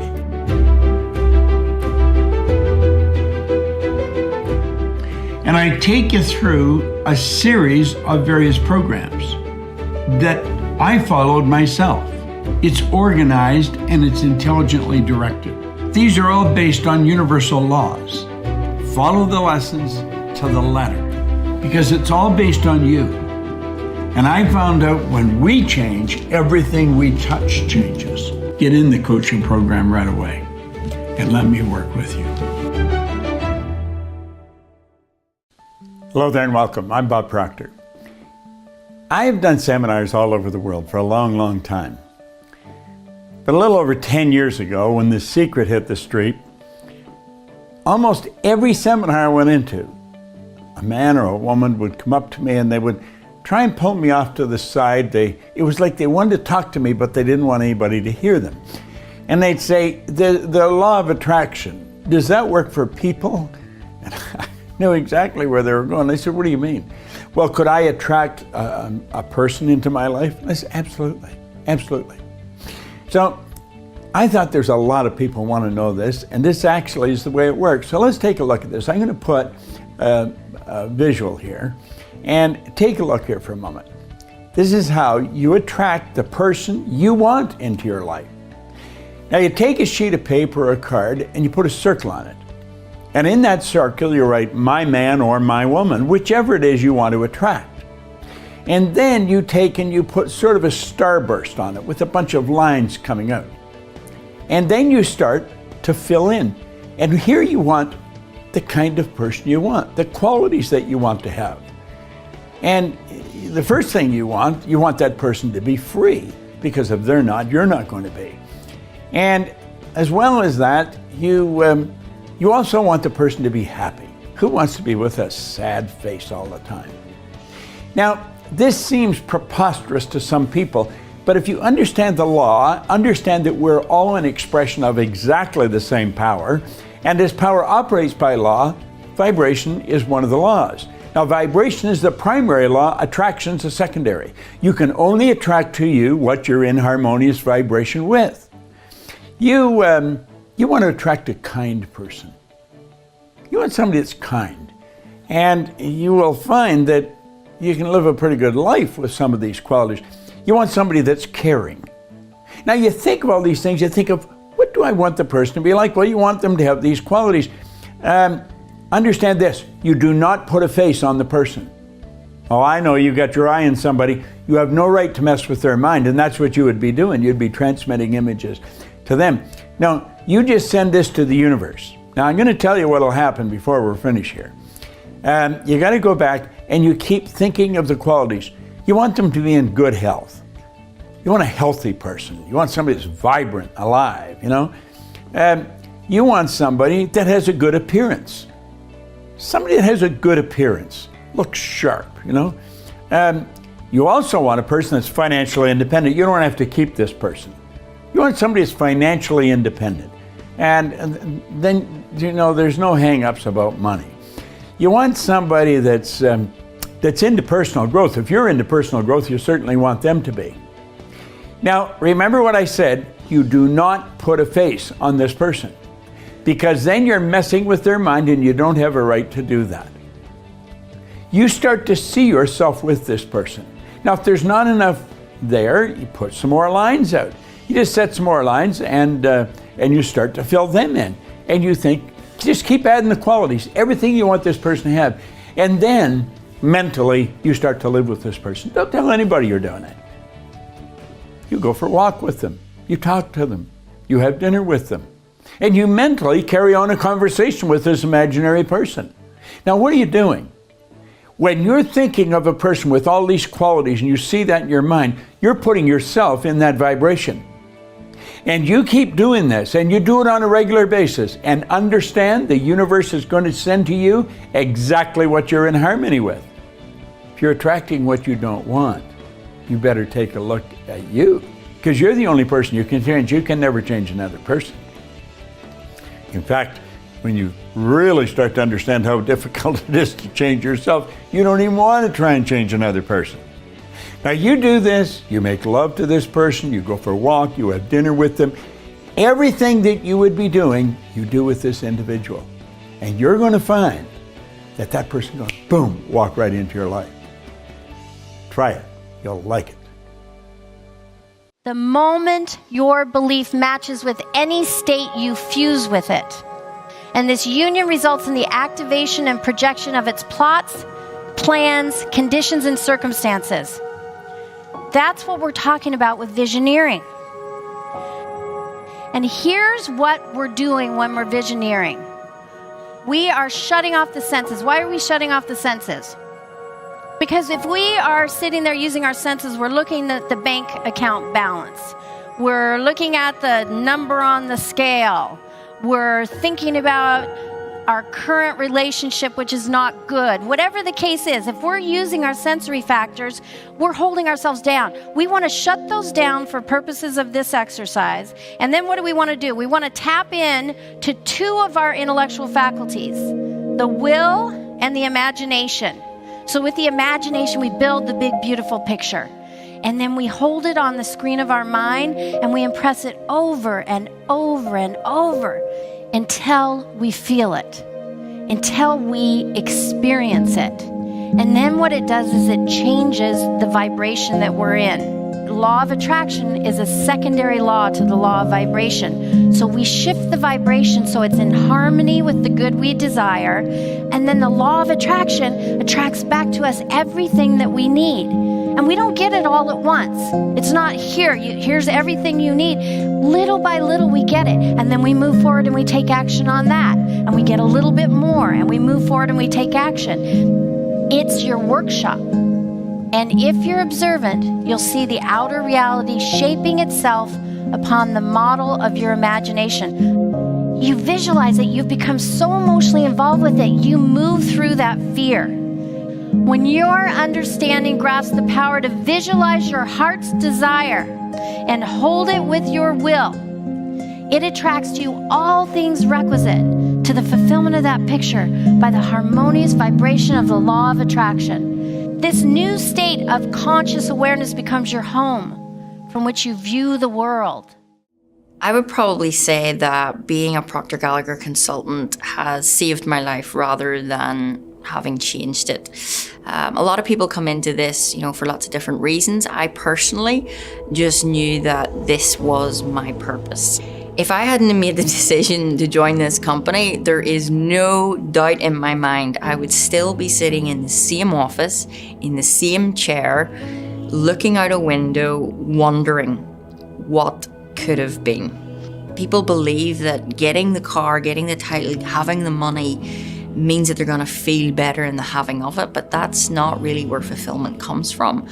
And this work and having studied this material and being able to understand it, not just study it to gather more information, has really made me understand that yes, I can have all those things, and trust me, I enjoy it, but I am enjoying the journey. And when you understand that you can have both and that you're not going to get things to get, goals are not to get, they're simply to grow, that's really when you never want to stop this. Like, I have achieved incredible things since I've started this journey, but I also know that I am absolutely nowhere in comparison and relative to where I'm going. And you know what? Sometimes I don't even know where that is, but I know because I'm studying me and I understand this, that I can go anywhere, I can be anything, I can have anything. I can just sit back and smile because I know that every time I serve someone, that I'm living my purpose. And the beautiful part about it, again, when you understand the law that backs all of this, you can't help somebody else and not benefit either. Now, that's not why you do it, but again, it's just a beautiful part of this work. So it's the ripple effect on people's lives, and everybody wants to help somebody. And this is my way, this is what I do, and it could be your way. If you're thinking about doing this, or even better yet, if you've thought about doing this and maybe you've already reached out, but you're still on the other side of that screen, then really ask yourself why. Because everything happens for a reason. And I know what it's like to be on the end of a phone and hear these incredible things and wonder, well, that sounds good for them, but I couldn't do that. But you have absolutely no proof of that. Now, I'm not here to twist your arm, and I say this to everybody that I speak to, but you've got to ask yourself, what are you prepared to do? What are you prepared to do? Because we've got all the tools, we've got all the resources. We can actually help you get set up, not just in business, but get you set up in life. I mean, this company is my family, and that is not some cheesy line. It truly is. The love and the care that PGI give is next to none. I've never seen anything like this. So you've got to ask yourself, what are you putting on the table? Because we've got it here. We're saying we can show you how to get anything that you want, how to create a multi-million-dollar business, which you can. I've now earned over $1 million. And I mean, I didn't ever even dream of that at the start. But I had to put things on the line. I had to say to myself, well, hold on a minute. I've got to put skin in the game. So we're saying, yes, we can help you, but you've got to be willing to help yourself. And that's where I would say to you is, what have you done? Really truthfully ask yourself. And if you haven't put yourself in the line, if you haven't, decided to give up anything, and I'm not saying you have to give up everything in your life, but you do have to make room for the good to come in. Create a vacuum of prosperity. And it might be scary for you, and you might be sitting there, with fear or worry or doubt. That's normal. I mean, I don't really ever think that nobody doesn't have that. But if you don't act on it, you're going to have that anyway. And you're going to have it for a hell of a long time. So just think about that. Get back on a phone call, reach out, and just make a decision. A decision is where it starts. If you want a better life, a better income, better health, better relationships, if you can say yes to all of that, then just say yes to yourself. We were talking about building brain cells and developing an image and placing it in these cells for our mind. So what we will have then are cells of recognition. When we think of our mind, rather than drawing a blank or drawing on a picture of the brain, we actually have a workable image that we can start to use. Now, before we do that, let me mention something here about a gentleman I heard speak way back in the early 70s. I was fortunate enough to be on a program in Chicago at a Human Resource Congress with a gentleman named Frank Goebel. Frank Goebel had been an aerospace engineer. He was the president of an aerospace company. And one day he was working on his budget, and he realized that 65 cents out of every dollar revenue coming into that company was going back out of the company again to employees for either salaries or benefits. And he suddenly realized he knew virtually nothing about people. Here he was spending 65% of all the revenue on something he knew virtually nothing about. He said, I knew an awful lot about engineering, and I knew a fair amount about aerospace, but I knew very little about people. And so he said that he decided he would study some psychology, and fortunately for him, he ended up collaborating with Abraham Maslow. Now, Maslow made a breakthrough, the like of which is maybe only made every few thousand years. He had come to the conclusion that you and I have infinite potential. He's written a paper. He left aerospace engineering, and he went on to start the Thomas Jefferson Research Center out in Pasadena. In a paper called The Productive Person, Goebel wrote, by nature, you and I are alike. By practice, we get wide apart. There's the difference in our results again. Now, he said the difference between the most dissimilar characters, between the real achievers and the non-achievers, for example, seems to arise not so much from nature as from habit, custom, and education. He went on to quote William James, who concluded that we use a very small part of our real potential. And James said that most people live, whether physically, intellectually, or morally, in a very restricted circle of our potential being. We make use of a very small portion of our possible consciousness and of our soul's resources in general. Much like the person who out of their entire bodily organism would get into the habit of using and moving only their little finger. I want you to think for a moment, if you had a child and that child was laying perfectly still in its crib and the only part of its body it was ever able to move was its little finger, I'm quite certain that you would probably beg, you would borrow, and if you had to, you would steal to find out what's wrong with that child. But isn't it strange that a human being can stop growing mentally at a very early age and it can be virtually ignored? This is, without question, one of the most important subjects we can go to. I want to refer back to something Napoleon Hill wrote again that caught my attention when I first read the book.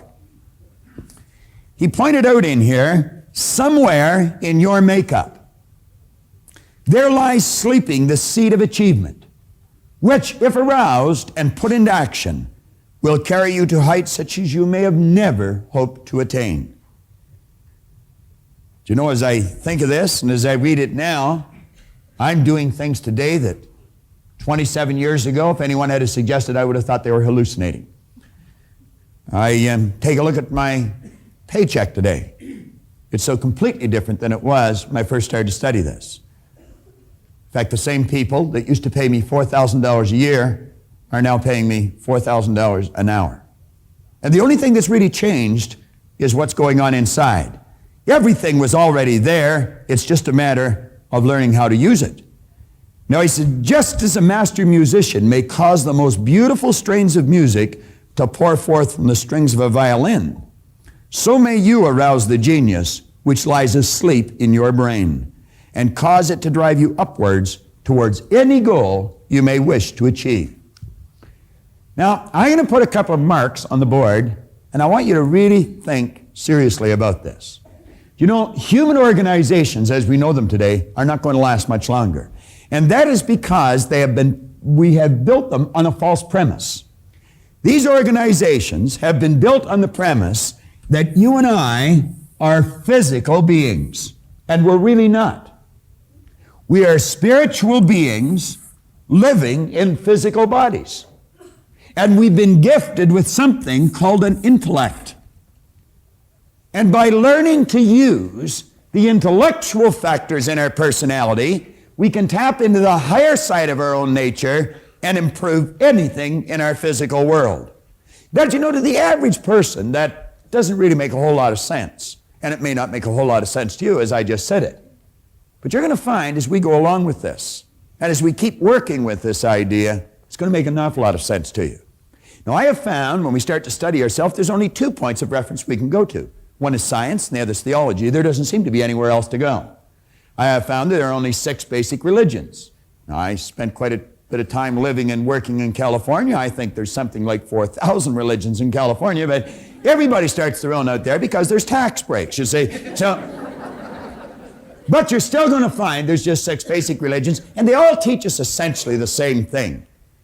They teach us that we are non-physical beings. They may use a different word, but the concept is the same. Do you know, it's a strange thing. Most people don't even know much about their own religion, and yet they say mine's right and all the rest are wrong, and they don't even know what the others are.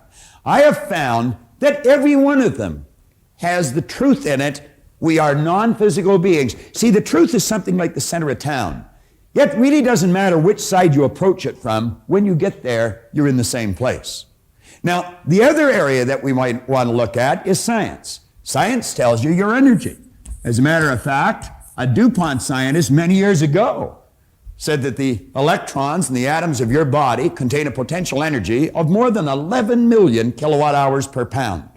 Do you know that there's enough potential energy locked up in that thing that you're sitting in that we call a body to light up this whole North American continent for nearly a week? And then you'll hear people say, I haven't got any energy. What a ridiculous statement. That's all we are, is a mass of energy. Do you know this thing you're living in vibrates? It glows. As a matter of fact, there is an aura of energy around your body. That is the cells leaving your body. Your body changes at the rate of about 50,000 cells per second. And as the cells leave the body, new ones are created. And you know you can photograph the energy leaving the body. Semyon Kurlian, way back in the early 30s, perfected a form of photography where he could take and photograph mass, and the rays of energy coming from the body would penetrate the camera, penetrate the film, and you'd actually catch it on the film. And you'd photograph the density and the color of it. I would imagine you're very familiar with this, are you, honey?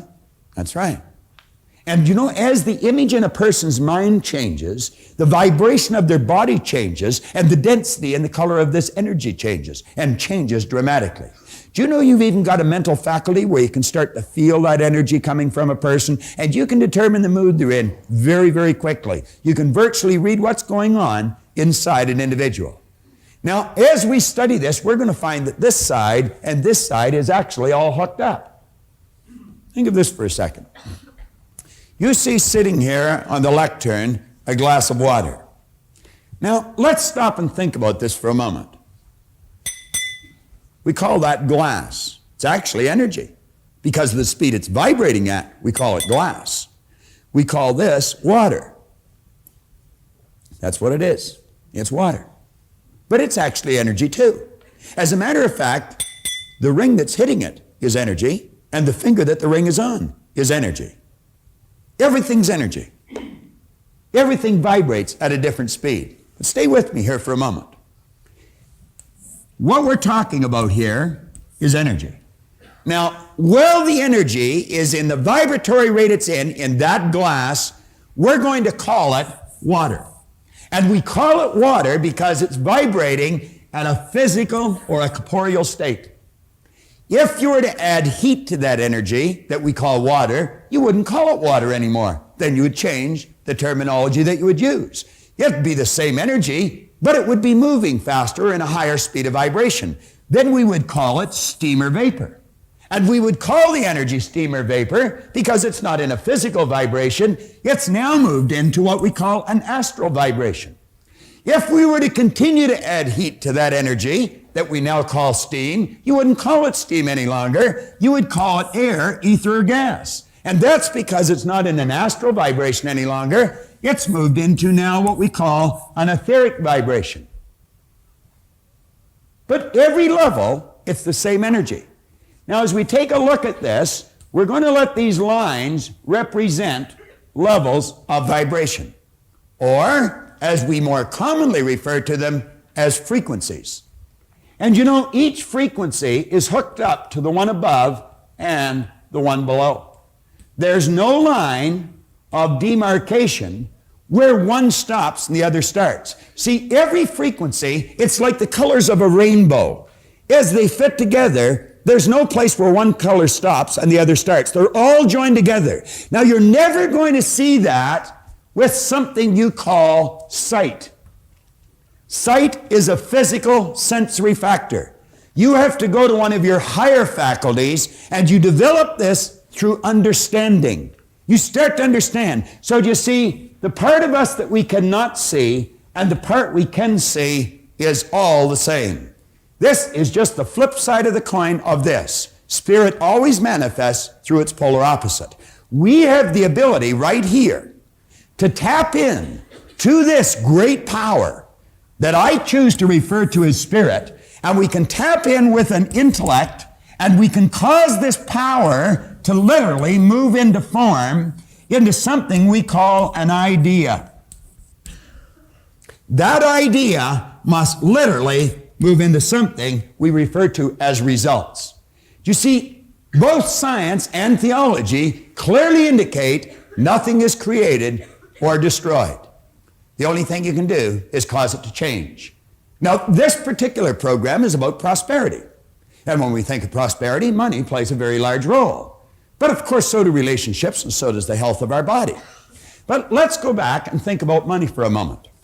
Now, when you think about money, money is really an idea. You say, that's money. No, money is an idea. It's manifest on paper. Now, paper used to be wood. I remember when I was a little boy, I lived way up in Michipicoten Harbor. That's about 3 wigwams this side of the North Pole. It's a little north of King Garden, I think. But at any rate, when I lived up there, I'd watch them take these large logs out on flat cars on the railroad.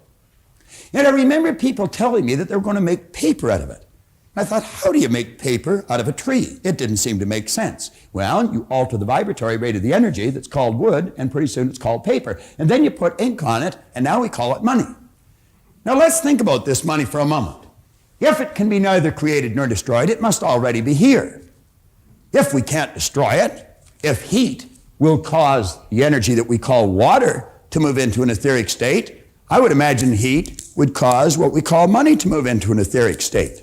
And there it goes. Now where is it? You say it's gone. It's not gone. Still here. You see, you'll never see it on the level it's on now with your physical sensory factor sight. But if you use your intellect and develop understanding, you'll know that it's still here. What we want to do is cause it to move into form. Now that's just about as bizarre as anything you'll ever hear to some people's ears.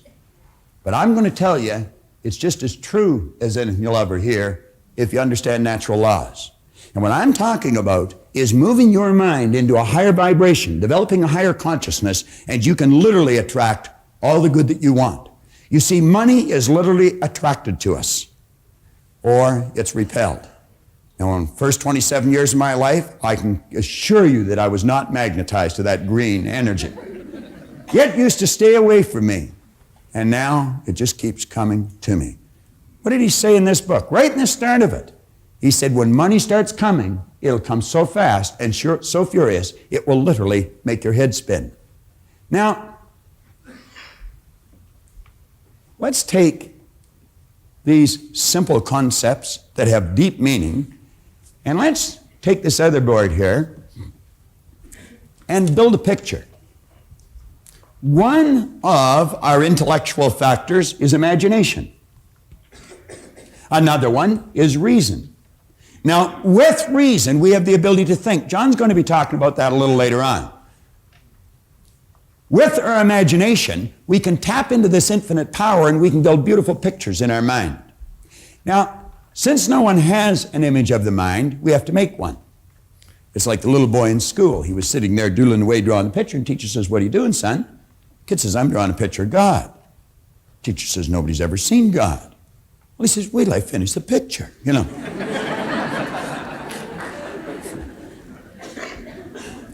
I heard about a gentleman that was running a seminar in Vancouver, British Columbia. I was living and working in Chicago at the time. I, at the time, was prepared to go anywhere to try and find out why I changed. And Vancouver was not too far to go from Chicago. I always sort of laugh when I hear a person say, oh, if you hold one of these seminars in the east end of the city, I'll come, but I don't want to drive across the city.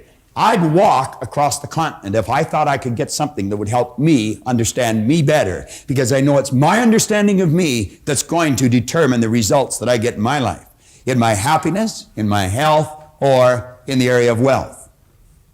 Well, I flew off out to Vancouver, and I had heard many speakers. I'd read many books. I had a ton of information running around my head, but I couldn't get it to fit. And I couldn't get it to fit for the same reason that some of you have never been able to get it to fit. You have no picture in the brain cells of the mind. Do you know there's many psychiatrists that have problems with their patients because they're not giving them an image to work with when they're working with their mind? I have taught this idea to psychiatrists. I had a psychiatrist, Marty Cohen, out in Century City, California, tell me that he made more headway with a patient in 4 visits than he had previously made in 4 years. And the simple reason for it is he gave them order. He gave them a picture to start to work with. Well, as soon as this gentleman got up and started to speak, he was a great big gentleman by comparison to me. He and I looked like Laurel and Hardy when we worked together. But at any rate, the second he got up to speak, I knew this man knew what he was talking about. And I'm going to tell you, I listened carefully. I went over when he was finished and I asked him, I said, could I spend a couple of hours with you? And I'll never forget him looking at his watch and telling me that he was sorry he didn't have a couple of hours He had to go and catch a plane. Now, he said, I'd love to spend some time with you, but he said, I've got to catch a plane. And I said, well, I've got to catch a plane too. I don't mean right now. And I said, where are you going? Or he said, where are you going? I said, I'm going home. And he said, where do you live? And I said, Chicago. Well, he said, what are you doing here? I said, well, I come out to hear you speak. He said, that's a long way. And I said, not for what I got. And so at any rate, I think he was impressed that I had traveled so far. He got his calendar out and I got mine out. And he told me he was going to be in Toronto in a couple of weeks. I said, well, Toronto's only an hour from Chicago. It's just up and down. I'll come over if you'll meet with me. Well, the two of us sat down in the Skyline Hotel. And I'm going to tell you, Leland Bell Van de Waal taught me as much in 2 hours. Well, I should say 2 days. No, it wasn't. It was 2 hours. We just spent a couple of days together. But everything fell into place in just a couple of hours. He taught me more in 2 hours than I had learned in 9 years, studying faithfully every day. And he proceeded to tell me, he said, listen, Bob, he said, there's a difference between hearing and listening. He said, you hear with your ears, you listen with your emotions. Now, he said, as you sit here, he said, your mind could take a trip, but your body would stay right in front of me. Now, he said, you'd hear every word I'm saying, but he said, you may not necessarily be listening. He said, if you're going to learn, you're going to have to listen. And you listen with your emotions. You've got to keep your mind with your body, no trips. Now, I said, if you do that, odds are pretty good you'll learn. And he says, there's a vast difference between learning and gathering information. He said, you see, all the way through school, we were encouraged to read, remember, and repeat. Read, remember, and repeat. And if you were able to do that fairly well, you were given the mortarboard of the sheepskin. And they said you had learned. Doesn't necessarily mean you've learned anything at all. You might have learned how to develop your memory, but that might have been the end of it. Now, I'm not saying no one learns doing that. Some do. But he said learning is not gathering information. Learning is when you consciously entertain an idea, you get emotionally involved in the idea, you step out and act on the idea, and you improve the results in some area of your life. Now, he said, this is the name of the game, Bob. He says it's results. Pretty good teacher a long time ago said, by their fruits you'll know them. In other words, you can always tell a person's level of awareness by the results they're getting. If the results aren't there, they have no one to blame but themselves. For 27 years, I blamed everybody. I blamed my parents. I blamed my brother, my sister. I blamed my employers. I blamed the commanding officers I had in the Navy. It was never me, always them. They weren't doing enough for me. They weren't doing it right. The truth was, I wasn't facing up to the truth about me. I was never studying. I didn't know anything about myself. And as a result, the results indicated it. I was unhappy, sick, and broke. Now, he said, Bob, you're going to have to alter some ideas in your mind. But he said, to do that, you're going to have a picture to work with. And he told me about a doctor in San Antonio, Texas, Dr. Truman Fleet. He started the concept therapy movement. He said he attempted to teach the healing arts, and he ran into a problem. He said the medical profession that he was a part of were treating symptoms or effects. They were not treating causes. And he said, if you're ever going to enjoy health, you must treat the whole person. Now, that's called holistic healing. How many of you are familiar with holistic healing? Quite a few. Well, that's where you heal the whole person. You see, you're a triune being. You live simultaneously on 3 planes of understanding. Every one of us are the same. Every one of us. The difference is in our results, but the same here. And that's where it all starts. And that's what we want to understand. When we walk into that office where the broadloom is up to our cheeks and there's a great big oak desk and a battery of secretaries, that person is not that much better than you are. I don't care how big their car is, how much money they've got in the bank. I don't care how pretty they are. They're no better than you, and they're no better than me. See, our problem is we have been living strictly with our sensory factors and never with our higher level of understanding. If a person's skin is a different color, we say they're different. If a person lives on the other side of an imaginary line, we say they're different. If a person speaks a different language, we say they're different. If a person is a different sex, we say they're different. Are they? No. They appear different to our sight.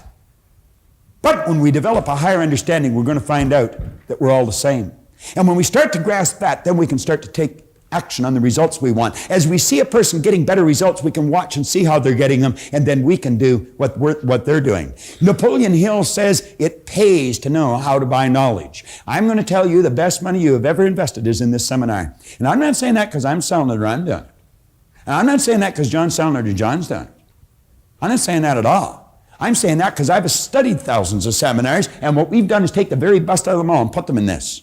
When this was introduced to you early this morning, this was advertised as the most effective personal development seminar in the world today. It is, so far as I know. And I'm going to tell you, I've been to a lot of them.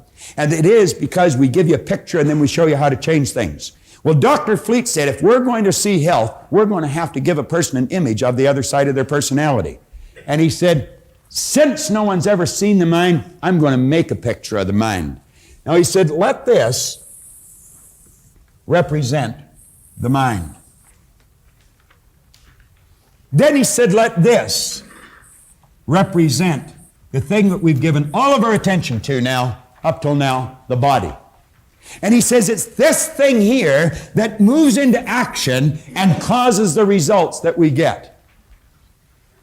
If we're going to change what we do, or if we're going to change our behavior, we're definitely going to have to change what's going on in here.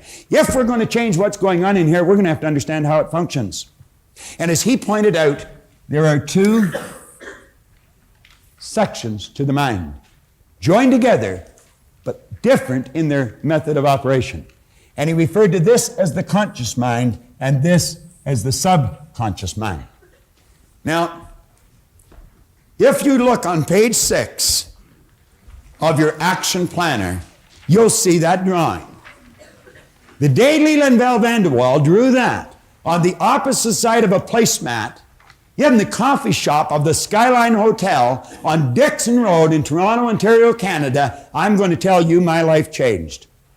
I've put that drawing on the board thousands and thousands of times, and periodically when I do, I hear people snicker. But I'm going to tell you, if they stick around, they don't snicker for long.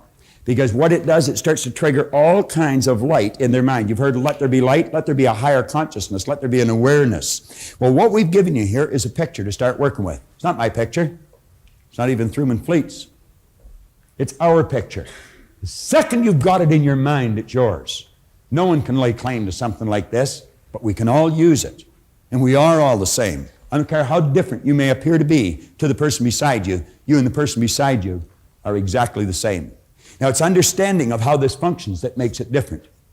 Now, if you'll flip over in your exercise book, your action planner to page 8, and I would suggest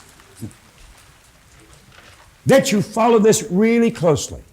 You could be sitting in your den or your family room and just watching this and the book stuck away somewhere. That'd be a terrible error. You'd be wasting your time. And you know, time wasted, you never get back. Now, of course, you only have to pay once, you see. If you've wasted the past, you've already paid the price. You don't have to pay twice. There's some consolation to it. But I would suggest you get the book out and follow me here. Now, you'll notice on page 8 and 9 are 6 drawings there. It's actually just 3 different ideas, or it's one idea broken down into 3 different parts. And as you take a look on page 8, the conscious mind, the subconscious mind, and the body, there are some very key parts to that. On the top drawing on page 8, we say this is the part of your mind that thinks or reasons. This is where your free will lies. Viktor Frankl wrote a magnificent book called Man's Search for Meaning. Viktor Frankl was a Jewish psychiatrist who spent the war years in a German concentration camp. And you know, I don't suppose anyone has ever been subjected to more abuse, intellectually and physically, than someone in one of those camps. I certainly couldn't even imagine it, even although he wrote it very well.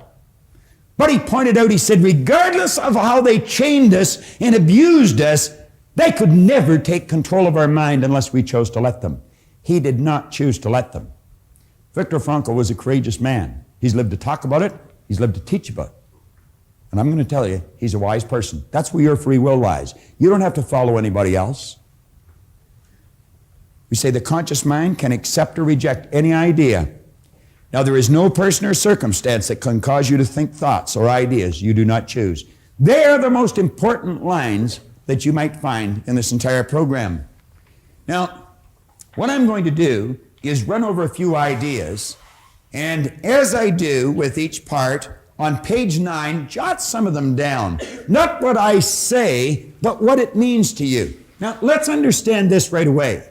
What I say, or what John says in this seminar, is not that important. What you see us put on the board is not that important. The different little props that we may use, they're not that important. What's important is what you think as a result of something we may say or you may see on the board. That's what's important. There's something you want, and there might be one idea that we fire out that'll just trigger something in your mind, and away you go. And you can do anything you want. I was talking to Raymond Aaron here early this morning. He's got a millionaires club, and there's many of you in the audience, and I want to congratulate you. I think it's a great idea. He's teaching people how to become millionaires. I watch a lot of people laugh when they say, what? He's already made 100 people have developed a net worth of at least $1 million just through one person's teaching. It's incredible, isn't it? It really is. That's not a crazy idea at all. You want to be a millionaire? You can be a millionaire. Do you want to start your own business? You can start your own business. You can do anything you want. But clearly understand this. If you don't know how this works, you haven't got a snowball's chance in that hot place of doing it. We're just about to the end of this first tape. There's been some very important material covered. It's vitally important that you go back and you read through this book. Possibly even watch the entire tape again before going on to the next tape. Read from page 5 to page 8. Cover your own notes and pay particular attention to page 8 before you go to the second tape. Please understand this. This program will be of little value if you have not established a goal, something you really want, that you're emotionally involved in, that you're working towards. Possibly to help you, before we go to the second tape, we'll take you on a little tour down through some tropical island. Holding on to the key, ready to unlock your destiny.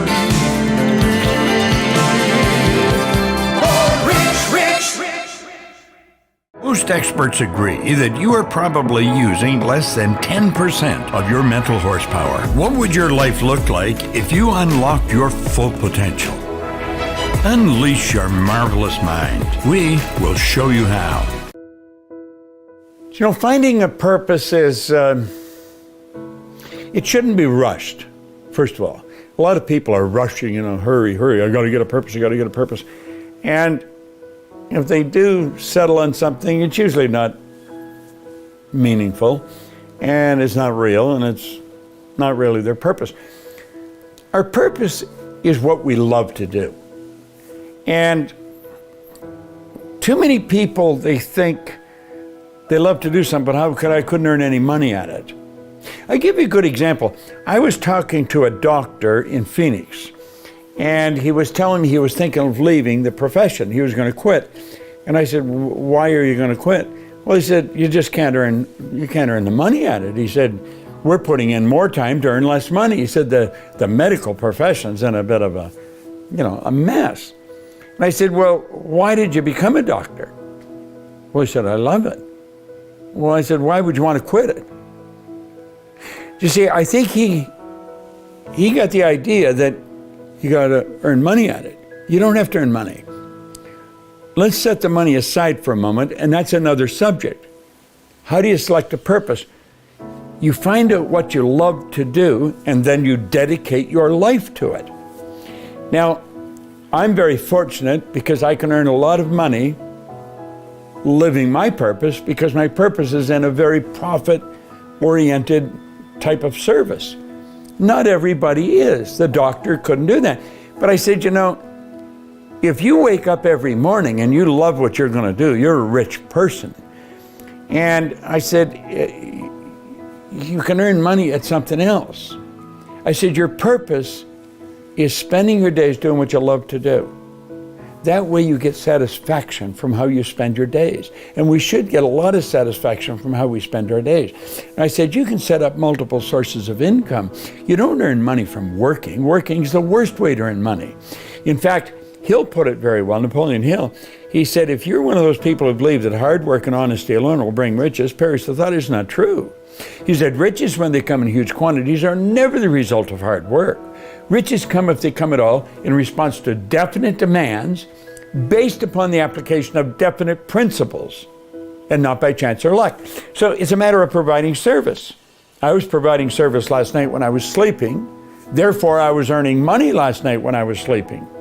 Now, if you really pay attention to what you're doing and start to understand the laws governing compensation and growth, you can earn as much money while you're sleeping as you'd ever spend when you're awake. In fact, you can earn more when you're sleeping than you could spend when you're awake. So the doctor misunderstood. He thought the purpose, you had to earn money, and you don't. The purpose is something you really love to do. So I think a person would learn how to do it if they will, if they'll take the time every day for a while. They may have a little pad and like a little journal or something and a pen and put it near their favorite chair. And every morning they're going to get up and they're going to think about creating their purpose. And they ask themselves, what do I really love doing? And they start jotting down the things they love to do. And then, how would I like to do that all day, every day? How would I like to spend my life doing that? Well, you're going to hit on something, and that's what your purpose is. Like my purpose is to live and work in a prosperous environment that encourages productivity and pleasure so that I can improve the service I render to my family, my company, my community, my country, and ultimately the world. That's my purpose. And that's what I do every day, all day. And I love it. So you see, every day I have a good day because I'm on purpose. When I get out of bed, I know why I'm getting out of bed. Your purpose is why you get out of bed, why you go to work, you know? And I was fortunate enough to figure out what I love doing. I was at a meeting with Earl Nightingale one time. I went to Chicago. I was fortunate enough to get an hour with him. This was way back in the early 60s. And I phoned, I got an appointment, and that was very, it was quite an accomplishment itself. He was the most listened to man in the history of the broadcasting industry of that time. Now, Earl was, he and Lloyd Conant, his partner, really started the personal development industry as we know it today in recorded fashion at the Nightingale Conant Corporation. And anyway, I was with him for about an hour. It was really a rich experience. I observed how his office was set up. He had a book holder on his desk, a holder that held a book open. I have a book holder on my desk, and that's why. And I asked him, I said, why do you have that book open? He says, I studied that one page for a long time. I want to get it into my mind. I want to learn to think that way. And so I picked that up from him. But when I was leaving, I said, Earl, what's the big deal in life? Like, what's the real secret of life? Well, he says, there's no secret to it. He said that the trick of life is to discover what you love to do and then make a decision that you're going to dedicate your life to it. He said the problem with most people is they never decide what they love to do. I'm going to tell you, I got so jazzed right at that moment because I knew exactly what I wanted to do. I wanted to do what he was doing, and I wanted to do it with him. And you know something? But 3 years later, I was his vice president of sales. I had an office right near his. I was prepared to pay them to let me work there. And I was there for 5 years. It was such a rich, rewarding experience. And it shaped the direction of my whole life. But I followed my heart. I left a business. I was earning a lot of money. I took a job, fairly small income, but I was prepared to pay them, let me work there. The money will come in providing service. But you got to be on purpose if you want to live a fulfilled life. Now, he taught me that. I learned it sitting there, and I've been doing it ever since.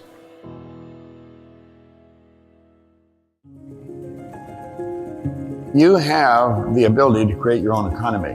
There's just absolutely no question about it. It doesn't matter what's going on outside, it's what's going on inside. You see, here's the point.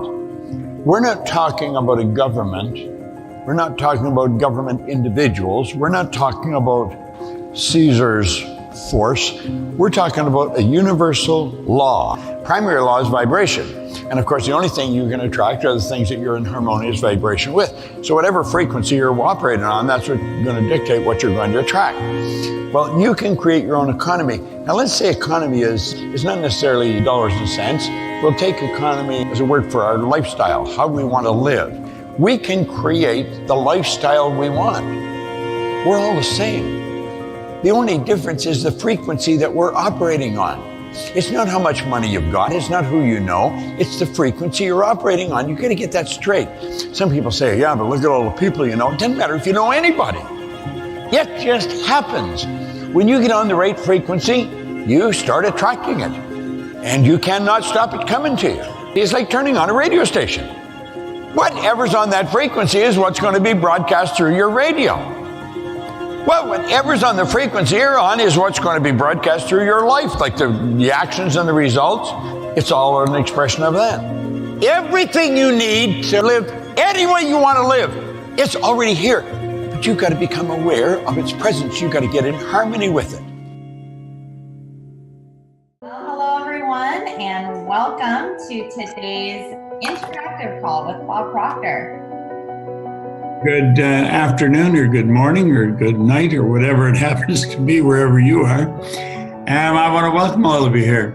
I'm going to suggest that you have all 4 lessons that we've been working on. Now, I've been studying this since 1968. I started studying. The inner circle was set up to share with you how I study and what I study. All I'm doing here, I am trying to guide you to do what I do. That's what the inner circle is about.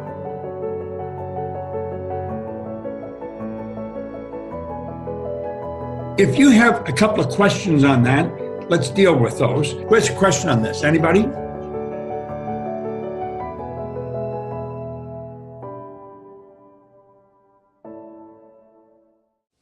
Here's the 3 phases of creation. You start out with fantasy. Consider that you're acting. You're an actor. You become the actor, and you act, in your own mind. You can be doing this in a crowded subway, and you see yourself in that role. You see yourself actually doing it. Okay? You build the fantasy. Now, just play with that. You might fool around with that for a week or two. Just keep, until you start to become familiar with going there. And you'll find you can go there in a millisecond just like that. Now, keep this in mind. As you're building that fantasy, you're tucking it into cells in your brain. Well, now, you've got the fantasy. Now what you want to do, you got to put it in print. How do you do that? Well, you got to take it and you got to activate another intellectual factor. See, the intellectual factor of imagination was used to build the fantasy. Now you're going to theory. Now you activate the reasoning factor. And you start to change this from fantasy into something that's intellectual. It's real in your mind. And you start to describe it. You start to put it in words. And each word represents the picture. So what you're doing is you're painting your picture now in words. That's what a book is. It's a picture painted in words. And the second you say, I'm able, I'm willing, and I'm able, and I'm going to do it, boom, it becomes a goal. You're going to be taking the goal and you're going to plant it in the garden of the mind. That part of you is a part of everything. That's the infinite side of you. And get this, it operates one way. It is totally deductive. In other words, it does not have the ability to change anything. Exactly what you plant, that's what you're going to get. Now, when you plant it there and you understand this, that's when it begins to move into form and becomes a fact. So you go from fantasy to theory to fact. Now, when you do that, you're in the position to build bigger and better fantasies. So you're always growing and moving to a higher plane. That is the creative process. The inner circle is something that we are really blessed that Bob Proctor is spending the time to take us students who love the power of repetition, and we trust him, and he's taken us and he's letting us see him study. He's taken us through the process of how he studies and how he's been studying since Earl Nightingale taught him how to study back in the 60s. The people that think it's a good idea to invest in the inner circle are amazing. And so we have that network, we have that group of people, the closed Facebook group, and then just Bob taking the time to study with his students that want to go deeper. Now read this line and let it sink in. Because creation is finished. What you desire already exists. To me, the inner circle is, it's just learning how to study how Bob studies. In school, you read a book through one time and you go to the next one. And it's really reprogramming your mind on how to study what Bob is teaching or what was written years and years ago, and how to really impress it upon your subconscious mind. And you know, one of my favorite things about the inner circle is when he studies, he thinks about us, because if he gets a nugget, he'll create a call that wasn't on the schedule, and I can't wait for it because he's found something that resonated with him and he wants to share it with us. That's one of my favorite things. The other thing that I do love about it is the interactive calls, where we're all on there, we're on Zoom, and it's just, you're in a mastermind with Bob. And sometimes we ask questions, and sometimes we listen to him, and sometimes we study, and sometimes he just goes with his intuition. I think that's one of my favorite things. It's an environment where he's studying, and then you're seeing the intuition, and he's sharing it with all of us. Once you enroll in the inner circle, you can go back and listen to all of this wisdom that he's been sharing with all of these students the past couple of years. And it's just so good. It's so good.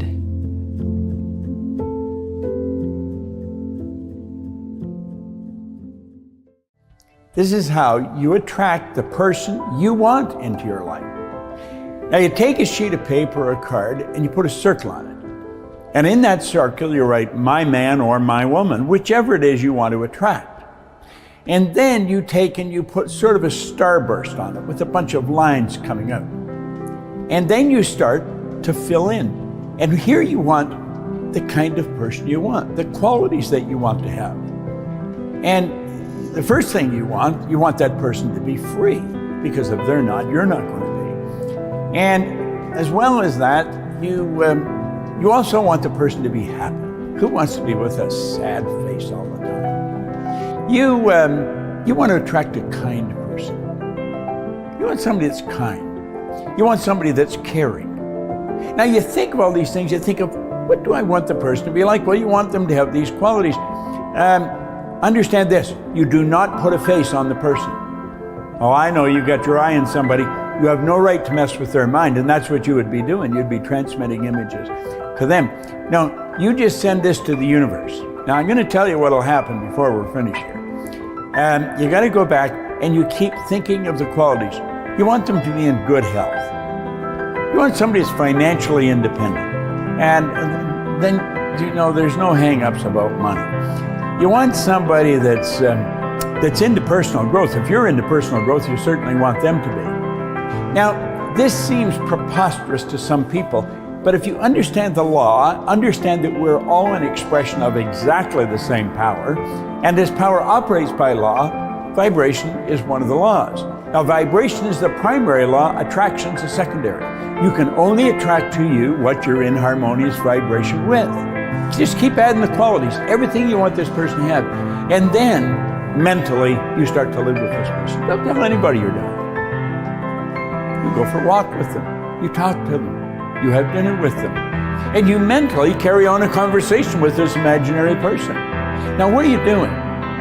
When you're thinking of a person with all these qualities and you see that in your mind, you're putting yourself in that vibration. And you keep doing this, and you do it on a regular basis, and understand the universe is going to send to you exactly what you're in harmony with. If you're attracting what you don't want, you better take a look at you, because you're the only person you can change. You can never change another person. Now you do this, you make love to this person, you go for a walk, you have dinner with them, Everything that you would be doing, you do with this individual. And you're going to find that that person will, boom, walk right into your life. Try it. You'll like it.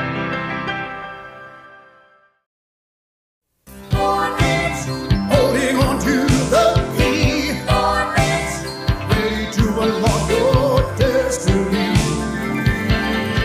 It takes a little more than belief to execute goals like Al Spazzeri or young Mark. You've got to have courage, and you're going to need an abundance of courage. Annie Danaka tells us a beautiful story from Portland, Oregon. You're going to have a lot of people against you, some of the people that you thought were your friends and loved ones. And they're going to try and hold you back. And it's going to be sheer guts, courage that'll keep you going.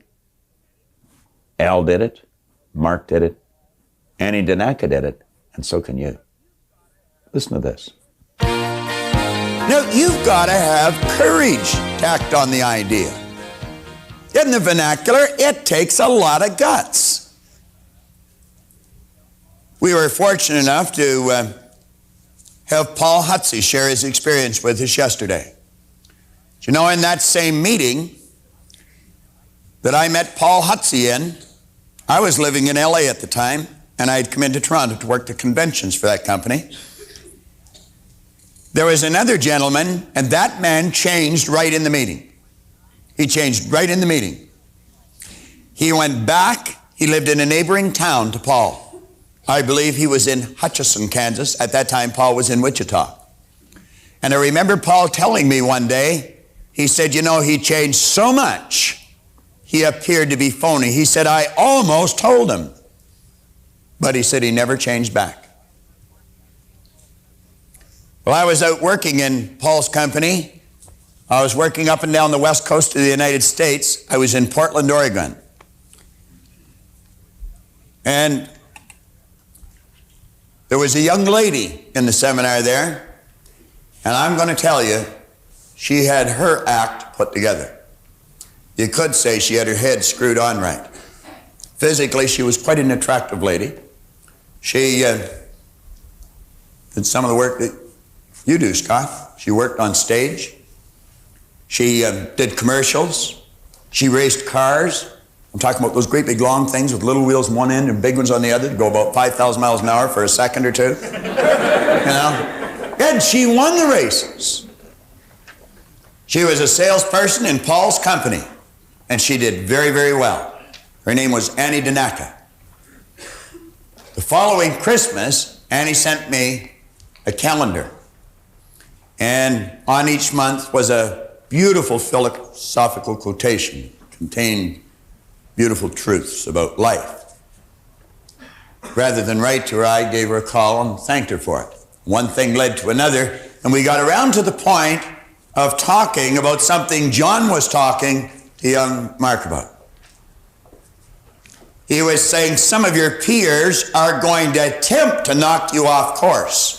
Well, I would go so far to say, Mark, that many of your peers are going to attempt to knock you off course. As you go to execute this big idea, understand not only do you have to adapt to the new idea, but the people around you are going to have to adapt to your new idea if they're going to accept you in their life.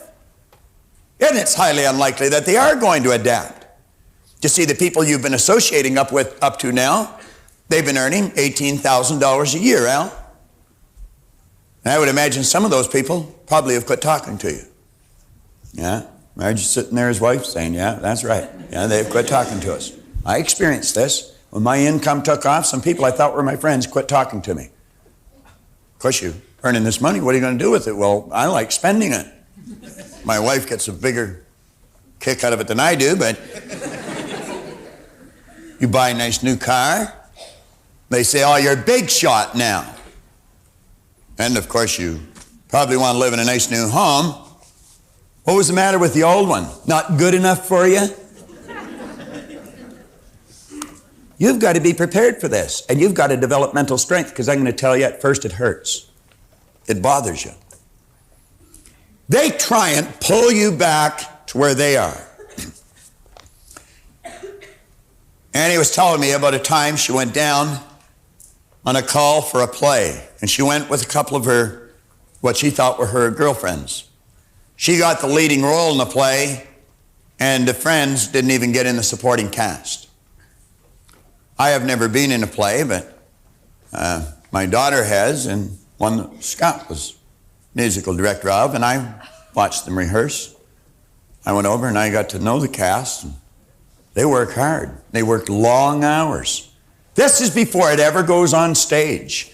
I mean, they start early in the morning, they go to late at night. They may do this for weeks on end. Then just to find you got to rewrite this section, you got to learn it all over again. New energy has to be put into it. It's tough, grueling work. There's no audience there to give you applause. There's nobody there but the director, the producer, the critique what you're doing and say, that's not good enough, do it again, you know, do it different, do it better. It can be a little disheartening. Opening night is a big night, big night. Now, I know that intellectually. I don't really know it emotionally because I've never been in a play. But I watched them, and they were excited. And, of course, afterwards, there's a party for the cast. Because Colleen happened to be in this one, I was invited to the party, and I was standing and watching them, and they were so enthused. They were excited. I mean, big deal.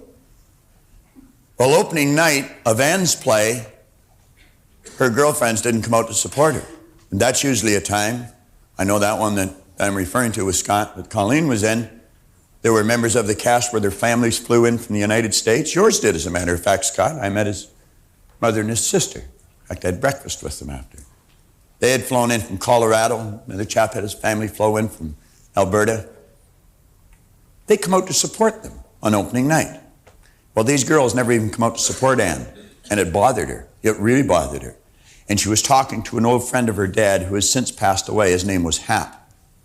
Hap wrote her this letter. She told me about it. She says, I'll send you a copy of it. I've given it to a few people on occasion. She says, you can have permission to use it in the seminar. It is a classic. It is a classic. Now, as I read this, I want you to keep this in mind. As you take that new idea and you make up your mind, you're going to go right to the goal. You're not going to be part of the 80%. You're going to be the 20%. And you want to remember this, Mark. Don't let those kids pull you down. They're on the wrong track. And you make up your mind you're going to execute this regardless of what anybody says. Hap said, Dear Anne, once upon a time there was a fellow by the name of Al Cap who wrote a comic strip called Lil Abner. Many years ago he had some characters in the strip who lived in a town near Dogpatch.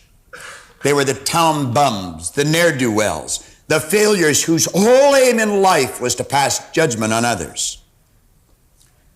Their criticism and ridicule became so vehement that in time, the rest of the people in town became acutely conscious of it. The boys down at the stable, as they were called, because that's where they spent most of their time, soon set the social standards for the whole town. Nobody could do anything without their sanction. Because they lived within the structure of their crummy little world, they would laugh and point their finger at anyone and everyone who tried to be better than he was. As a result, the people feared the ridicule of the boys down at the stable so much so that they stopped trying. Soon everybody became bums, and the whole town died. He said, in every social structure, Anne, whether it's family, town, country, or state, there are the boys down at the stable. They're the jealous ones. They're too scared to try something different, and they show their ignorance by laughing at those who do. Learn to recognize the men for what they are, and don't let them hurt you. It takes a certain amount of toughness in here to succeed. One has to rise above those who would tear you down so that they can laugh and say, I told you so. There's too many of us who love you and want you to make it, and I could put myself right at the top of the list. You aren't going to fall flat on your face as they would have you. You're going to do a superb job. Remember, this show is only one small step in the direction of greater things you will do, many of which are beyond your wildest dreams. One of the things I like about you best is that you always give it hell for try. The show will be a success because of you and others like you who try. There are only winners in the cast. The losers are gathered down at the stable, laughing and hoping for our failure. If we could dig down deep inside of them, I'm sure we'd find that they would like to win also, but they're too scared to try. And they attempt to cover up their own failures as human beings by laughing at others. In a sense, I'm sorry for them. Their guilt must make them very unhappy people. Much love and give them hell, Hap. What a letter. I wished I had known him. I can relate to this very, very well, because I spent half my life as one of the boys down at the stable. Then I was fortunate, like that elderly couple, I had somebody knock on my door and show me how to turn in a bigger bulb, illuminate my life to a greater degree. And I experienced people like this. You see, what I did was I relate back, how did I react to these people? I reacted the same way. And I had to recognize, yeah, I was jealous. I was jealous. I was cynical. And I would point my finger and laugh at anybody who tried to be better. You'd never find me in one of these at that time. Now, this idea and expectation that John was referring to, I have come to the conclusion that as you study the laws of your being, that giving and receiving is one of the laws. It's the action-reaction where John was using a little dynaswing. And I found out as you give, you learn how to receive. And the more you give, the more you receive. And that's just the way it works. And as you get that law firmly planted in your mind, and you really understand the significance behind this power, then it becomes simple and in fact natural to expect good things. Because you know how it works. You expect your car to run when you turn the key. And if it doesn't, you know there's a little problem. And if there's a signal comes to you that there's a problem, let's say a red light goes on in the dash, you don't take a screwdriver and knock the red light out of the dash and keep driving. That's a signal telling you there's something wrong. You correct what's wrong. If we see a signal on our results, there's got to be a correction made in here. Let's go inside, get under the hood. As I mentioned a moment ago, we were fortunate enough to have Paul here yesterday. I'm going to ask Paul to come back down here. Now,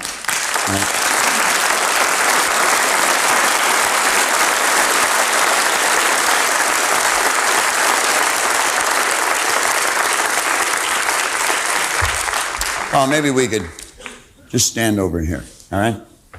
Now, I asked Paul to come down for a reason.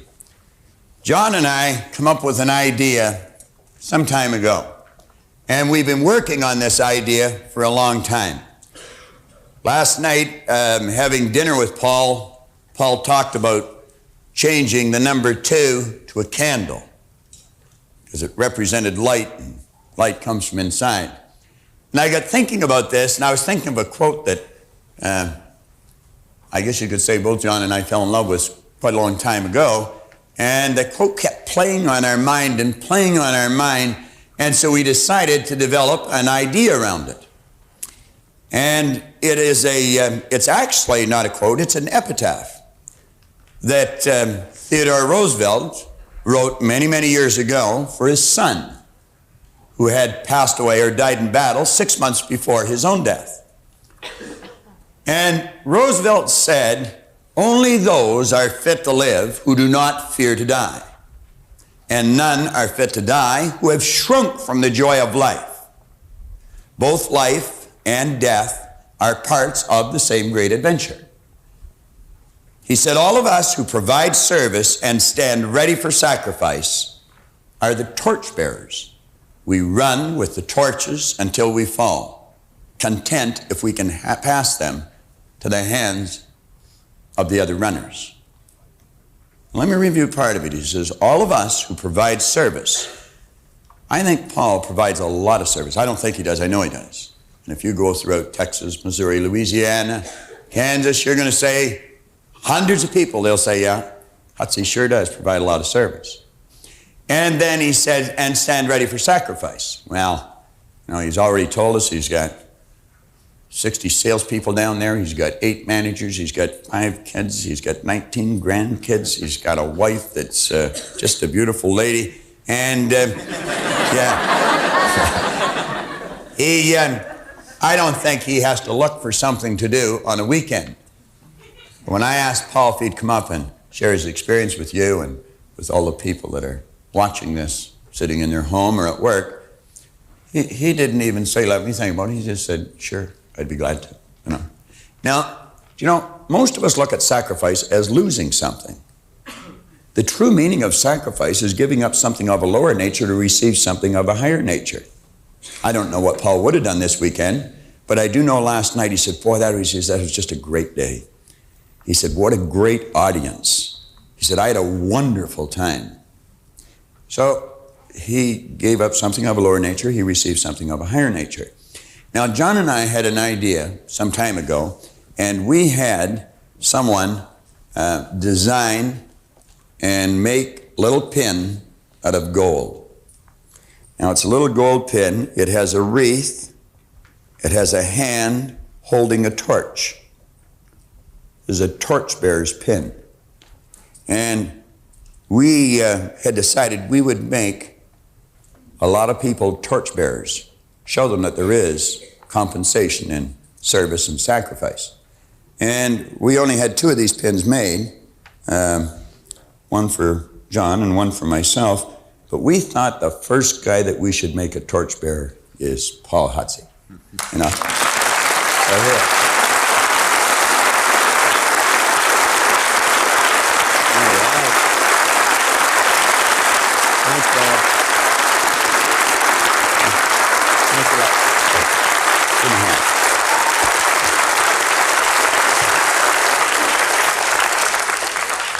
This is the only one we got left. So. Well, isn't that nice?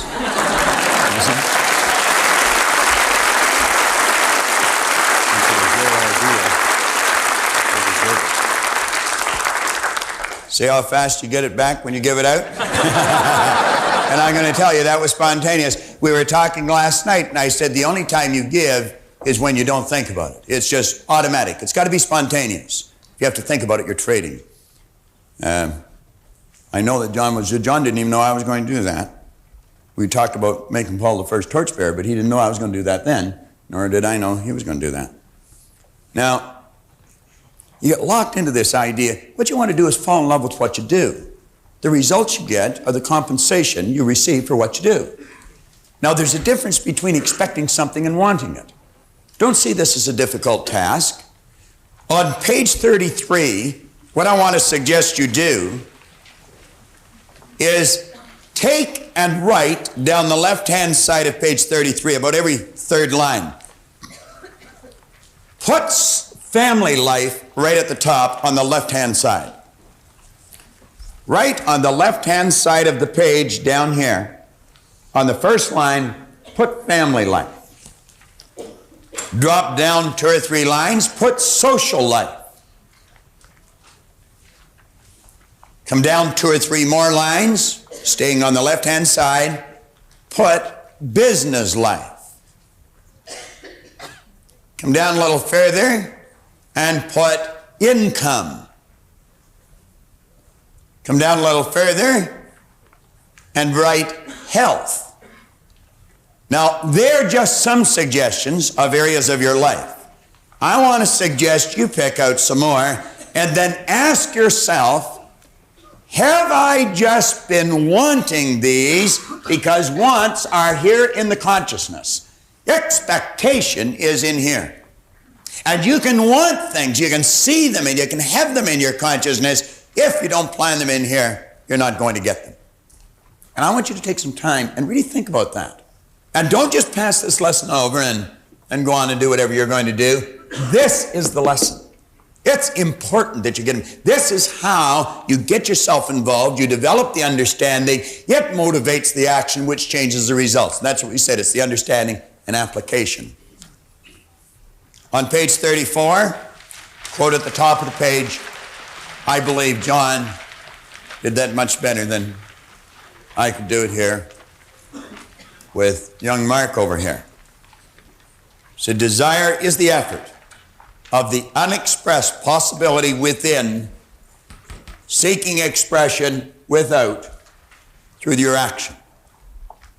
It's the idea that's cooking in every cell of our being. It's the act that's bubbling under. There's something inside wanting us to go out and do. It's the idea wanting to be expressed. And don't be disheartened if it doesn't happen when you think it's supposed to happen. John mentioned yesterday there's a season for sowing and there's a season for reaping, but you never do both in the same season. When you plant the seed, understand that the idea is a non-physical seed, but it's every bit the same as a physical seed that you plant in the ground. Recently, we were having some work done around our house. There was a strip that we had filled in. It was a bit of a ditch. We had it filled in, and we were going to have it sodded. And the gentleman that was working on it, he said, you know, he said, this is an excellent time of year to seed. He said it would come through in a week. I said, really? He said, it'd be a lot less work and an awful lot less expensive. I said, go ahead and seed it. And in a week, bang, that grass was out there. It took a week for that seed. That's called the gestation or an incubation period, and that's governed by one of the natural laws of the universe called the law of gender. All seeds have a gestation or an incubation period. I believe the seed for a baby is about 280 days. I have never seen a man coming home after a young lady's gone to the doctor and she come home and she says, darling, blessed event's going to take place. 90 days later he comes home and he says, well, where is it? Oh, it isn't going to work. No. It's like James Allen said, we wait as one who understands. When spirit rises and commands, God is ready to obey. There's a gestation period. You plant a seed for a carrot. I understand it takes 70 days. We have gained a conscious understanding of what the gestation period is for almost all physical seeds. But remember yesterday we were talking about the water and the steam and the ether, and we were talking about the only difference between the physical and the non-physical is in density or amplitude of vibration. It's exactly the same. Well, keep in mind that an idea is exactly the same as the physical seed. It's exactly the same, only appears different to one of these things we call our sensory factor. But it's exactly the same, and it's governed by exactly the same law. The non-physical world and the physical world is all governed by the same law because it's the same world. It's the opposite side of the same thing. But you cannot see that with your sensory factors. You've got to see it with an inner eye of understanding. On page 34, we say, in other words, your idea, your dream, or goal can only be desired once it has been properly planted in this creative universal intelligence. And we suggested how you do that. You do that through constant spaced repetition, and you do it in a totally relaxed state. I don't think you write very good music, Scott, when you're uptight and things are bothering you and you got real pressing problems. You see, tension tires, relaxation rests and renews. Relaxation opens the chakras and lets the power flow freely through you. And that's really what you are as a channel. Use your relaxation, your visualization tape. You say, however, once your desire has been firmly established, it is the expectant attitude that ensures your goal or dream is not uprooted or replaced by any opposing idea. You see, when you understand how this power works and your conscious relationship to it, you're not going to be knocked off track by circumstance because you are expecting the right thing to happen. Like Paul Hutsey said, he said, I found the 10-acre lot because I was looking for the 10-acre lot. Most people don't expect it. They just think because they've changed vocations, they've changed towns, they've changed spouses, they've changed clothes, they've changed cars, that everything's going to happen. You don't change the kitchen by painting the outside of the house. If you want your results to change permanently and dramatically, you got to change them inside. Now we're on page 34. Therefore, it is imperative that you understand the following 3 points from Genevieve Brevan's phenomenal book, Your Invisible Power. John was working with earlier. For they will help you to develop the understanding you need to form the expectant attitude. Now, let's take a look at these 3 points. All space is filled with a creative power. It's not just inside, like we said earlier, it's everywhere. This creative power is amenable to suggestion. You create the idea, and as you get emotionally involved in it, you've placed it in the universe, and the entire universe comes to your beck and call. Such a phenomenal idea for us to grasp. We say the creative power only works by deductive methods. John covered that early yesterday. What do we mean by that? Deductive methods. It only has the ability to accept the idea and move it into all its necessary parts for the manifestation of the idea. It has no ability to add one fact, one idea, one thought. It cannot add anything to it. It's like a mold. What you pour in, that's what you get back. This creative power only works by deductive methods. You build the picture, I'm telling you, just think about it. You can build a picture in your mind, you turn it over, and that's the way your life starts to go. The same way the architect designs the building, the same way you design how your table is going to be set, the same way you design how to make that dress, the same way you design how to make that table, the same way Paul designed the way he wanted his house, you can design your life. All aspects of it. And it works by exactly the same law. Now, Thomas Troward in his writing emphasized this last point because it implies that the action of this ever-present creative power is in no way limited by precedent or what has gone on before. What do we mean by that? Well, I'll tell you exactly what we mean by it. Your present or past results have absolutely nothing to do with what's going to happen from this point forward. Now, that was the point that Roy Stanford drilled into my head. You see, I kept thinking, well, gee, I'm such a mess up. You know, I've done everything wrong up till now. I'm 26. I'm broke. I'm not happy. Everything was wrong. He said, Bob, that's all in the past. He said, every moment is a new moment. We shouldn't condemn ourselves. And he said, what you were yesterday, you paid for. What you are today, you decide upon. That's exactly what Troward's saying. This power in no way is limited by precedent. Even in a creative state, we sometimes don't understand that. Do you know why airplanes, right up to today almost, have wings on them? Because birds have wings. Birds fly, they have wings. If you're going to get a plane to fly, you got to put wings on it. Do you? No. We've got planes flying without wings today. You know why? Never did need wings. But you see, the thinking was, to a degree, limited by precedent. Birds fly with wings. Planes have to have wings. Planes do not have to have wings. You're creative. If you can visualize it, you can do it. It doesn't matter what it is. That's what Hill said. Anything the mind can conceive and believe, it can achieve.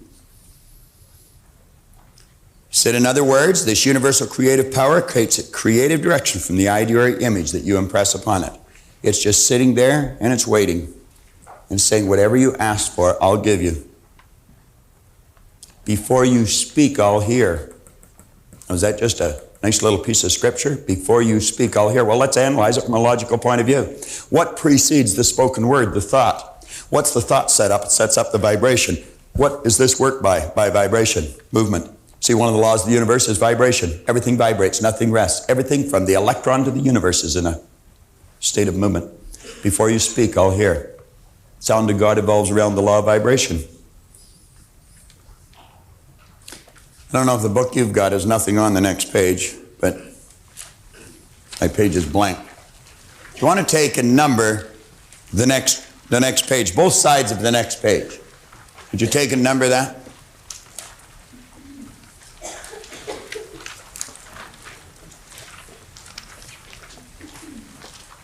Now, how many of you, or did you, write 35 and 36 on the next two pages? Why? Why'd you do that? Do you want to know why you did it? Because it seemed the most natural thing in the world to do. Because there was nothing on it. On one side it says 34, and the next one said 37. So this has to be 35 and 36. You could have put 16 and 102 if you wanted. There was nothing on the page. Nothing. And you know that's exactly the way your life is every day? Blank. Nothing there. Put on it anything you want. You don't have to let what's on the previous page determine. You don't have to let what somebody tells you is coming determine. You can put anything on it you want. You got a clear sheet. You have right now, Mark has, I have, John has. Every one of us has. Now, grasp that. We can start over right now, build the image. You see, L did that. He said, I'm not going to work for $18,000 anymore. I am not going to be average anymore. I understand. When he went through the seminar, he started to grasp this. I understand there's something special about me. I'm going to treat me the way God meant me to treat me. Did his wife benefit? I guess she did. Did his daughter benefit? I guess she did. Did his manager benefit? I guess he did. And you want to know who else benefited? A whole pile of people that he helped move into the home of their dream. Did he provide service? Yeah, he did. Did he sacrifice? Sure. He was out lots of evenings when he could have been home. Think about it. Think about it. Up at the top of page 37, we say, once you fully understand this great truth, the character with which this sensitive reproductive power is invested will become the most important consideration for you. Your thoughts, you will start to guard them. You'll start to monitor them. You're going to start to really pay close attention to what's going on. See, once you become aware of this truth, that the universal creative power can only be what you feel and think it to be, it will become eager and willing to do your bidding. You say this understanding will enable you to be filled with the expectant attitude, and to expect the materialization of the image will become most natural for you. Do you know that if you put this particular tape on and play it every day for at least a month, there's so much depth to this idea. Every time you read it, you're going to see it clearer. It'll be as if you're standing at the base of a tall building facing east. And somebody said, what's the view like facing east? And you'll describe it. But then you go in and you raise your consciousness, you move up to the third floor and you go to the east wall and you look through the window. The view is different. You're still facing east, but it's different. And then you go and you raise your consciousness and you go up to the 10th floor and you go to the east wall and you look, but it's different. It's much more beautiful. And ultimately, if you'll keep listening to this and watching it and thinking it and relating it to your own life, you're going to work your way to the roof. And you'll see as far as your eyes can take you. It's like Paul told me one time. He said, go as far as you can see. When you get there, you'll see how to go further. Troward said, if you think your thought's powerful, it's powerful. Let's stroke from our vocabulary those three words, it's just me. It's just me. It's just me. Should never be just. Something absolutely phenomenal. When you're talking about you could speak in superlatives all day long and you're going to fall short of describing the dynamics of you. Talk about something special. You're sure special, believe me. I know I'm special. I think I'm a nice person. And you know something? It's because I know that and think that I attract nice people into my life. I've got some phenomenal friends. Later today, you're going to see everybody that works for our company, and I'm going to tell you, I was saying to Paul last night, I'm so proud to be working with these people. We have some of the nicest people that you'll ever want to meet working in this company. Just absolutely phenomenal. We were talking about Shirley Laverdier, our national sales manager. And I was saying last night at dinner, I said, you know something? I have never heard that woman complain. I've never heard her say anything negative. Physically, she's not very big, but I'm going to tell you, she's got a rod of steel right down her back. She's the toughest little lady I've ever met in my life, and smart. I was saying to Paul, we were with Gina and Randy, and I said, you know something? I said, they work at this company as if it's theirs. On the way home, I thought, maybe they got a picture in their mind. But anyway. But you don't attract people like this if you're not a nice person. You see, I grew up with the idea, don't say things about yourself like that. It's conceit. It is not. It's awareness. If you don't love you, how are you ever going to love anyone else? I'm not talking about conceit. I'm talking about a heightened awareness of what we're really like. Now, expressed another way, as a person thinketh in their heart, so are they. John worked on that yesterday just about as well as I've ever heard it worked on. It's in your heart. That's inside. That's what Paul was talking about. Universal creative power can no more change this law than an ordinary mirror can reflect back to you a different image than the object that you hold before it. But remember, as you think does not mean as you tell people you think. Boy, there's a lot of people who got that mixed up. It doesn't mean as you tell people you think, or as you would wish the world to believe you think. It means your innermost thoughts. What's going on inside? What do you think of you? The more you study you, you're going to find your belief system is based upon your evaluation of something. The more you evaluate you, the more you're going to believe in you. It means your innermost thoughts. That's a place where no one but you knows the truth. Your sanctum sanctorum. That's where you go to the closet and you close the door. Inside. That is what you expect, and that is what you will attract, and that is what you will ultimately get. All things are possible in spirit because it's an original state. Spirit is a sensitive, unseen, creative substance whose sole purpose is expansion and fuller expression. But spirit or creative substance can only reproduce, expand, or express itself in a greater way in accordance with the limitations placed upon the instrument through which it expresses itself. It's like the light bulb. What did John say to you a few minutes ago? Some of you recorded it mentally, and some of you might not have. He said, don't expect God to do for you what God can only do with and through you. Powerful line. How did he get that so deeply sunk? Because he sat where you're sitting and he wrote it over and over and over and thought about it over and over and over and worked with it over and over and over. It doesn't just, it's the way it works. The non-physical creative substance, spirit, flows to and through the seed and expresses itself in its polar opposite physical form, namely the plant or the tree. Now, I want to take a minute. We are running a little late, but take a look at the third paragraph from the bottom of page 37.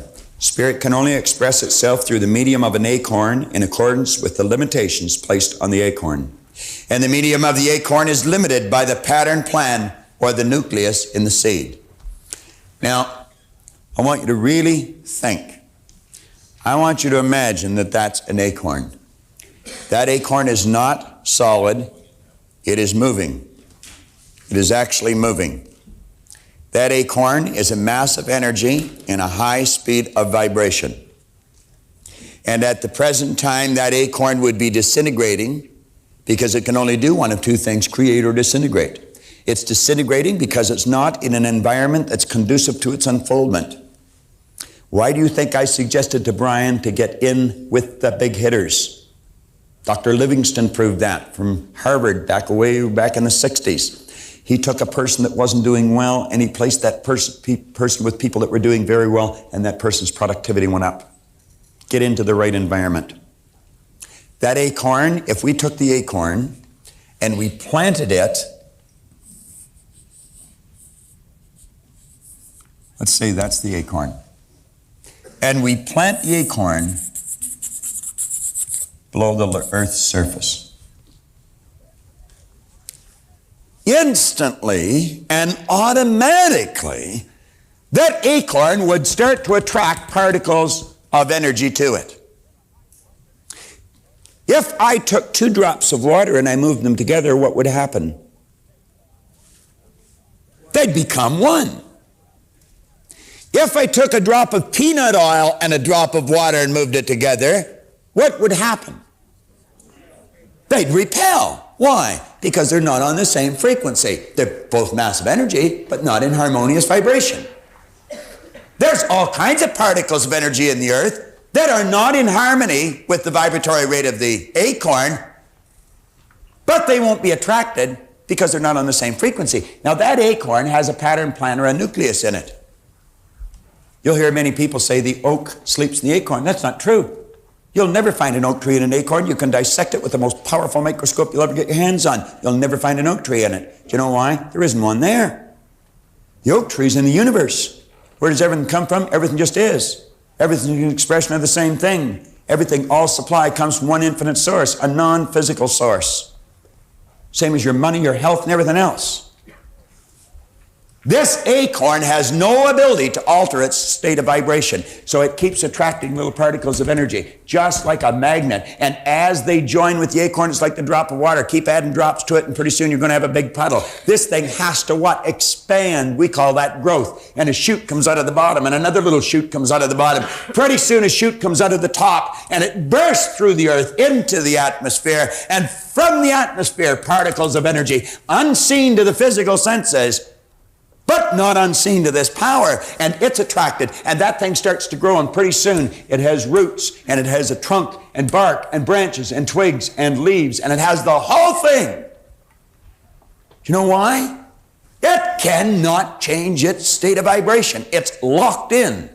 That's why an acorn can only grow into an oak tree. Carrot seed can only grow into a carrot. Want to know what makes us unique? We can grow into anything we choose because we build the idea, it becomes the nucleus, it controls our vibration, and that dictates what we attract to us. You know what our problem is? We're growing into an oak tree one day, a carrot the next, a maple tree the following day. And you know why we do that? Because we don't see what we think with our limited awareness is coming to us on time. We want the leaves before we even get the roots. Won't work. Never has, never will. Get locked into your idea and stay in that vibration regardless of what's happening. I've often said you'd have to put a great big bullet right through here to get me to stop doing what I'm doing. I don't want to do anything else. I made up my mind a long time ago. This is what I was going to do, and I was going to work at getting better at it every day. Lock into something. Find something you love to do and dedicate your life to it. I see people come into this business and because they haven't made it in 3 weeks, they say, oh, hell, it won't work. You know, what do you mean won't work? Anything will work. They do it like they play a yo-yo. It's up and down, I'll throw the yo-yo away. Yeah. Never master it. Do you know the average person reads at a grade 7 level? We learn to read by the time we're in grade 7 and never improve upon the skill. Very few people ever master anything. I want to suggest that through the repetition of listening and looking and watching this, you're going to master whatever you love to do. Go and do it. Get the courage to step out and do it. On page 38, Genevieve B. Rand said, when your understanding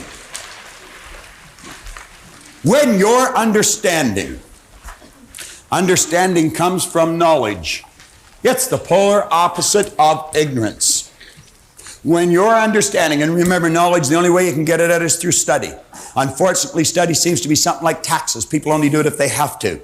Well, what we want to do is fall in love with the idea of studying. When your understanding grasps the power to visualize your heart's desire. The heart is the spiritual core of your being. And you know something? Spirit's always for expression and fuller expansion. Spirit's always for growth, never for disintegration. When you see things get bad and they say it must be God's will, that's an expression of ignorance. God's will is always for expansion and fuller expression.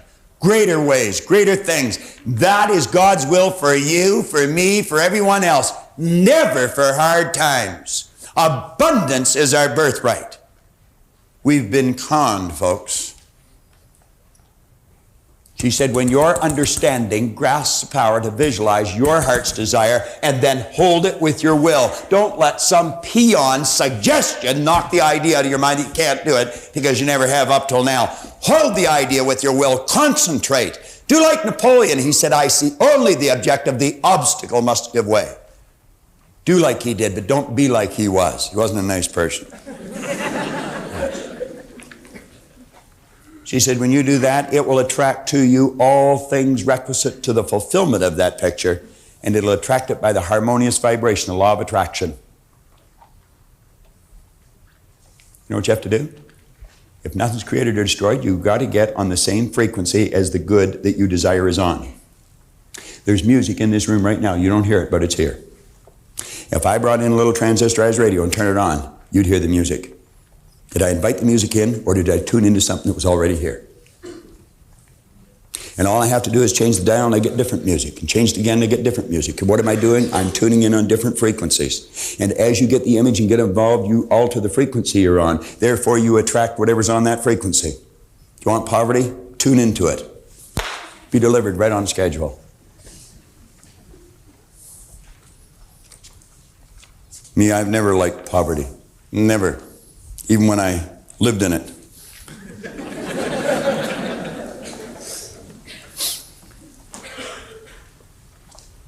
Now, the rest of page 38 is pretty, well, self-explanatory. You fill it in, but make sure you fill it in. On page 39, there are 3 lessons here, or 3 concepts. It'll take in whatever John's explained and what I've explained. 3 certain steps for prosperity in all areas of your life. On page 39. Number 1, build the image. That's plugging in the bigger bulb so that you can illuminate your life in a greater way. Turn it over to Spirit. Turn it over to Spirit. Let go and let John. Let go and let God. I was thinking of John as I was saying that. But for good reason. So we didn't edit it. It's for your benefit too. You know, when John and Pat Swanton talked to me about that house on Seven Barge Walkway that I made reference to yesterday, that Vera Bott and Brian and Leslie now live in, they came to me after they put a deposit on that, and they were worried because they didn't have the money. They couldn't even see where it was coming from. And I used that quote of Genevieve B. Rand's. I said, believe it's coming and it'll come. Just let go and let God. And it was a very, very funny feeling the day they moved into that house, because I was there and they moved into the day, 18th of December. The only thing that was in that house that was movable was the stove and the fridge. And on the refrigerator were a pair of praying hands, magnetic ones, that said, let go and let God. God's everywhere. He's everything. We'll work through you. We'll give you whatever you want. But you've got to ask for it. And you ask in the form of feelings. Number 3, expect. Well, if you take this lesson and you study it, you listen to the cassette tapes, and you watch these audio tapes or visuals, and you watch them over and over and over again, the expectation is going to become natural. We've already covered that. Expect it with your heart and soul that Spirit will reward you openly for your faith. It will reward you openly for your faith. Wake up to your full potential. We will show you how. Rollo May, the distinguished psychiatrist, wrote a wonderful book called Man's Search for Himself. And in this book he says, the opposite of courage in our society is not cowardice. It is conformity.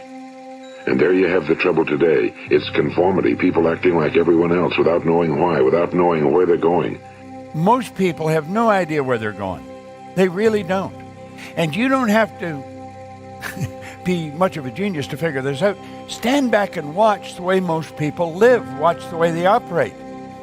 The way they talk, the way they walk, the way they act, the way they dress. Everything about them is an indication that there's nothing but confusion in here. Carl Mendiger pointed out that environment is more important than heredity. You've got to really watch what you're doing, who you're mixing with. I am very selective about the people I spend a lot of time with. I don't think I'm better than anybody. In fact, I know I'm no better than anybody. I know we are all the same. We are all descendants from the same stock. I mean, we're really all the same. There's only one mind. But there's a lot of people that don't understand that they're the same as somebody that's doing very well. So they don't see themselves doing very well. I don't want to spend a lot of time with anybody that's not goal-oriented. I don't want to spend a lot of time with anybody that doesn't know exactly where they're going to go. I don't want to spend time with anyone that wants to play it safe, because I might catch what they've got. We're really extras in our own movie. We see the star, but we're not the star. You're the star of your movie. You are the Academy Award-winning star of your movie. What Shakespeare's saying, all the life's a stage. It really is. Now, some people are acting like the play's over.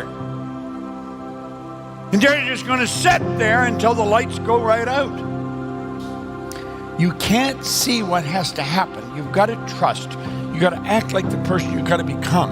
Now, you've also got to know that some of the people close to you are saying, who are you trying to act as? What would you kidding yourself? Come on. Quit acting phony.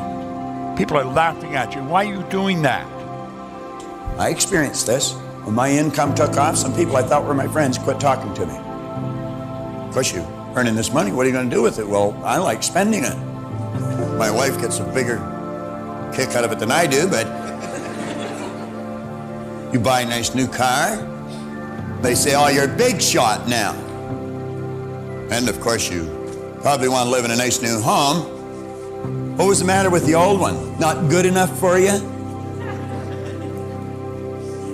You've got to be prepared for this, and you've got to develop mental strength, because I'm going to tell you, at first it hurts. It bothers you. They try and pull you back to where they are. Now, if you're a negative person, in other words, you're choosing negative ideas, you're worrying, fear, and anxiety, you know the only thing you can attract? The people that are vibrating on that frequency.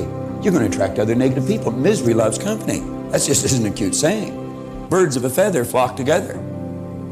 And the heavy hitters, they're all attracted to each other.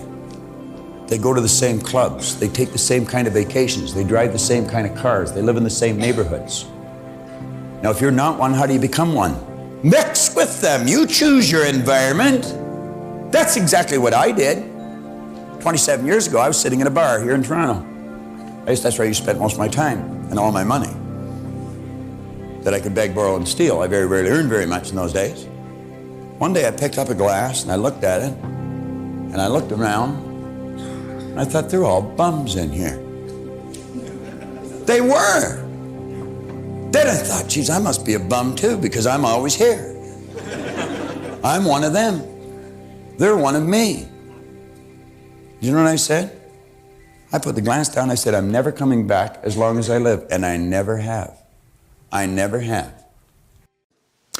I'm going to share information with you today and in the future that literally has the power to change your life. Now, you see, I'm not able to change your life, but you certainly are. And I have found that it's ideas that literally change everything in our life. Many, many years ago, I'm going back over 50 years ago, I was fortunate enough to be handed a book, Think and Grow Rich. But along with the book, the man that gave it to me gave me specific directions on how to use it. I guess today you'd have called him my coach or my mentor. He was just actually a real good friend that was able to see something in me that I couldn't see in myself. Now, up to that time, I had gone down every road you could think of, but none of them led to a good end. I was on the wrong road. And my life was just dull. I couldn't earn any money. I wasn't particularly happy. I never got a good job. I had no formal education, a couple of months high school, and I had no actual business experience. But you know, by following this man's direction, oh, by the way, he said, if you do exactly what I tell you, until you find out that I'm lying to you or I don't know what I'm talking about, you're going to end up a big winner. Now, he said, I don't lie, and I do know what I'm talking about. I wouldn't even want to guess at the number of people I've said that to over the past 40-some years. But at any rate, I started to follow his direction. I went from 4,000 to 175,000 in a year. And then I took it over 1 million. Now, you may be wondering what I was doing. I was cleaning floors. I started to clean one office. I got $30 a month for washing the floor twice. And I ended up, in less than 5 years, cleaning floors in Toronto, Montreal, Boston, Cleveland, Atlanta, London, England. The thing took off like a rocket. But when I got there, I'm sitting thinking, how the heck did this happen? You know, there was a lot of people cleaning floors, but they weren't doing what I was doing. There was a lot of people reading Think and Grow Rich, but they weren't doing what I was doing. And I had to ask myself what happened. I had been raised to believe, probably much the same as you, that if you're going to earn a lot of money, you got to be really smart. I knew I wasn't very smart, but I was earning a lot of money. So I started looking and I started searching. It took me 9 years and I finally got the dots to connect. And when I got the dots to connect and I figured out why I changed, I realized I had discovered something very, very valuable. Do you know this may sound odd, but it's true. You can go into the largest companies in the world, and they all have stars, but relatively few of them can tell you why they're stars. They don't know why they're stars. Find the top salesperson in any organization. 99 out of 100 of them cannot tell you why they're the top salespeople. You see, if they knew, or if the company knew, the company cannot give it everybody. Well, I knew why I was winning. Now, mind you, it took me 9 years to figure it out. I studied with some of the most brilliant people in the world. And when I got it figured out, all I wanted to do was share it. I wanted everybody to know it. It was such a simple thing, and it was such a phenomenal discovery for me. But I had a problem. I was shy. I was very quiet. And I was withdrawn. I mean, I wouldn't ask a question in front of 4 or 5 people. Sometimes I wouldn't ask a question anywhere because I was so insecure in that area. Very knowledgeable in one area, but very insecure. And one day I was standing in the back of the ballroom at the O'Hare Hyatt Hotel. And there were 1,000 people in the audience. And they were broken into 2 banks, 500 here, 500 here, with an aisle down the center. Bill Gove was the speaker. Now, Bill's gone now, God bless him, but he was considered the Frank Sinatra of speakers. I mean, he was the best in the world. And I was watching him. And he had a handheld mic, and he was on the front corner of the group on the right-hand side of the ballroom. And he's saying, if I want to be free, I've got to be me. Not the me I think you think I should be. Not the me I think my wife thinks I should be. Not the me I think my kids think I should be. If I want to be free, I've got to be me.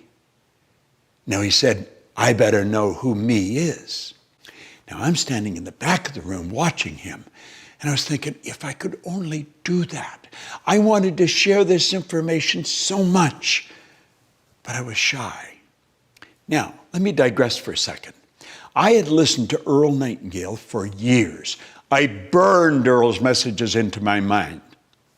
The first recording in a great series of recordings, the Lead the Field program, the first recording was on the magic word, and it was attitude. And at one point in the record, he said, now, right here we come to a rather strange fact. We tend to minimize the things we can do, the goals we can accomplish, and for some equally strange reason, we think other people can accomplish things that we cannot. He said, I want you to understand that's not true. You've got deep reservoirs of talent and ability within you. Now, if you asked me if I understood that, I'd say, of course I understand it. I listened to that. I'll bet I had listened to that at least 1,000 times in the 9 years that I was searching for why was I winning. And if you'd asked me, I'd have said, yeah, I understood it. I didn't understand it at all. And I'm sitting there, standing actually, watching Bill Gove, and that record started to play in my head. And I could hear Earl Nightingale say, now right here we come to a rather strange fact. We tend to minimize, and I thought, that's what he means by that. And I made up my mind, I was not only going to do and learn to do what Bill Gove had just done in front of me, I was going to get him to teach me. And I did. And Bill Gove and I became great friends. In fact, the last speech Bill Gove made was for my company. That's right. It was about 5 years ago. It was in December. On the 13th of December, Bill Gove passed away. If he had lived till January, he would have been 90. He did what he loved right up until the last day. But I owe him such a vote of thanks. Now, I don't speak at all like Bill Gove, but I speak all over the world. I've spoken to groups of 50 people to 20,000. And you know something? He taught me to be comfortable in front of the camera or in front of the people.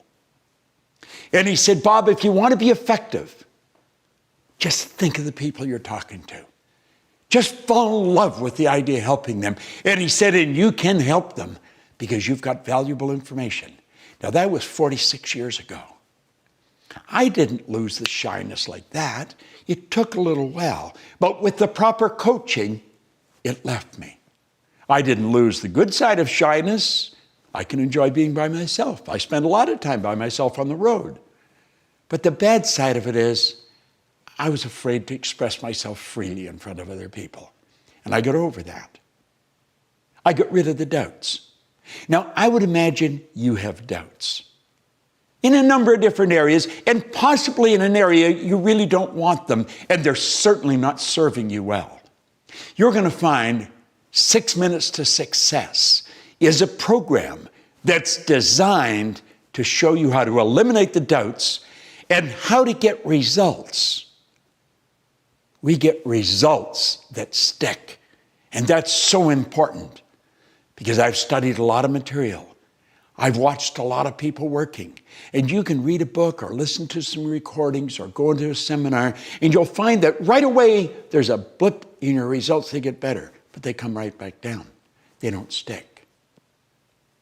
Here in our company, in the Proctor Gallagher Institute, we deal with results that stick, and you're going to love this because we give you phenomenal information.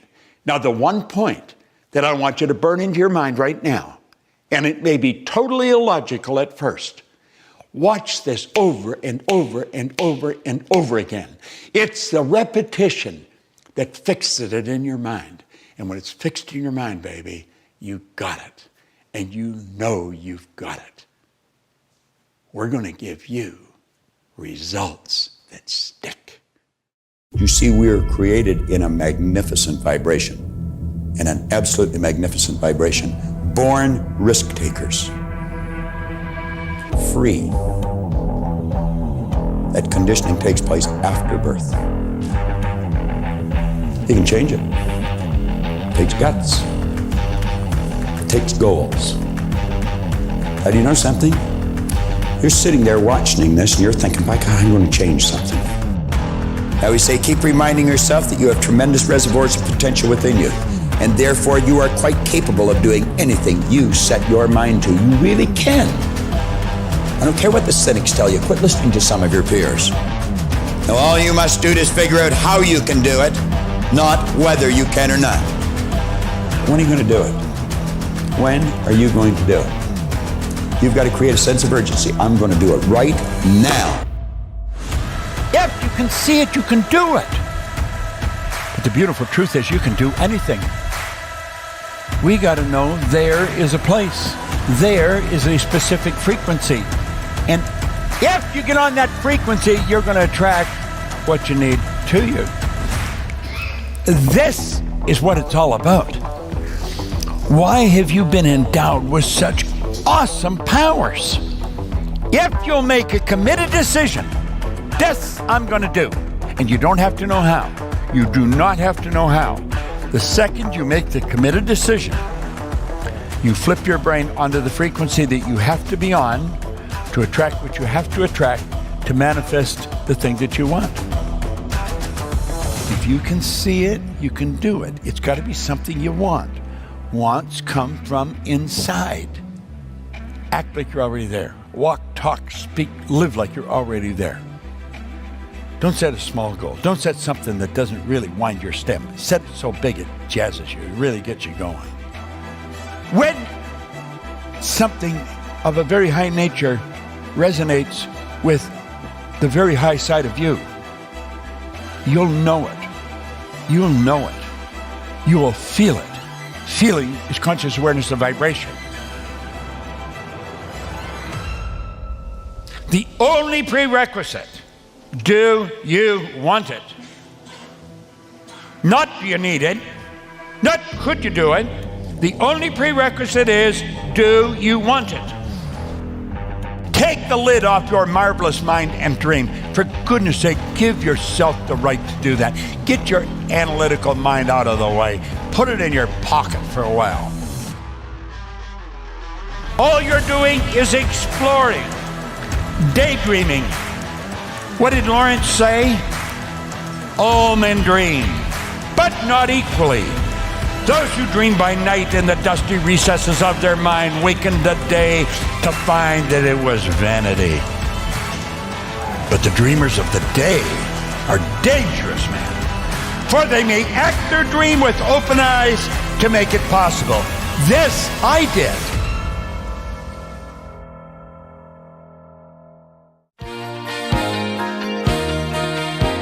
Everything that you need to receive the good that you desire is already here. Pat and John found that out. They believed, they got in harmony with the good that they desired, and it came to them. Just like with the acorn, the oak trees, and the universe. The pattern plan is in the acorn. When you build the image of what you want, that's the pattern plan in your life. It puts you into the necessary vibration to attract what you have to attract. Nothing is created or destroyed in this universe. It's all here. Everything you're seeking is seeking you. Hold on to that picture. You'll attract what you have to. Pat and John did. Well, I really remember the night of December 20th when we moved into the house. As a matter of fact, it was snowing. And of course, the first place I head for is the kitchen. I walked in, looked at the fridge, and there were praying hands. And on the bottom of the praying hands, it said, "Let go and let God." And remember I said to you, where did they come from? The hands, like it was a little magnet and it just stuck on the side of the fridge. And you looked at me and said, "I don't know." But that's how it all happens. I mean, you have to let go and let God. And that's what we did. It was an incredible evening. I remember that we must have been doing something upstairs and somebody came to the door. John, remember you and I went running downstairs and there was nobody at the door, but there was a package inside the door to the right hand, and it was a lovely blue box and it said Burke's at the top. I said, "John, we've got a gift." And took the thing upstairs and opened it, and it was an hourglass in there, and it was a gift from Bob, because he knew we were moving into the house. Well, he had faith that we were moving into the house. He didn't know exactly that we would. And gosh, it was a really special time. I mean, we had a mess like you can't believe, but it really didn't matter. We were in the house, we had all our stuff in there, and it was just a phenomenal time. December 20th was a great day for me. And as you were saying, Pat, about the letting go and letting God, from the first time that we met Bob at the Prince, and we went through the exercise of deciding on what we wanted, making a decision, making a commitment on what we wanted to achieve, namely the house, there was a lot of things that, from my personality, and anybody that knows me would know that I tend to force issues, and I was working in commission sales, which is probably a great asset when you need a lot of money in a short period of time. And for the first week, I was really forcing, attempting to make sales, work harder, work longer. And fortunately, we were attending a seminar, one of Bob's seminars, during this time. And I had an opportunity to ask him during the seminar, "What do I do?" And Bob just looked at me and he said, "Let go. Let God. Don't force it. Just allow it to happen."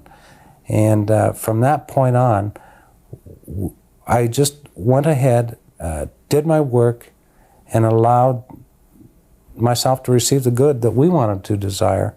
And it was the most important part of that exercise was to learn what to do when you want to achieve something, whether it's a sale, whether it's a house, whatever it is. There's a number of years have passed since we purchased that house, and every day of every week, some little thing that we learned during that 7 weeks in late 1982, has come back to help us in our day-to-day life.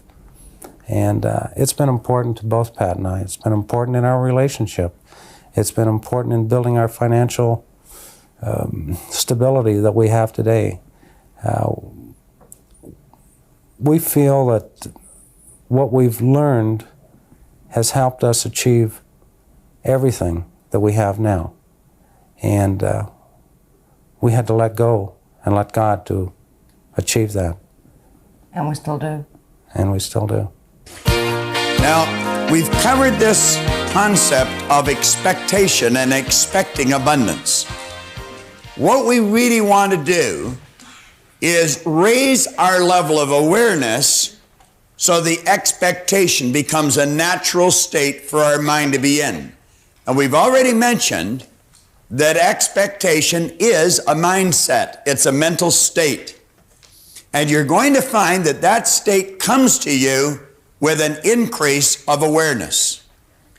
Now, in talking about the law of vibration, we're starting off here saying the law of vibration explains the difference between mind and matter, between the physical state and the non-physical state of everything in the universe, which includes you.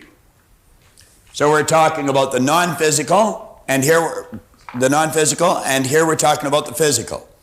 Now, this non-physical part of our personality is where the mental magic starts to take place. We call these our creative tools. They're mentioned in an earlier lesson under the heading of intellectual factors. And it's the intellectual factors that we want to develop. And in developing them, what we do is raise our level of consciousness. Now you come back here, we say under the law of vibration, we find that everything vibrates, nothing rests. Everything is in a constant state of motion. There is no such thing as inertia. From the mental to the grossest form of matter, all is in vibration.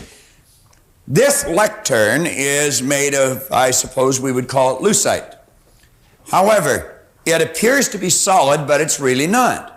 If you look under a microscope, you'll see particles of energy moving. And of course, that would be the same with every physical form that you might look at under a microscope. Now, we say graduating between the lowest and the highest form of vibration, there are literally millions of cells or levels of vibration. Rates of vibration are known as frequency. The higher the frequency, the more potent it becomes. Thought being one of the highest forms of vibration and very potent in nature should certainly be understood. Now, I have mentioned in many, many seminars that thought waves are cosmic waves that penetrate all time and all space. It's not an accident if you happen to be wandering down the Champs-Élysées in Paris or maybe Oxford Street in London, England, and a loved one may be sitting in Colorado Springs, and they're really concentrating. Something has happened at home, and they really want you to phone home. All of a sudden, you get a feeling you should phone home. Now, what did we say feeling was? Vibration. Their thought waves are in resonance or in harmonious vibration on the same frequency as certain cells in your brain. And as that thought wave of theirs strikes your brain cells, it sets up a vibration in you. You call that a feeling. You've got a feeling you should phone home. And you phone and they'll say, oh, thank goodness you phoned. We've been wanting to talk to you. Do you think that's an accident?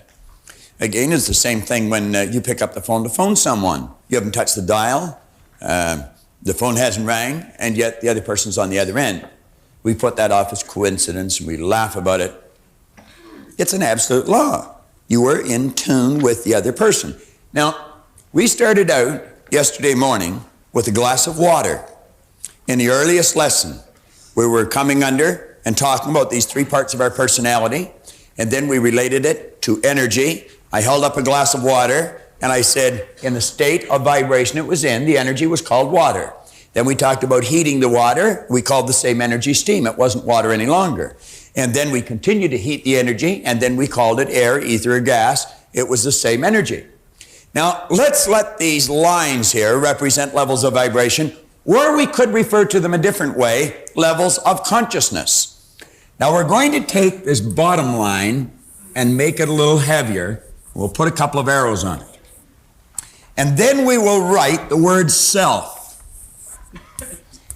Now, I would suggest that in your exercise book, on the opposite page to the law of vibration and attraction, that you make a drawing like this. Now, underneath, we'll write the word simple.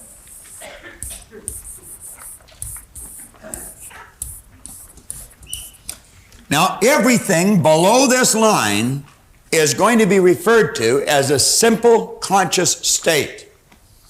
This line is referred, and everything above, as a self stage of consciousness. Now, what we're dealing with are levels of vibration in consciousness. An animal is in a simple state of consciousness. We could have a little dog here on the set, and the dog would know it's on the set, but it doesn't know it knows it. A dog operates, as you and I do, with sensory factors, and they are to help the person communicate with their outside world, but they're not operating with any intellectual factors. They operate with instinct, which is perfect. So the dog knows and yet knows not. It's able, through its sensory factors, to look at its outside world, but not able to look at its inner world. You and I have the creative ability of looking at our inner world, and we're in what we call a self-conscious state. We are aware of our objective as well as our subjective world. Now, there are many varying degrees of consciousness until you reach the higher state, which is called divine or cosmic. Use whatever word you choose. It's divine or cosmic consciousness. All religions that have maintained their balance over any period of time are founded on the premise that we will one day be one with our Maker. We will reach this higher or divine conscious state. We will be aware of our oneness with this power. Now, you're going to find individuals who have a very low level of consciousness. They're way down here. Therefore, they have a very low level of what we call awareness. Now, the awareness dictates how that person lives. Whenever I mention this, I think of the first time I had an occasion to go down to the Loop or downtown Chicago. I was living in Glenview, and I went down the Edens Expressway, and as I was going along Michigan Avenue, I saw people laying right in the gutter. They were absolutely filthy. Now, these people were virtually living in an animalistic state, almost. And you would say, well, they're stupid. No, they're not stupid. Some of these people have degrees. Some may have a doctorate's degree or an MBA. What they have is a low level of consciousness. They could have a highly developed intellect, know a lot here, but still in a low vibration. They're not living there because they want to. They're living there because they do not know. They are not aware of how to change it. You will find then individuals, some are up in years, some are fairly young, that have a very high level of consciousness. They're not way down here with their consciousness. They have a very high level of consciousness, and they have a very, very high level of awareness. Now, these people have a phenomenal vibration. Their energy, you feel so good around them. There's something about them that you're attracted to. You're not quite sure what it is. You see, you couldn't articulate on it because it's vibration. You very rarely see these people upset. You very rarely see them excited or depressed. They have learned how to maintain a magnificent balance. Everything they do, they seem to do very, very well. They're very creative. They know how to get results. They know how to stay on track and not let the suggestions that are coming from their outside world knock them off track. Now, you and I live somewhere between here, and yet know not where. Now, let's suppose a person is on this level of consciousness. The only thing that person could attract is what's on that level or on that frequency. Consciousness, vibration, frequencies, we're talking about the same thing. If a person is earning, let's say, $25,000 a year, they're not earning 25 because they want 25. They're earning 25 because they are not aware of how to earn 50. If a person's suffering with headaches, they're not suffering with headaches because they want headaches. They're suffering from headaches because they're not aware of how to eliminate the headaches. If a person is alone and lonely, they're not alone and lonely because they want to be. They're alone and lonely because they're not aware of how to change it. Now, what you and I are really seeking is a higher level of awareness. And you know, that's what we're gaining as we're studying this material. The more often you watch this, the more you're raising your level of consciousness. Now, what you're really doing is raising your level of awareness. And we're going to get to the point where we're very, very tuned in. We say the law of vibration could be explained in many ways for various purposes. In this seminar, it is our intention to confine it to thoughts, an effort to improve the quality of our life. Now, I'm just going to touch on the first couple of pages, and then John's going to come up and tie this in on this board to goals. Because that's what we really want to know. We want to know, how does reaching the goal and the awareness of vibration, how do they connect? Where's the connection there? Well, the more we understand this, the more we'll understand what I'm saying here, because everything vibrates. So what we want to do is get into harmonious vibration with whatever good we desire. We say here on the bottom of page 41, third paragraph in the bottom, for you to grasp a clear understanding of how you can actually take dominion over your results, to understand how and why thoughts and things come into your life as they do, you must go back to this basic premise which we started with in the very first lesson, where I held the glass of water and talked about the energy. We called it water, we called it steam, we called it air, ether, or gas. It was the same energy, it was just altering its level of vibration. Now we say energy is neither created nor destroyed. All science and all theology have taught us that for, let's say, for the past 6,000 years at least in recorded history. Now, everything is merely in a constant state of vibration, being manifest in all varying degrees of vibration. We have the ability to alter the vibratory rate of anything. I could take and alter the vibratory rate of this lectern. Call it lucite. I could turn it into air, ether, gas. I did that yesterday with a dollar bill. Just 1 minute it was paper, boom, the next minute it was air. I had the choice, I had the ability to do that because I'm a creative being. I do have dominion over. Well, now we know that with simple little things. Let's use it for higher things. We say with free will and the other many mental factors we possess, in our marvelous mind, you have the co-creative ability to cause vibratory change to take place as you choose. If I'm not feeling good, negative vibration, I can switch the idea in my mind. All of a sudden I'm feeling good, positive vibration. How's that controlled? It's controlled by the various ideas that I will choose to entertain from time to time, build here and plant here. Because whatever goes in here dictates the vibration my mind body is in. And we must understand mind body are one and the same, not two. Not two. Now with free will, reason is one intellectual factor, will is another intellectual factor. Reason gives us freedom, and the will gives us the ability to lock into an idea and control our vibration. And stay in the vibration we must be in to attract something that's already here. It's like the way to fly the airplane was already here. We say the lack of ability to exercise this tremendous power for good is caused by ignorance.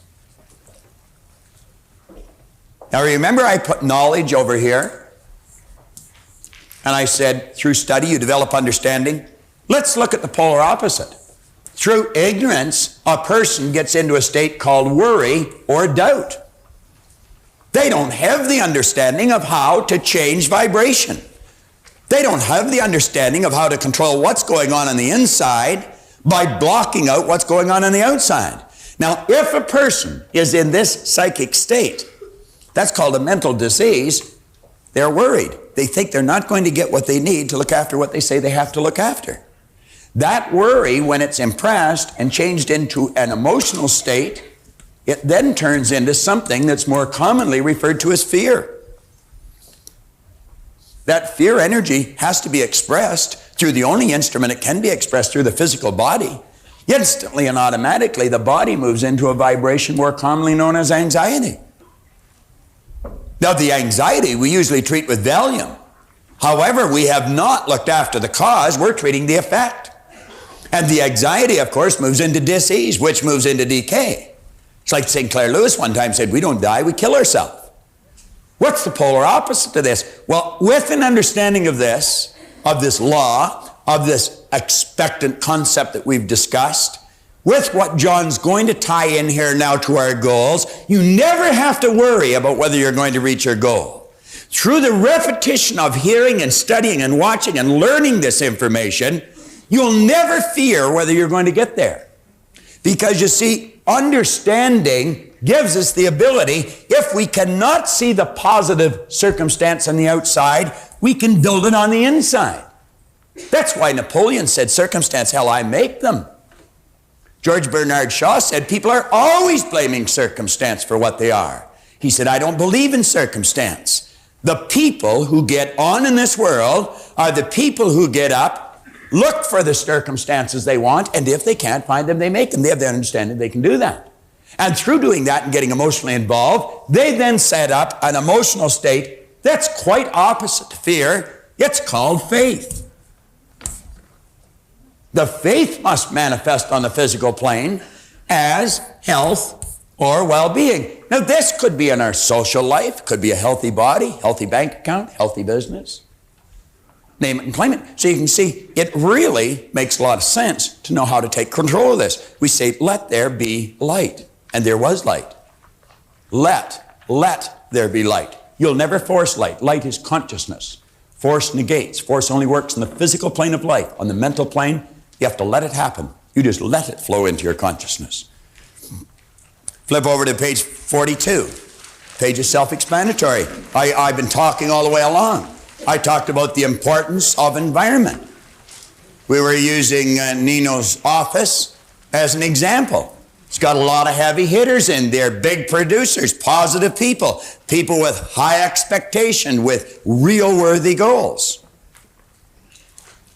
I introduced Grant Sylvester yesterday, and I do a lot of work with their company. They got a big company. It's an effective company. That company started 4 years ago with financial planning centers. They have about 90 centers now across Canada. The first center started about 4 years ago in Moncton, New Brunswick. Don McKay and Fern Robichaud started that center. Most people would expect to maybe earn a profit in the first 2 or 3 years. They think that was pretty good.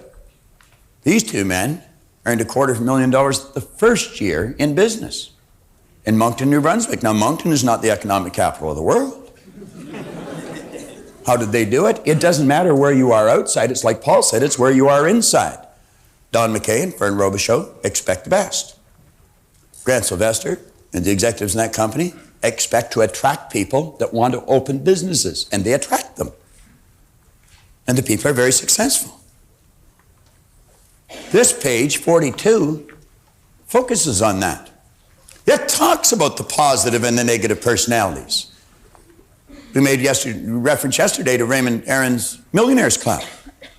He has attracted a group of people, every one of them want to learn to be a millionaire. He's a pretty good guy to teach them. The guy's a millionaire. How do you become a millionaire? Same way you can become, or same way any of his people. Right thinking, right ideas. He has the ideas. You want to get them? Go to him. Does he give them to you for nothing? No. Servant's worth is higher.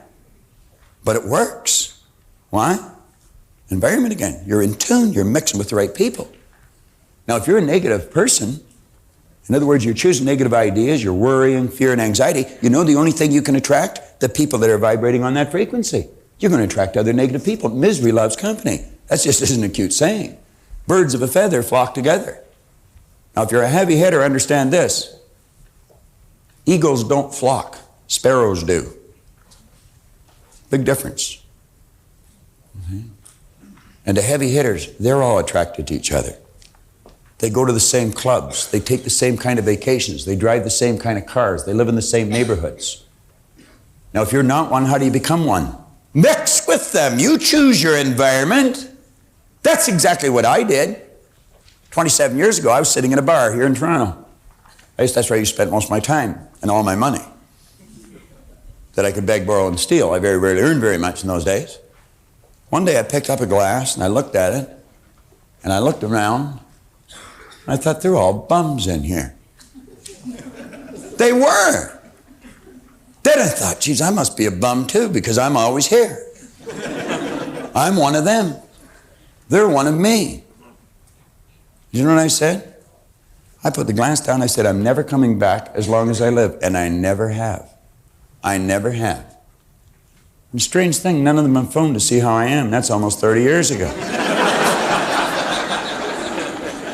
They never missed me, did they, Mark? Never did. No, they don't even know I'm gone. On page 43,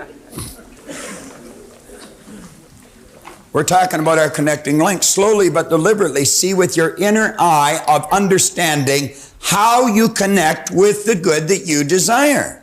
We say two objects whose electromagnetic fields are the same have the same frequency, therefore they are in resonance, in harmony, or have a rapport. When two objects are in resonance, or well within the same sphere of relative motion of each other, vibration can be transmitted from one to the other through the medium of the electron. Resonance is concerned with the electromagnetic field surrounding the objects. We find that a globe on a chandelier will vibrate in resonance with a certain key on the piano, yet it will not vibrate to any other key on the piano, just the one. Music is vibration, I think, isn't it, Scott? That's what it is. Why do you think music will make you feel so good sometimes? Why do you think music will get you jumpy and make you want to dance, you know? Why? Vibration. Affects cells in your brain, puts you in a new vibration. You want to act differently. There's some radio stations that you enjoy. They're in harmony with the way you think. There's some that drive you crazy. They're not in harmony with the way you think. But there's a market for them all. We say all electrical, on page 43, around the middle of the page, all electromagnetic waves or quantums have their rate of frequency, which means the number of changes in direction per second. The electric wave spectrum is in a scale of vibration and is divided into regions. One must remember that these regions are not actual divisions, but merely arbitrary spaces covering frequencies that manifest in our senses in different ways, each region blending into both the one above and the one below, like we said, like the colors of a rainbow. Now we say the earth and the universe are all but degrees in one scale and are in their basic nature the same. The difference be solely a matter of degree or vibration. All manifests of the same energy. Do you know that when you grasp this idea, all of your prejudices will disappear. It'll disappear. Just like the negative consciousness we're going to show you in the next lesson. They'll disappear. And you know why they'll disappear? Because of understanding. It's the removing of ignorance. Now read this last paragraph carefully. When the world understands this truth, that everything is an expression of the same thing, we will see that all people are the same. They only appear to be different. How do they appear to be different? They appear to be different to our physical senses, our lowest mental tools. The dividing lines are not borders, color, or language, but ignorance. You attract whatever or whomever you are in harmonious vibration with. The results vary, the people remain the same. The results vary, the people remain the same. We may see a black man and a white woman, or a white woman and a black man. You know what I enjoy watching when I see that? I enjoy watching the people around. Watch the expressions on their faces. The shock, the anger, the horror. Do you know what they're expressing? Ignorance. It's them that is in the bad vibration. We have got some real crazy ideas. How do we get these ideas? Well, I remember when I was a little boy, you know, in the little life that John talked about yesterday, I can remember my grandmother. She was a dear old lady. I loved her. I can remember her saying, well, they're Catholics, but they're nice people.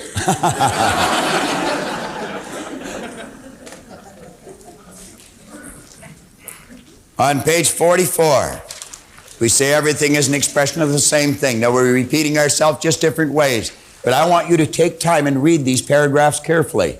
Re-listen to these tapes. Watch these videos over and over and over again and tie it in with what we're saying here, and it's going to take on a different meaning. In the second paragraph, you are connected to everything in the universe and everything with you.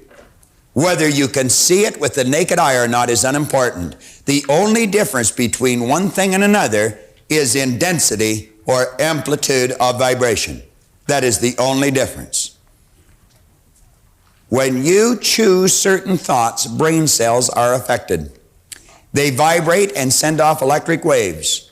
When you are concentrating on those thoughts, you increase the amplitude of vibration of those cells, and the electric waves become much more potent. you want your thoughts to be more potent? Develop the willpower, the will, and the mental faculty. That gives you the ability to concentrate. I'll give you an analogy that you're all familiar with. It'll do exactly the same thing.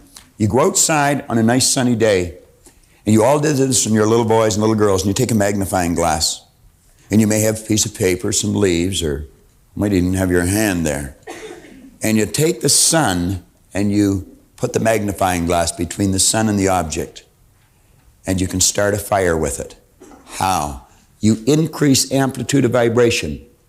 The rays become much more potent. They become hotter, and like that. Let's take a candle, and let's suppose I put a sign way over here on the wall.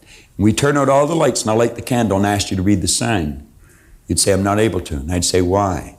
You'd say, there's not enough light. That would appear to be the correct answer, but it would be wrong. The reason you're not able to read the sign is because the light is not being directed at the sign. Now, if I took exactly the same candle power and I confined it in a flashlight and I held the flashlight towards the sign, you'd be able to read it with these. See, well, the candle's here. Some of the light's going on you, some on me, all over the place. But when I confine the same candle power to a flashlight, I'm marshalling the energy and I'm directing it towards a given point, and it becomes much more powerful, and you'll be able to read the sign with these. Enough light, misdirected. We got enough power, we misdirect it. We think of too many unimportant things. Our mind's shooting all over the place. The average individual would have more ideas running across their mind in a matter of a minute than you'd find in the Encyclopedia Britannica. Just total loss of control. Know that you are originating those electric waves, and know that you are also determining the density of them by your own choice. You must also know that since you are originating these electric waves, your whole being is in that particular vibration. Now think. You're taking brain cells and you're causing them to increase in amplitude of vibration, and you're sending off a powerful surge of energy. Do you know the only energy those brain cells can take on is the same energy it's sending off? The only energy those brain cells can take on is a like energy to that which you're sending off. You focus on the negatives in another person, what kind of energy do you think you're taking on? What kind of a vibration do you think you're in? It might be a wise idea to focus on the good aspects of even the worst situation. I could have got upset when the yo-yo string broke, or I could laugh at myself. I've got a choice. One time I wasn't able to laugh at myself. Now I frequently do. Yeah. Higher awareness. John always has. On page 45. Now, page 45 deals with something we're all familiar with. We have had magnificent instruments that's been used in the medical profession for years. And these magnificent instruments do nothing but measure vibration. The brain, the heart. And they'll tell you whether you're healthy or whether you are moving into trouble. Do you know how they can tell? By the vibration you're in. By the vibration you're in. I remember one time years ago, I had to go for a stress test for insurance. I didn't particularly like the idea of going because it was time consuming, and who wants to run on a conveyor belt for a half hour? They'd have you running up and down stairs and jumping up and off and down steps. And then they'd lay you down and they'd wire you up. You see, they would put this electrocardiograph on you. And they would measure it, and then they'd have you wait a few minutes, and they'd measure it, and then take a few minutes and take another reading, take a few minutes, take another reading. And of course, you get on there, and your heart's going, blah, blah, blah, blah, blah, blah, blah, and you're out of breath. I mean, you're just about worn out. Now, I have practiced relaxation, meditation, concentration for a long, long time. And rather than take a long time, because I was in a rush, I just instantly returned myself to a normal state. They called me a little while later, said, you got to come back for another stress test. The machine wasn't working right. That's the truth. And of course, there's a lot of people that are able to do that. You're quite able to do it. All you have to do is learn how. And we want to understand that the brain is that electronic instrument that controls the nervous system throughout the body, which is the electrical system in the body. You've heard of people having nervous breakdowns? No such thing. Person had a nervous breakdown, they'd be a puddle on the floor. The nervous system is the electrical system that keeps the body intact. They lose conscious control. Conscious control. This explains why on page 45. They do not understand how to control this magnificent electrical instrument that they live in. Your body is the most phenomenal object on planet Earth, in the cosmos as far as I'm concerned. We are truly creative beings in charge of our own world, and we're in charge because we can alter vibration. Alter vibration. Or as I was saying with Scott in the music, create new vibration. Color is vibration. You ever noticed if you wear a certain color, you feel better? They have found by painting hotel or hospital rooms, nice bright yellows and pinks, people get better faster. Used to be cut well, sew well, get well with the doctors. Well, now they're paint well, you know. I mean, big difference. Now, I'm going to ask you to turn over to page 46. And as you focus in on page 46, I'm going to ask that you focus on your goal. Get the thing that you want more than anything else riveted in your mind, and then take every bit of information that John focuses on this board and relate it to the goal. Don't just listen to it as information. Let this information mean something to you, and take all the ideas that he's going to come across and direct it towards the object or the thing that you truly desire. Most experts agree that you are probably using less than 10% of your mental horsepower. What would your life look like if you unlocked your full potential? Unleash your marvelous mind. We will show you how. Who am I? Well, I think what we want to do is drop all the barriers and start to realize who we are. I am a spiritual being. That's who I am. I have an intellect. That's something I have. I live in a physical body. Now think of this. Your spiritual DNA is perfect.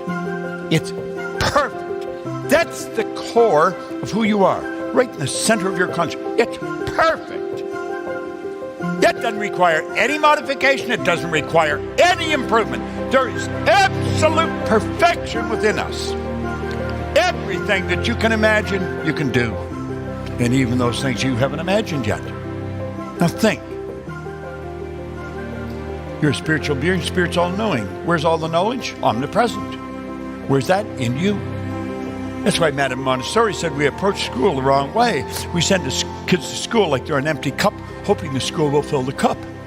She said the truth says the cup's already full. Their responsibility is to teach a student how to let it come out of the cup. You've already got it all. All the knowledge you'll ever need, you've already got. Every answer to every question, you've already got. So what's the trick? The trick is to become aware of what you've got. Become aware of who you are.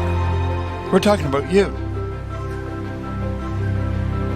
You are unique. There's nothing anywhere like you. Get this. This will blow your mind.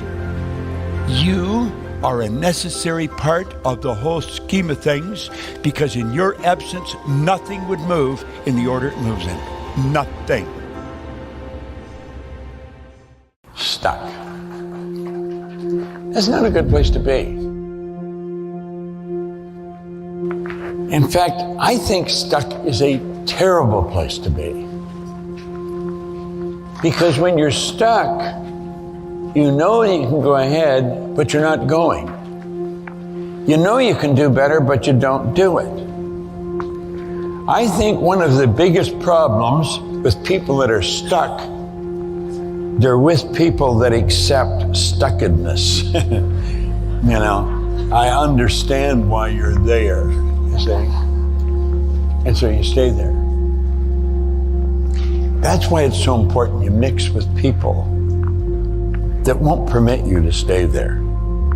They know that you're capable of better, and they're continually encouraging you to do better, continually encouraging you to stretch, go for more. Now, it never happens by accident, never. Discipline is something To me, it's essential. If you don't have discipline, I don't think you have much of anything. If you cannot give yourself a command and follow it, you probably are not going to go much further than you are. You're going to have to tell yourself, go out and do this, regardless of how many things are outside trying to stop you. We say it takes guts. It does take guts. You can want stuff and you can want it, and we know it's good to want, but if you don't have discipline, if you haven't married the discipline and the wants, odds are pretty good it's not going to happen. You're going to stay where you are. That's not a good place to be. I haven't stayed where I am for many, many years. I'm continually on the move. Every day is a new day. Man, I've got new stuff going on. I've got so many things to do, I don't even know how to get them all done today. So I do the very best I can. I mark down what has to be done. And if I have any time, then I'll get some of the other things that I want to do. But I've always got a lot to do. And I love it. I love it because I know I'm growing. And I know as long as you keep growing, you keep experiencing more. Life becomes a fascinating experience. Dean Briggs said something. There's times when nothing seems to be working. And you feel just like quitting. You're so despondent, nothing's happening. He said, do your work. Not just your working no more, but a little more for the lavishing sake. That little more which is worth all the rest. Yet if you suffer as you must, and you doubt as you must, do your work. The sky will clear, and out of your very doubt and suffering will be born the supreme joy of life.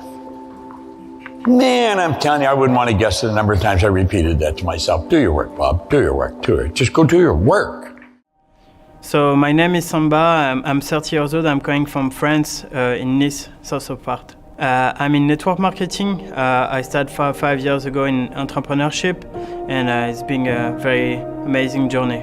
I think for network marketers it's very important to have this information. First of all, because many people in the environment of seminars and like coach and stuff like that, it's difficult to approach. Like, you need to do it. You need to go for your goals. And Bob is more speaking about attracting your goals. So for me, it was like kind of understanding that I have the power, and actually everything comes to me.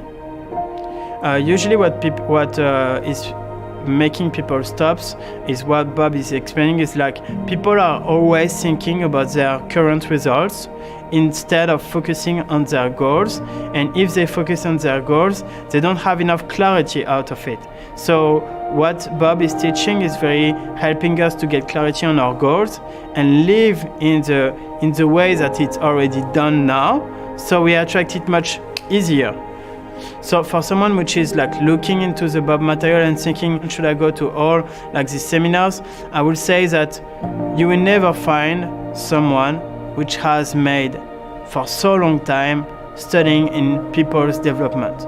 We have only one life, so it's no time to think about, okay, I will do it later, stuff like that.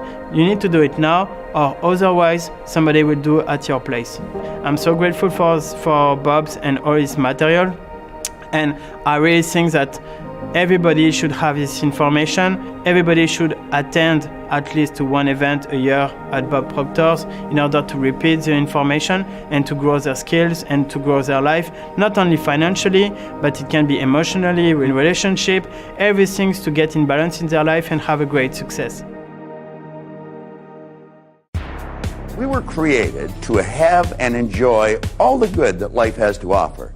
You're God's greatest creation, and you are meant to win. Unfortunately, not everyone views the world or their life the same way. Some see it as a very harsh, cruel world, and they're forever struggling to make ends meet or keep a relationship together. It seems they're forever running on a treadmill, going nowhere, never taking the time to enjoy what they have or to see the beauty of the world that they're a part of. Have you ever asked yourself what differentiates the winners from the masses? Well, I have. I've researched the subject now for over a quarter of a century, and I have found that the winners are aware of a certain place within. It's referred to as the higher self. And in this higher self, there's an image of perfection, which is forever attempting to express itself in a greater way. When the winner wants to turn their dreams into physical realities, they call on this higher self. Now, generally, when a person doesn't know how to do something, they say they can't do it. The truth is they can. You and I are capable of doing anything. We are God's greatest creation. We're spiritual beings. And as spiritual beings, we're able to do anything at all. All things are possible. Our objective is to figure out how, not whether we're able to or not. To properly deposit your winning image in the treasury of your subconscious mind, it's vitally important that you remember the first law of learning. It's repetition. Begin to visualize yourself with some of the nice things you'd like to have. Possibly the home that you'd like to live in. It may be the business you want to build or the position you'd like to hold. Possibly the income you'd like to earn. You may want to visualize the vacation that you'd like to take. What is important is that you do visualize. Block out any distractions, let yourself totally relax, and begin to see yourself actually living the life that you imagined yourself living. See yourself the winner that you want to be. And let all these beautiful pictures sink deep into every cell of your being. In other words, add a lot of emotion to it. Something as simple as how you dress and how you walk and how you project yourself sends a strong message to everyone in your external world, but it also sends a very powerful message to your subconscious mind. Present yourself physically in a manner that's consistent with this new winning image that you're developing. Then we want to go inside. Take a real close look at ourselves with our inner eye of understanding. How do we perceive ourselves? Are we beginning to see ourselves from within as the winner that we really want to be? And you'll know and realize that you've created a better world for yourself and everyone else to enjoy. And you'll also realize that what you're looking at is a reflection of your own winning image.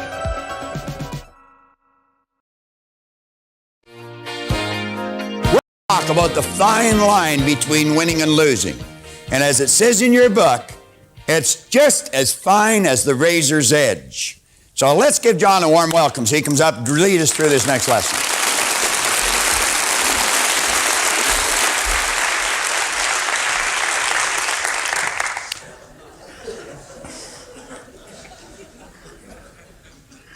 Turn over to the razor's edge on 53 at the top. You see the razor's edge. How many people had the opportunity to see the razor's edge? There was two movies, the old one, then the new one. I believe Don Murray played the part in the recent movie. Bill Murray, thank you very much. You know, it's interesting in that particular movie, it's pretty well the story of someone trying to find the meaning to life, the meaning of success. And he ended up in the Himalayas there talking to some great guru. And as he got away up in the mountains there, he met Shirley MacLaine on the way, had a conversation, and he went on, continued on. And, you know, as he met this here great master, he asked him, you know, what is the secret to life? Well, what is this thing all about? What is the difference in winning and losing and success and failure? And I'll never forget, you know, the analogy went something like this.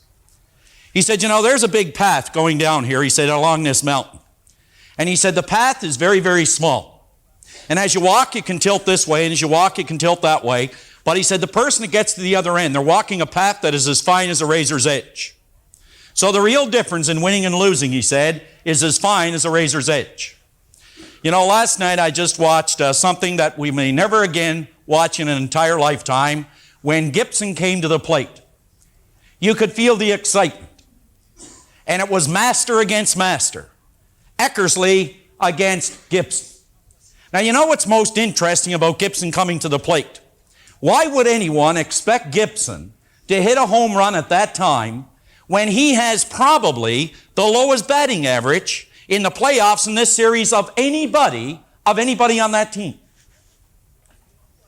Well, you see, Gibson will do what he has to do when he has to do it. You think about this. Do you know that the people who come to these seminars the most are the ones who need it the least? The ones who do not come are the ones who need it the most. Now, the real razor's edge difference works this way for you and for me. Many, many years ago, there's a great story told about a guy named Charles Schwab, who was the president of Bethlehem Steel and eventually put together the package called U.S. Steel. And he was approached by a guy named Ivy Lee. Ivy Lee walked in and he said, Mr. Schwab, I believe that we have an idea that could dramatically increase your business, he said, beyond where it is. And the most interesting thing about that is that when Schwab said to him, well, we already know what it is we should be doing, but if you can show us a better way of getting it done, we'll listen to you and pay you anything within reason. Well, Ivy Lee took out a sheet of paper and he started to write on it. And he said, now I want you to get out a sheet of paper. Now he said, what I'd like you to do, Mr. Schwab, is write down the 6 most important things you have to do tomorrow. Schwab did as requested. Now he said, first thing tomorrow morning, I want you to take out that list. And he said, you'll have them numbered in priorities. Priority A, B, C, D, E, F, G, or 1, 2, 3, 4, 5, 6. Now he said, I want you to work on number 1. And don't go to number 2 until you complete number 1. He said, then you try the idea, put it to work for 60 days, send me a check for whatever you think the idea is worth. 60 days later, Ivy Lee received a letter stating that the lesson had been the best he had ever learned from a business point of view. And he enclosed a check for $25,000. Now I want you to write down the 6 most important things you have to do tomorrow. That could be the razor's edge difference for you. Now you put it to work and in 60 days you can send me a check for $25,000. But you see, there is such a small difference in the people that are actually coming up with the results versus the people that are not getting the results. What is the difference in person B and we'll say person A? What is the basic difference? I mean, they both have, we'll say, the same aptitude, same education, maybe come from the same neighborhood, may work in the same company, they may have even gone to the same schools. But it seems that person A, they just keep on achieving even though they have great adversities, but person B never really gets off the launching pad. What is the basic difference in these two people? Well, I believe it's the razor's edge. That there is such a fine line that separates people. Now, I want you to consider this. Wade Boggs was the leading hitter in the major leagues, in the American League in the last season, and perhaps for the last 5. He ended up with a batting average of about .358. The person who was the 10th highest hitter in the major leagues was somewhere around .301. What is the real difference in Wade Boggs and the person who was in 10th place? Consider it. For every 10 times that Boggs goes to bat, he gets 3.58 hits. The person who is hitting .301 out of 10 times at bat gets 3.01 hits. The real difference in these two people is not even a half a hit for every 10 times they go to the plate. But Boggs is earning $1.7 million a year, and I noticed the 10th place hitter was earning about $280,000 a year, even though there's a small difference in the number of hits they get, less than a half a hit, the difference in income is absolutely phenomenal. You go back to a day when the greatest base stealer in the history of the major leagues, a guy by the name of Ty Cobb. Ty Cobb, we remember, as a fearless individual that always played to win. But do you know that Ty Cobb, he had what is called a stolen base percentage of 71%. In the same year that Cobb was recognized for his greatness, there was a man named Carey, and I'll guarantee you few people have ever heard of him. Carey had a stolen base percentage of 98%.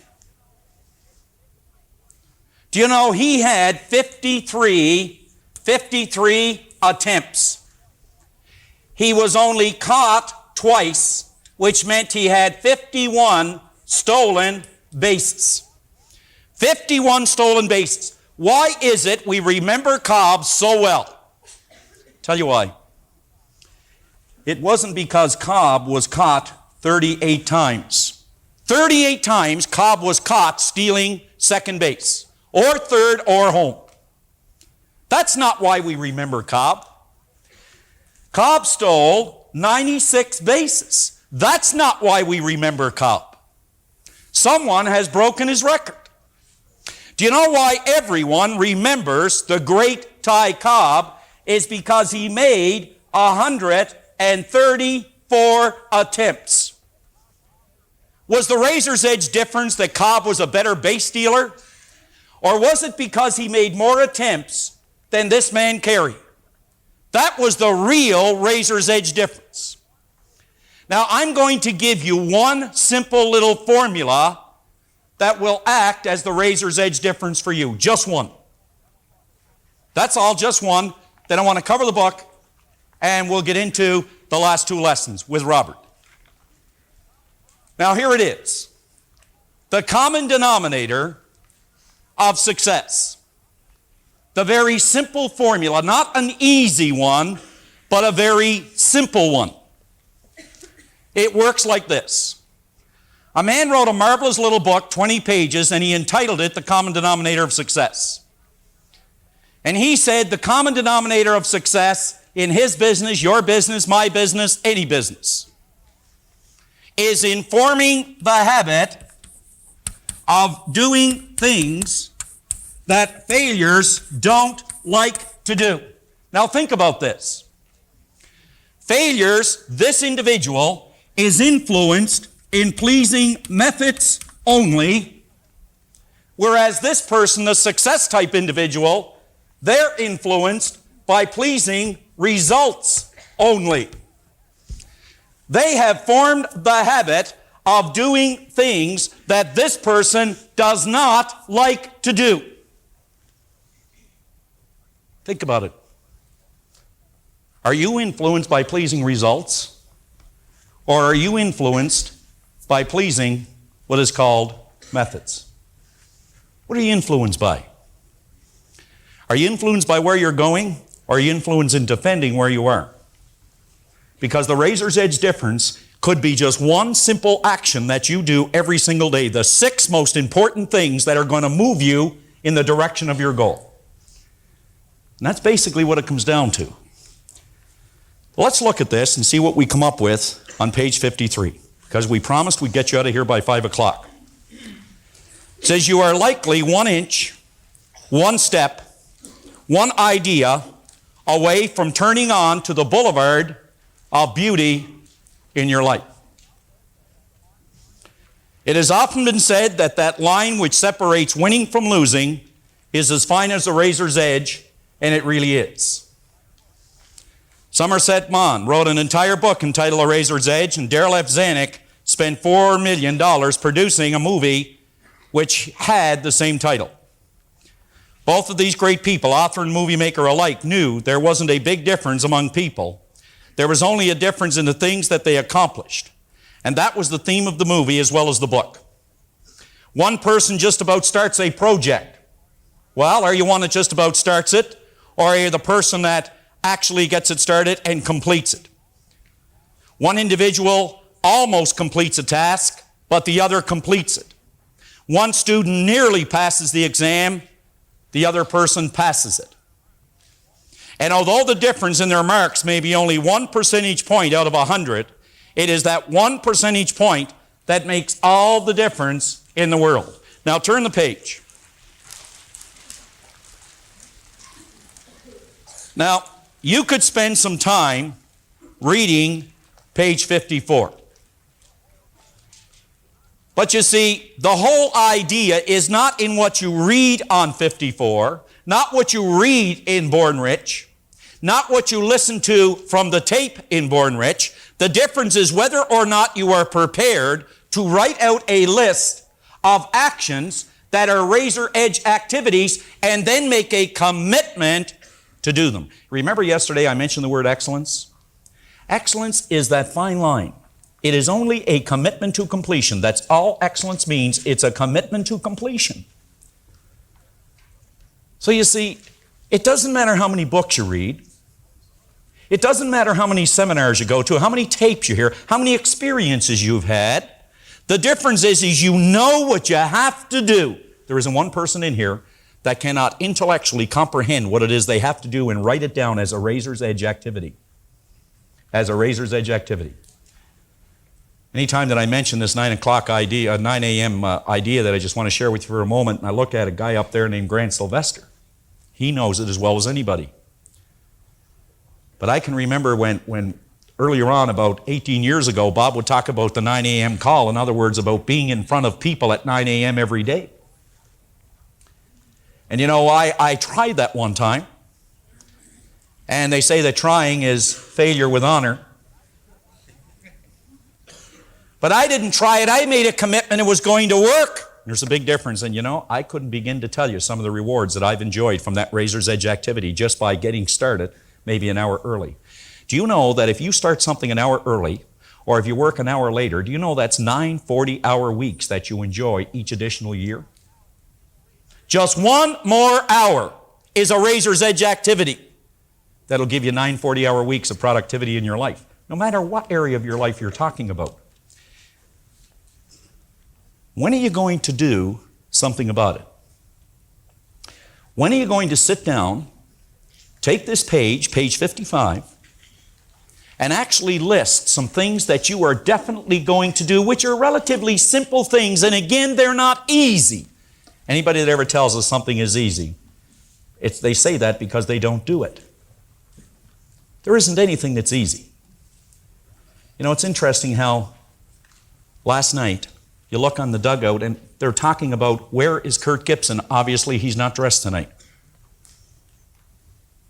A number of years ago in Michigan, Kurt Gibson was having problems hitting left-handed pitchers because he's a left-handed hitter. And he was having such a hard time that he actually went and he took a course on visualization because it was affecting how he hit right-handed pitchers. Let me tell you what happened. Not only did he start hammering right-handed and left-handed pitchers, but last night what you experienced was a man who made a decision and who made a commitment to completion. He come out there in 2 gimpy legs in pain. He had a hard time running around the bases. But did you notice that in pain he was in joy? Did you notice in pain he was in happiness? Did you notice in pain he was in victory? Did you notice in pain that he was a winner? He knows the difference as far as the razor's edge is concerned. I don't know if he knows how to verbalize it, but I can tell you this, he knows how to act on it.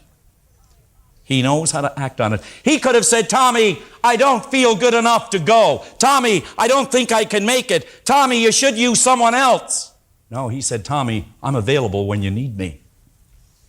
When the reporters asked him, why would you even think of playing with such pain and such injuries? He looked at the reporter and he said, have you ever played baseball? So what is the razor's edge activity for you? On page 56, just to complete this,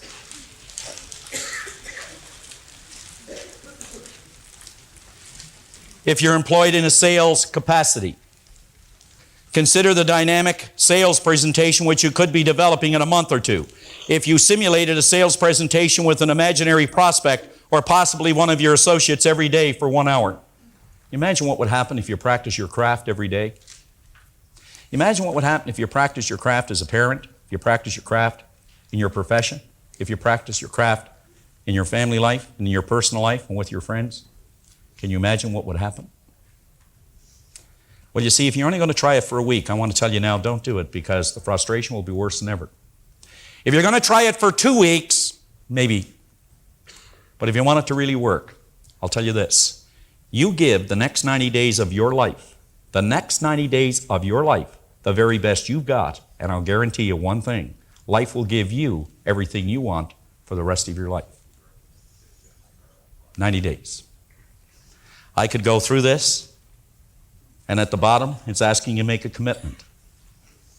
I'm going to suggest that sometime this week, and you know, tomorrow you're going to be very tired.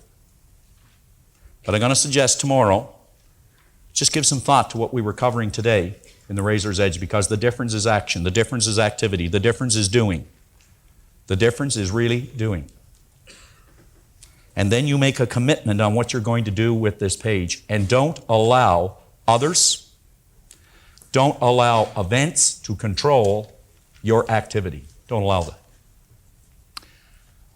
I kind of like, you know, the guy who was walking back and forth in front of the bed on a Sunday night, and his wife said, "Are you ever going to come to bed? It's midnight." He said, "I can't." She said, "Why not?" He said, "I'm having a problem." He said, "The mortgage is due tomorrow, and we have no money in the bank." She said, "Isn't that so-and-so down the street where our bank manager lives? Isn't that the bank we deal with? Isn't he the manager?" He said, "That's right." Went over, she picked up the phone, she called him. She had a few words and hung up the phone. She said, "Now, will you get into bed?" He said, "What did you do?" He said, "I just called the bank manager and let him know that you can't make the mortgage payment tomorrow. He'll be up all night worrying about it. You get to bed."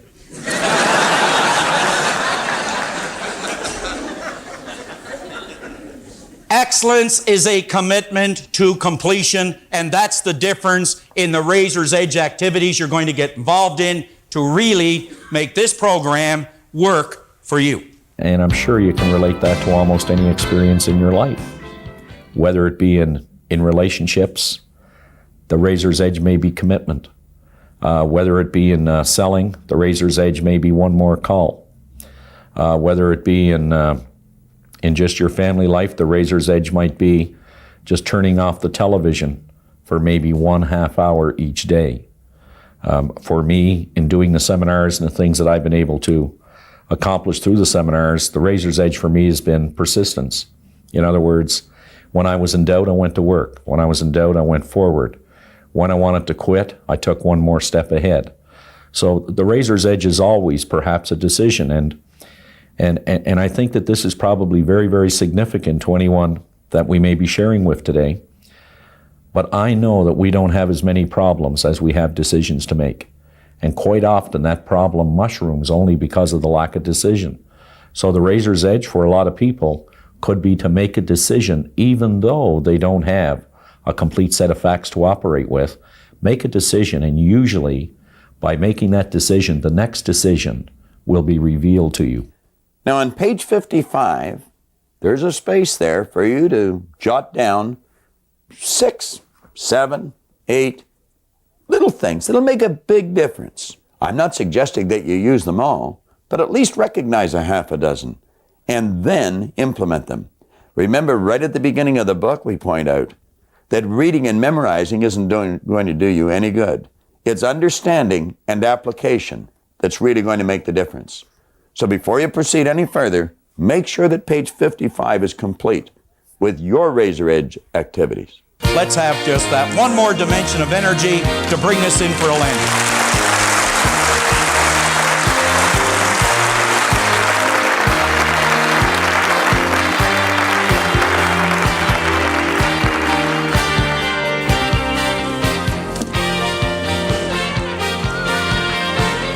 I want you to focus on this sand timer. Let the sand in the glass represent your life. Let the sand in the bottom of the glass represent the past. The sand in the top of the glass will represent the future. Now really think about this. The sand in the bottom of the glass represents the past. Everything that has happened right up to this moment in your life has been absolutely essential to make you the person you are, to prepare you to do whatever it is you're going to do. I'm of the opinion that we never really know what we're preparing ourselves for. But if we're using the right ideas, we can be absolutely certain it's something great. The sand in the top of the glass represents the future. There's absolutely no way that any of us can tell how much sand there is in the top of our glass. You know, I remember my grandmother when I was just a little boy, because she pretty well raised me, she and my mother. But my mother worked all day, and Grandma was the one that was home when we were small. And Grandma came to live with us a year before I was born. My grandfather had passed away a year before I was born. So when I arrived on the scene, Grandma was already there. She would probably have been around 60 at that time. So in my mind, she was a very old lady. Now, I've since changed my attitude about that, but at that time, Grandma was way up there. And you know, every day of my life that Grandma spent with us, I think I heard her say, "I'll soon be gone, dear, I'll soon be gone." Well, you know, it got to a point we thought Grandma was never going to go. Now, we didn't want her to, of course. She was a dear soul. She really was. But Grandma kept saying, "I'll soon be gone." She was 94 when she left. 94. And from the time she was 60 until she was 94, she was saying, "I'll soon be gone." Now, around the same time, I had a young friend of mine, Bob Yates. Bob and I went everywhere. We did everything together. We were, as the saying goes, as thick as thieves. And Bob was 2 or 3 months older than I was, I guess. He got his driver's license 2 or 3 months ahead of me. And I remember Bob had this sort of a panel truck. It was like a sedan delivery. Today, I suppose we would call them vans. But it was on July the 9th, 1951, Bob was coming in the Kingston Road Highway, the highway you would travel on if you were coming from Montreal into Toronto, Canada. And there's one area that some of you would be familiar with where you can either go along onto Danforth or cut down onto Kingston Road. And Bob was cutting on down to Kingston Road, and it was necessary to go under a concrete overpass.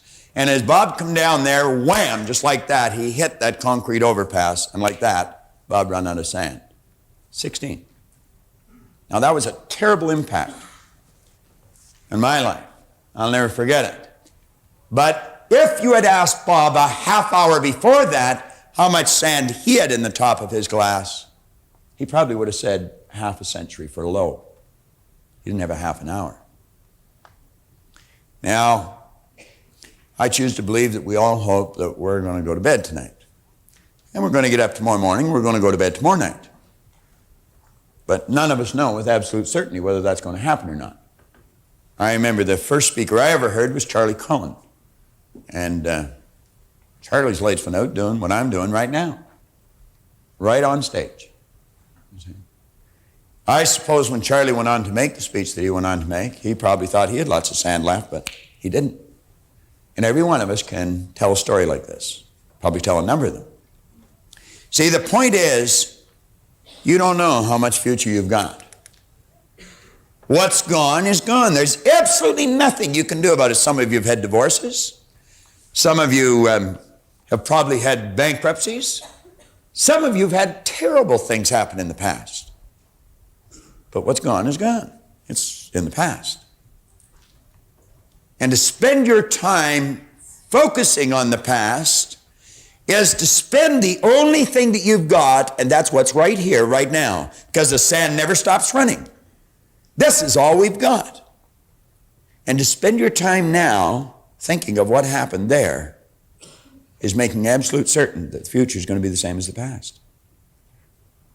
Now, I don't suppose many of us spend a lot of time thinking about that, but a lot of us spend a lot of time making that error. That's an excellent symbol. All you got is now.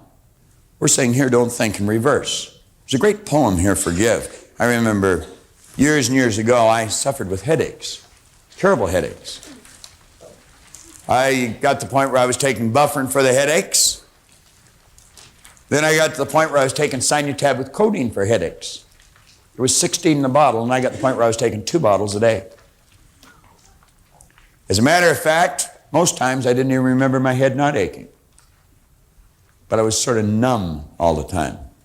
Of course, with that much junk in you, I guess you couldn't be any other way. And I remember talking to this chap. I was in the Hotel Vancouver, and I was picking up 2 heavy briefcases or suitcases, and I was in a real rush to get to the airport. He said, "What's the matter with you?" He said, "You look like you're going to pass out." And I said, "I feel like I am." Well, he said, "What's the matter?" And I said, "My head is aching so bad, I feel sick to my stomach." Now, some of you suffer with this, and I felt like banging my head against the wall. It was so much pain. He said, "Go and sit down in that chair." And I said, "I don't have time. I got to catch a plane." He said, "Listen, you can always get another plane. You only get one head." He said to me, "Do you know what forgive means?" On the top of page 58, that's the title of the poem, Forgive. And by the way he asked the question, I just thought I probably don't. And I said, "Well, I don't know." He says, forgive means let go of completely, abandon, just let it go. Unequivocally, no strings attached. Now he said, if you want to rid yourself of headaches, just forgive all thoughts that are on your mind. And you just listen to me. And he put me in a totally relaxed state. I felt better than I had felt for years.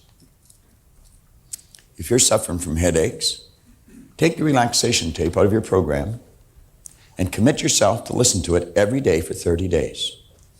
And as you let yourself get involved in that relaxation tape, you're going to forgive any thought that comes to your mind.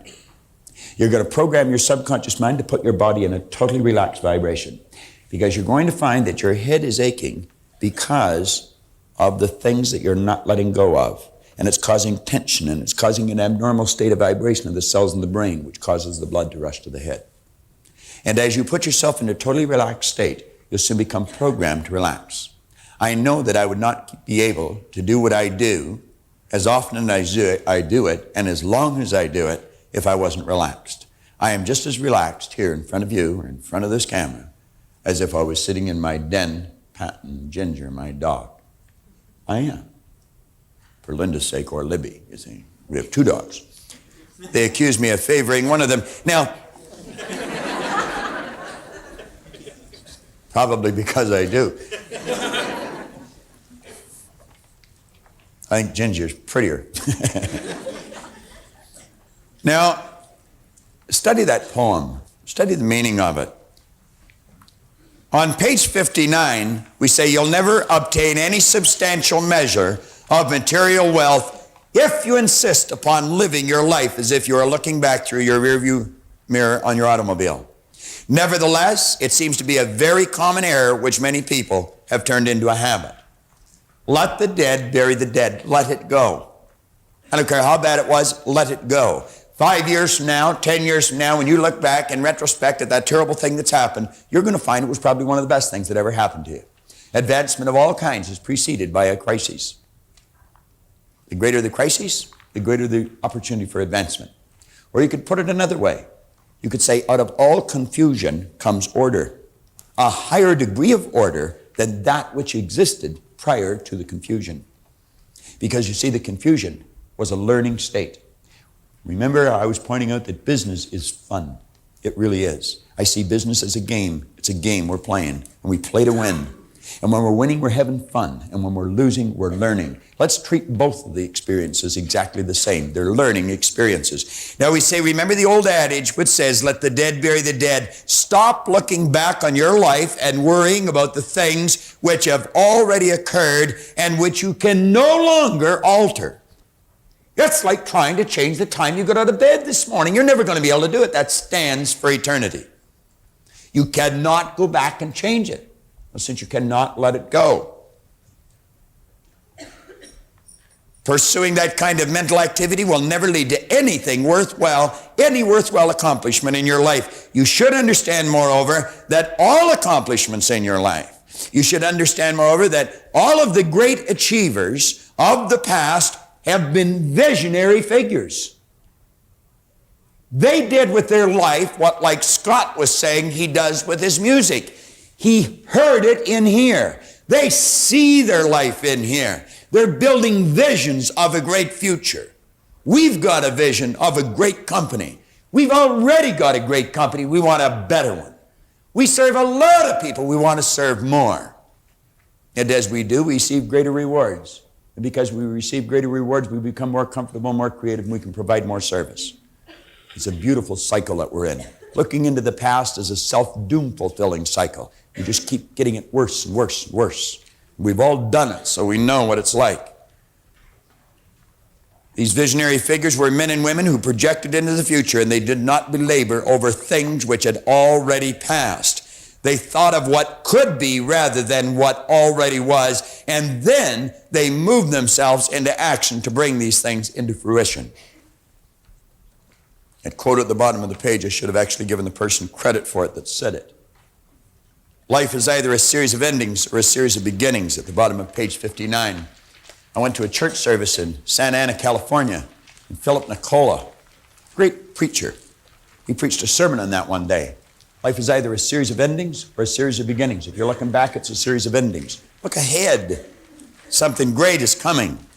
Leland Val Vanderwall said something when we were sitting having coffee, and I jotted it down. Every time this guy opens his mouth, he drops a pearl. I'm so wise. He said, let us not look back in anger, nor forward in fear, but around us in awareness. Was there ever depth in that? Let's not look back in anger. Let's quit thinking in reverse, nor forward in fear, but around us in awareness. Take all the resentments and guilts. You know what it's doing? Resentments and guilt is simply choosing to build a negative idea here over something that someone did to you, and then letting ourselves get emotionally involved in it, and we move into the same vibration. Now think. I don't care how justified you may feel in holding a resentment. It's a dumb game. Ray Stanford used to tell me it was like throwing dust into a strong wind at someone else. You know where the dust is going to end up. You may feel justified, but I'm going to tell you, a person of understanding will not do it. Will not do it. That is an act, a mental act of ignorance. Love them.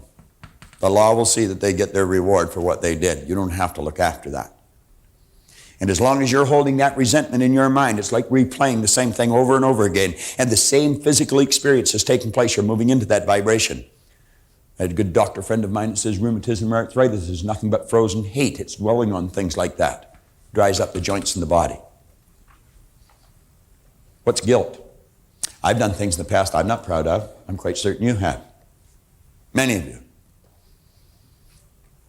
And they bothered me for a long time. They really did. And I wasn't able to get rid of it.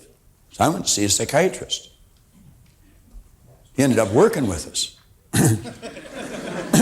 That's true. He helped me, but I helped him too.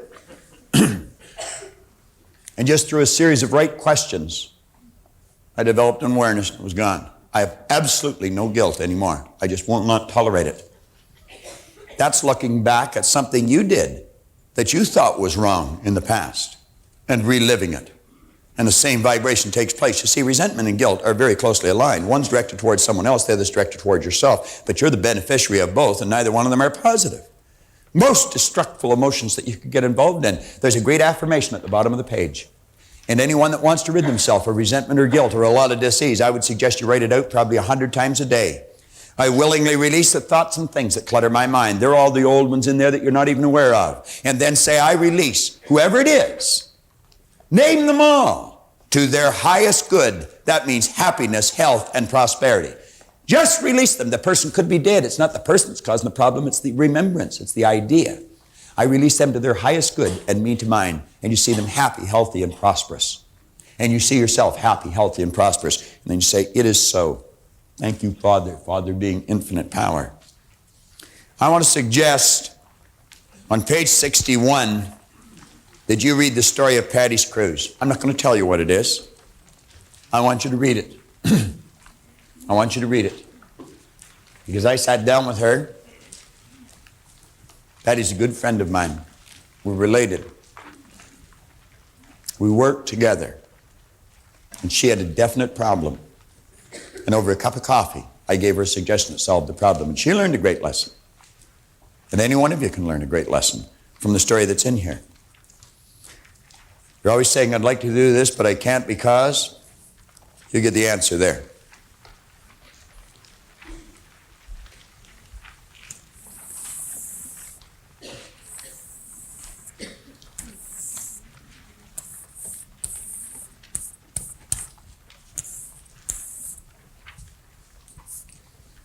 Now, on the next page, on page 62, if you have been guilty of allowing your sales sheet, your bank account, or the x-rays your doctor takes of your body control the way you feel or think or view your sales, your financial position, or your health, I can assure you that just as certain as it's going to get dark tonight, there will not be any marked improvement in your life in any of these areas. There won't be. What did Paul Hutsey tell me? What did he tell you? He's been in the business 38 years. He's been in management 35. When I sat down and talked with him, he had been in the business 24 years, and he'd been in management 22. And he said, I know I can get better results, and I don't know why I'm not. I know I'm a good person. I know my people are good people. But he said, I don't know why I'm not doing it. I said, I can tell you in about 15 minutes. I said, Paul, you're thinking in reverse. You're letting the sales sheet control everything in your life, and you're creating more of the same. It's not changing. And I said, you got to quit doing that. You got to realize that the results you're getting has been controlled by the way you think. And I said, what you want to do is keep your mind on a higher image rather than a lower concern. You take this magnificent power and you build the picture in here that you want. And you let yourself get emotionally involved in that picture. And I said, Paul, it'll happen so fast, it'll make your head spin. What did he tell you? In 9 months, he went to the top of the company. 9 months. He had been trying for 22 years to do something. What did Al tell you? 18,000 to 500. I was saying to someone downstairs, you know, I used to read these stories in the books when I first started, and I thought, oh, this can't be true. Go follow these people. Talk to them. That's why we brought Paul Hutsey in here. That's why we've had the various people stand up that we know that changes have taken place and have come back to these seminars. And they keep coming back, and they keep coming back. That's why you should keep watching what you're looking at. On page 63, these are just action lessons. I want you to take the chapter on Don't Think in Reverse, and I would suggest that you read it over a few times and ask yourself, what did I learn from this chapter? What did I learn from it? I would suggest you take your own voice and you narrate that chapter and the one John just went through on the razor's edge. Put them on tape. You've got a tape in your folder for your own affirmations, your own commitments, and your own goals. Take that tape and record it. Some people come to me and say, there's nothing on this tape. You know what they're saying? I'm not thinking, I'm not reading, I'm not listening, I'm not looking, and I'm not doing what the program tells me to do. Take that tape and record your commitments. Record your goals. Record your affirmations, your positive statements to yourself. And in your own voice, Dave Mifsud was telling me one day, he says, what an excellent idea. He said, your own voice, one that you trust. But Dave was really saying, I trust my own voice. Some people don't, you know, Dave. Read that lesson over and ask yourself what you learned from it. Now, the last lesson is a classic. I talked to a person here, right here in this spot, within the last couple of hours. And I told that person to focus in on this lesson. Focus in on this lesson. Now, I want you to think.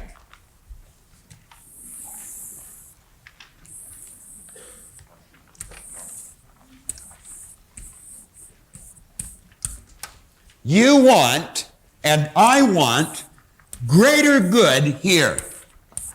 Positive things to happen. But understand this, I cannot set anything where this lectern stands until I get rid of the lectern. I cannot put anything where that camera is standing until I get rid of the camera. And nor can you put anything where that television set's sitting until you get rid of this television set.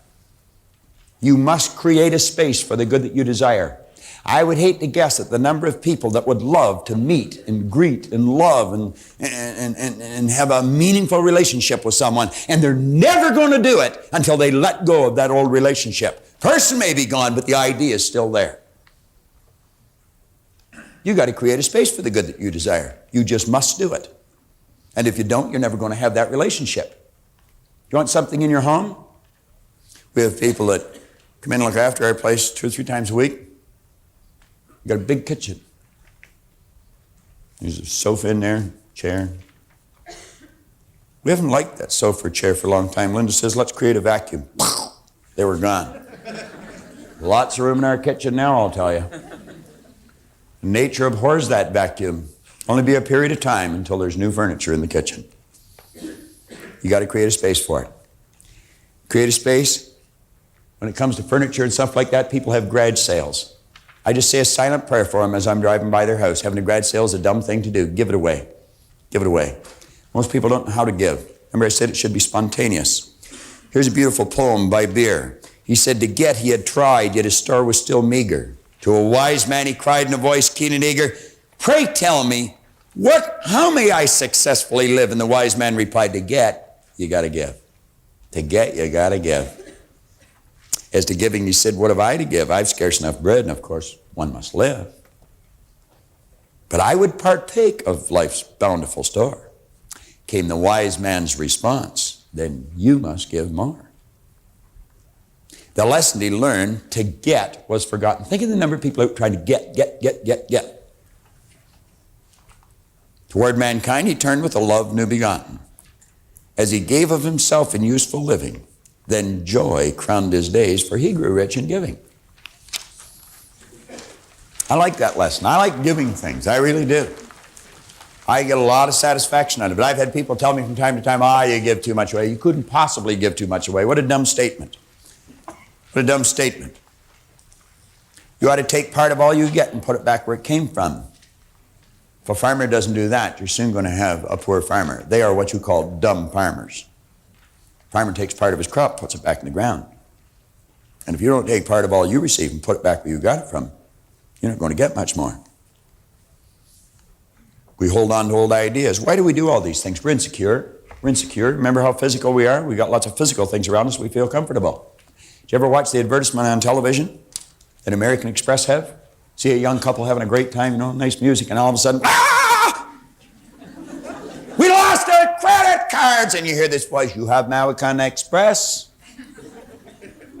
And a calmness comes over them. Did you ever drive downtown, you go to park your car, and you reach for your purse or put your hand in your pocket, and all of a sudden you see the purse on the table in the hall, or you see the money on the dresser? Feeling of security in here, isn't it? Isn't it strange how we feel secure if we've got a few bucks on us?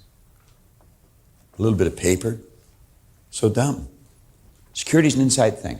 It's inside. And the more we learn about ourselves, the less we need all these things around us. Some people are real pack rats.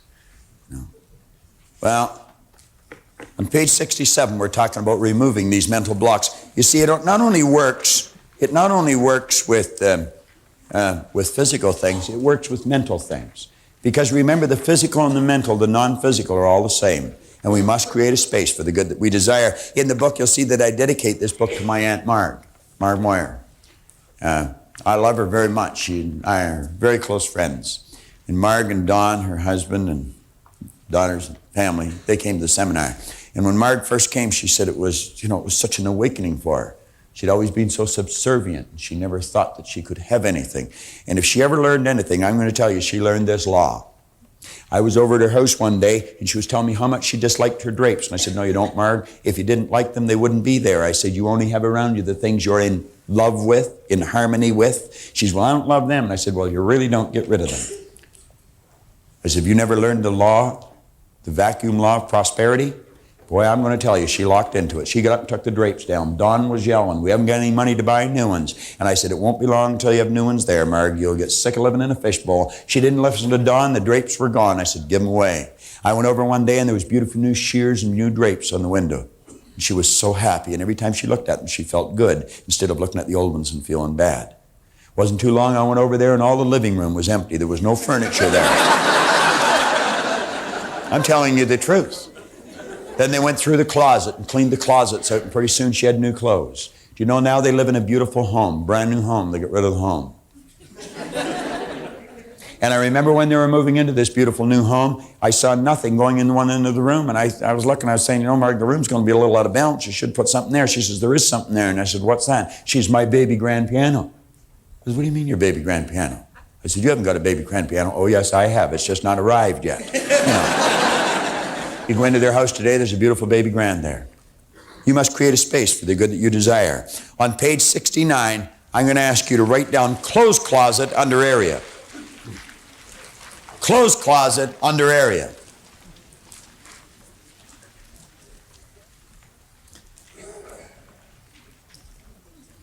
Now, I want you to write down a date within 7 days of today's date. Completion date. Put down a day, could be today, tomorrow, the next day, but within 7 days of completion date. Now, what I'm going to suggest you do is that you test this law. I'm going to suggest you go through your closet, and every piece of clothes or garment you pick up that you do not wear, you get rid of it. You just put it on the floor. And you're going to get to the point where you're going to grab one garment and you're going to have a difficult, it's almost like it's welded to the railing. Because that garment you paid a lot for, and you haven't worn it very often. In fact, you only had it on a couple of times, but you don't like it. It doesn't feel right or it doesn't fit right.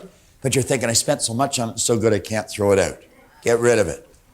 Get rid of it. Completely clean the closet out. Get rid of the shoes. Nice idea, isn't it? That's right. You want a new, I know, I can tell by looking at you, you want a new. I mean, you're just so excited about this. Do you know in a relatively short period of time that closet will all fill up again? You'll say, but where will I get the money? You'll attract it, and you'll get the clothes that you want. There's a young lady sitting right here in the front, Heather. She's just gone through that. And James paid.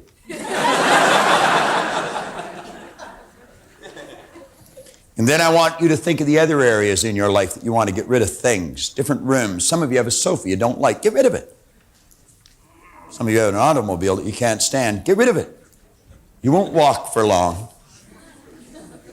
Now on page 70, I want to suggest that you stop and think of some of the ideas that you had locked into your mind when you started to listen to this. I want you to write them down, and on the opposite page, write down the new idea that now you accept as the truth.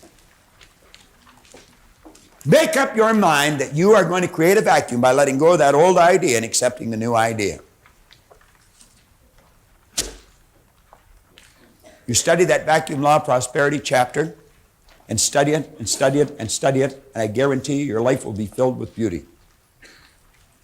Create a space for the good that you desire. I was talking to a manager of a sales operation. He was telling me he wanted more people working in his office. I said, do you have an empty desk? And he said, no. I said, you haven't got any space for one. I said, create a space for one.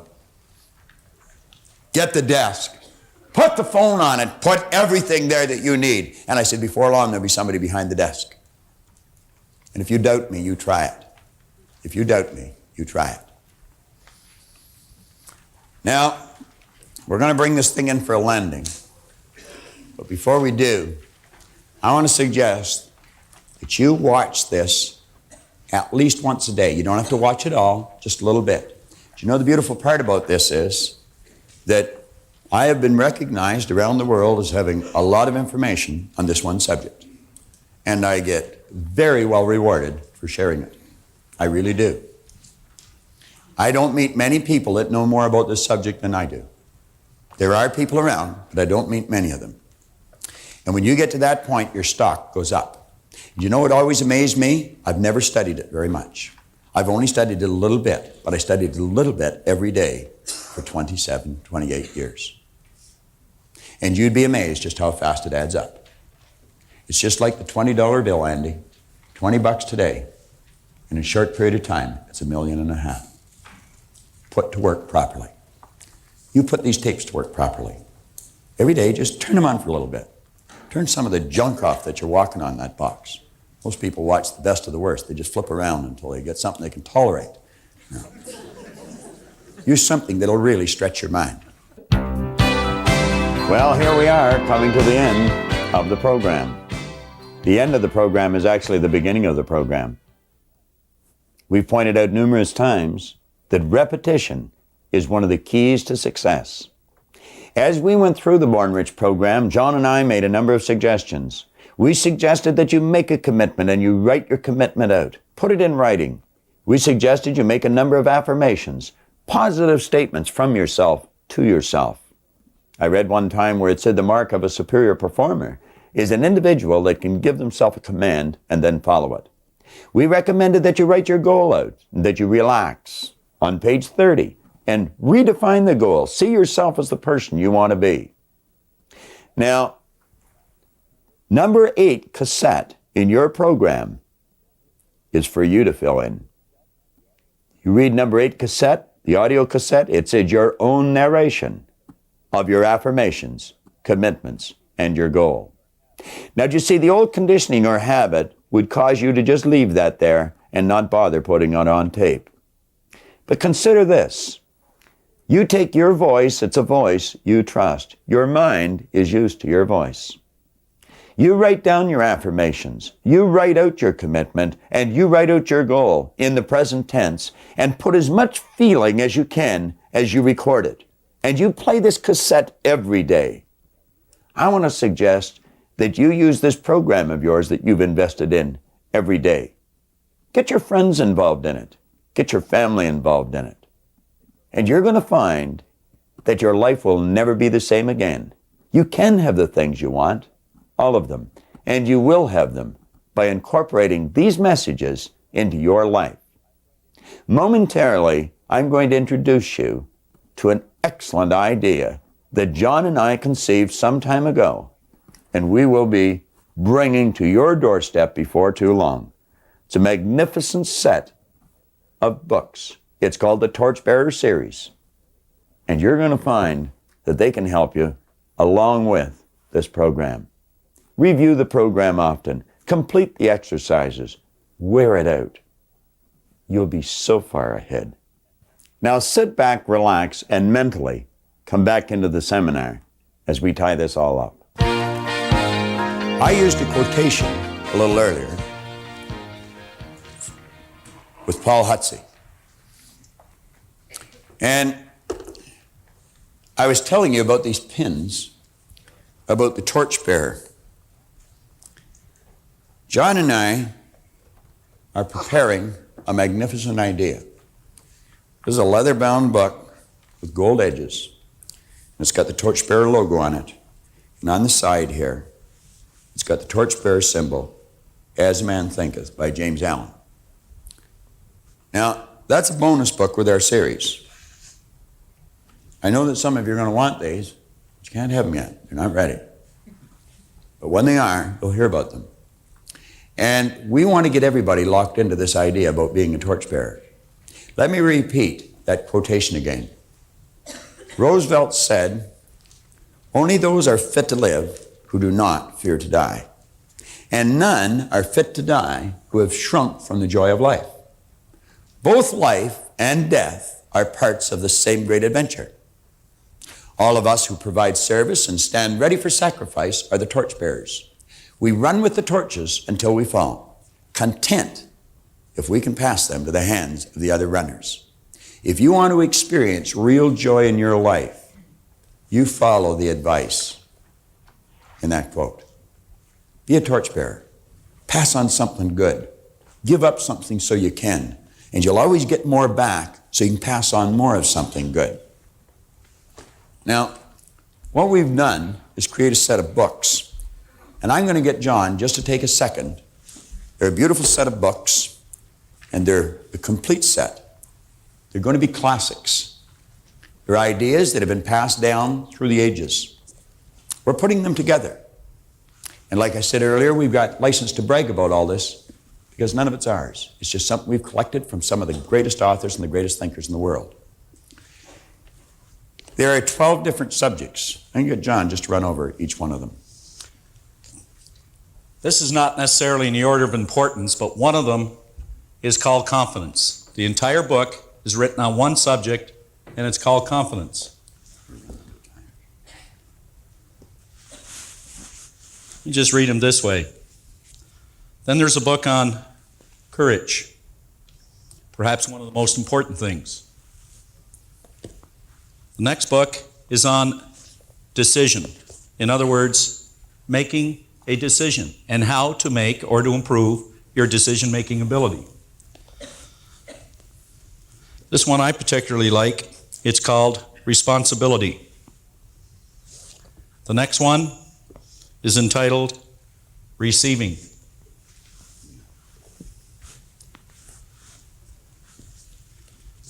And then the rest, number one is giving. And I believe Robert just covered that very, very well. Of course, one that I'm sure you'll all identify with is attraction, the law of attraction. Robert? This one is on satisfaction. Very important idea as far as understanding what it really means. And of course, a big one, and perhaps the biggest, is called faith. To tie in with faith is one entitled belief. And I believe what makes everybody a torchbearer, and is the reason that I'm here today, is this one called persistence. Persistence. I'm kind of proud of these books. I know Robert is, as a lot of other people are. But that's the torch that he just spoke about, and we'd like to see everybody become a torchbearer. Now, I'm going to ask, where is Debbie, Randy, Gina, Shirley, Donna? Do you want to come down here, please? Now, these are the people that work directly in the office and make this company really work. What you see Bob and I doing is a very small part of what these people do.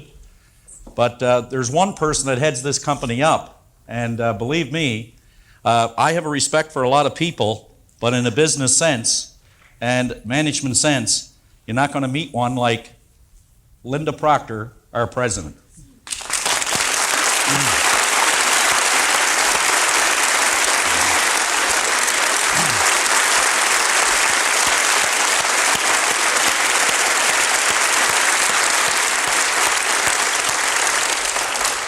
Ryan, Leslie, Colleen. Now we'd like the people who really make the company work now. We'd like them all to come down here. These are the people who are out in the ditches, digging the ditches every day, who are out talking to people and dealing with, you could say, our program every day, and who actually make it work and are the ones really responsible for not only you being here, but we being here. And we want to bring all those people down now that work with you and brought you here and that help us so very, very much, that are the most important people in our company. The most important people in our company, with one exception, other than you. Other than you. So we would like them all to come down and to join us on the platform.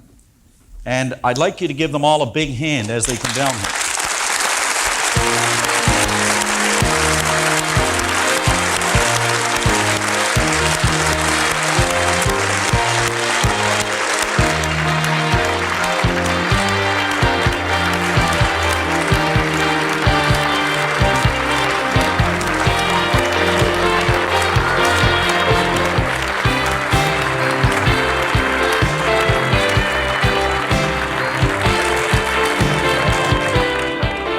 People in Ontario. We're right across this country now. So what we would like to do is Bob is going to wind this up by thanking you so very, very much, and finishing with what this program is really all about in a simple poem. You know, I'd like to add to John's remarks and thank these people, because they are really the ones that support us. They do the hard work. The people, the Marines, the ones that are out on the beach. All these people work with us full time. They're out there and they're giving it everything they've got. There's a number of other people that are not here, unfortunately, today. They're off somewhere else because we have people in many different areas. But as we bring this in for a landing, what I would like you to do now is focus on yourself. There's a beautiful poem in the book, You Were Born Rich, and it's a poem that I fell in love with many years ago. Leland Val Vanderwall was the first one to share it with me. And in that poem, he said, every single blade of grass and every flake of snow was just a wee bit different. There's no two alike, you know. From something small like grains of sand to each gigantic star, each one was made with this in mind, to be just what they are. How foolish then to imitate, and how useless to pretend when each one of us comes from a mind whose ideas never end. Do you know there'll only be just one of me to show what I can do? And likewise, you should feel very proud that there's only one of you, because that's where it all starts, with you, a wonderful, unlimited human being. I want to thank all the crew that have been here. They've been working diligently now for the 2 days that you've seen them, but they were in here at 6 o'clock on Friday night, and they haven't really stopped since then. I guess they've had a couple of hours off to sleep when we weren't here, but they did a lot of work after we left, and they were certainly working a long time before we arrived. There's a crew out in the truck, and they're monitoring every shot that's being taken. And I'm going to tell you, this is going to be a beautiful set of tapes. I know I'm going to be very proud of them, just as everybody in our company is. I want to thank you very much for coming. I want to thank them for the great job they've done. And I want to thank you for purchasing the tapes, because you're the customer and you're the boss. You're the one that keeps us going in the right direction. Make certain that you use these over and over and over again. Again, thank you very much.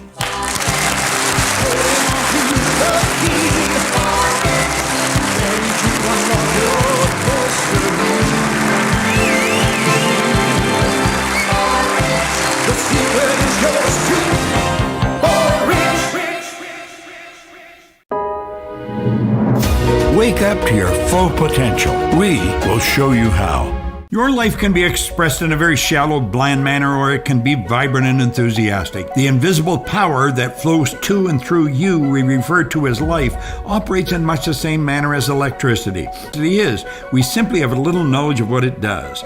There is a law in electricity called Ohm's law. Among other things, it states that the amount of current that will flow in an electrical circuit will always be inversely proportional to the resistance in the circuit. In other words, the less resistance, the more current that will flow. The more resistance, the less current. That's also true with the power referred to as life. You are an instrument through which life power flows. Resistance will limit the flow. You have many names for resistance: doubt, denial, fear, worry, which dramatically limit the flow of power through you. Remove the resistance, and this power has the ability to make an entirely new person of you. So I just want you to close your eyes, and I want you to listen to me. You're going to be totally relaxed, totally relaxed. Just sit and relax. Let yourself relax. You're going to totally relax, totally. Let your body relax. You're going to stay awake. You're not going to go to sleep, and you're going to be totally relaxed. You're going to listen to every word I say. You just listen to my voice. You listen to nothing but my voice. You only hear my voice. Your body is going to remain exactly as it is. You're not going to go to sleep. You're going to be consciously aware of everything I say. It's going to be very clear in your mind, just as the chair under you is clear in your mind. You hear my voice. You hear nothing but my voice, all right? Everything I say is energy that's flowing from me and it's flowing through you. We make a very strong connection. I want you to imagine your whole body moving into a very relaxed state. You're not going to go to sleep. You'll remain upright on your chair. But your body is becoming lighter and lighter. Your whole being is totally relaxed, totally relaxed. I just want you to hear my voice. You hear nothing but my voice. You're letting everything I'm saying flow right into your consciousness. It is the most magnificent feeling. You actually feel the energy flowing into your consciousness. You're so totally relaxed. It's flowing to and through you. I'm going to count from 5 down to 1. Each time I count a number, you're going to let yourself sink deeper and deeper into a relaxed state. You hear every word I'm saying. You hear everything I'm saying. And you're totally relaxed. totally relaxed. Each time I go down one number, you find your body becoming more and more relaxed. You're totally relaxed. We're going down now from 5 to 4 to 3, and you're sinking deeper and deeper into a relaxed state. You feel so good. Now we're going down to 3 to 2 to 1, and you're so relaxed. You're so totally relaxed. This is a wonderful feeling. I mean, you only hear my voice. You hear nothing but my voice. Now, you and I are going to step on an elevator, and this elevator is going to go down. It's going down. We're on the 10th floor. We're going down to the first floor. Each time we go down a floor, your body becomes more and more relaxed. We're going down from 10 to 9, 8, 7. You're becoming more and more relaxed. Your body's lighter, lighter, and lighter. You only hear my voice. You hear nothing but my voice, and you're totally relaxed. We're going down now. 6 to 5 to 4 to 3. You are so relaxed. 2 and 1, and you're totally relaxed. As the elevator doors open, you're going to step into your room of images. This is like a celestial place. It is the most beautiful room you have ever been in. There's nothing like it. Absolutely nothing like it. Everything is just phenomenal. The doors open, and now you step into your room of images. This is where you go when you want to be good to you. Now you're finding yourself in a very relaxed place. You're laying down, and you're totally relaxed, totally relaxed, totally relaxed. You just hear my voice. You hear nothing but my voice. You can actually feel the energy flowing into your being, and your body's becoming more and more relaxed, more and more relaxed. Now, as I put my hands on your shoulder, you're going to feel a charge of energy that is unreal. It's going to move into your body. Every molecule in your body is going to become strong and healthy and alert. The second I put my hands on you, you're going to feel the energy, just like a rush of energy. It's moving into every cell of your being, and your body is becoming stronger and healthier and more relaxed. There, just feel that. Feel that energy flowing into you. It's such a beautiful energy, and it's charging every cell in your being. You have a feeling now of health. There's a dynamic that you're feeling that you have never experienced. You're seeing now that you're going to move into a place of prosperity where money will never be a problem. It's just going to keep fixing itself and going to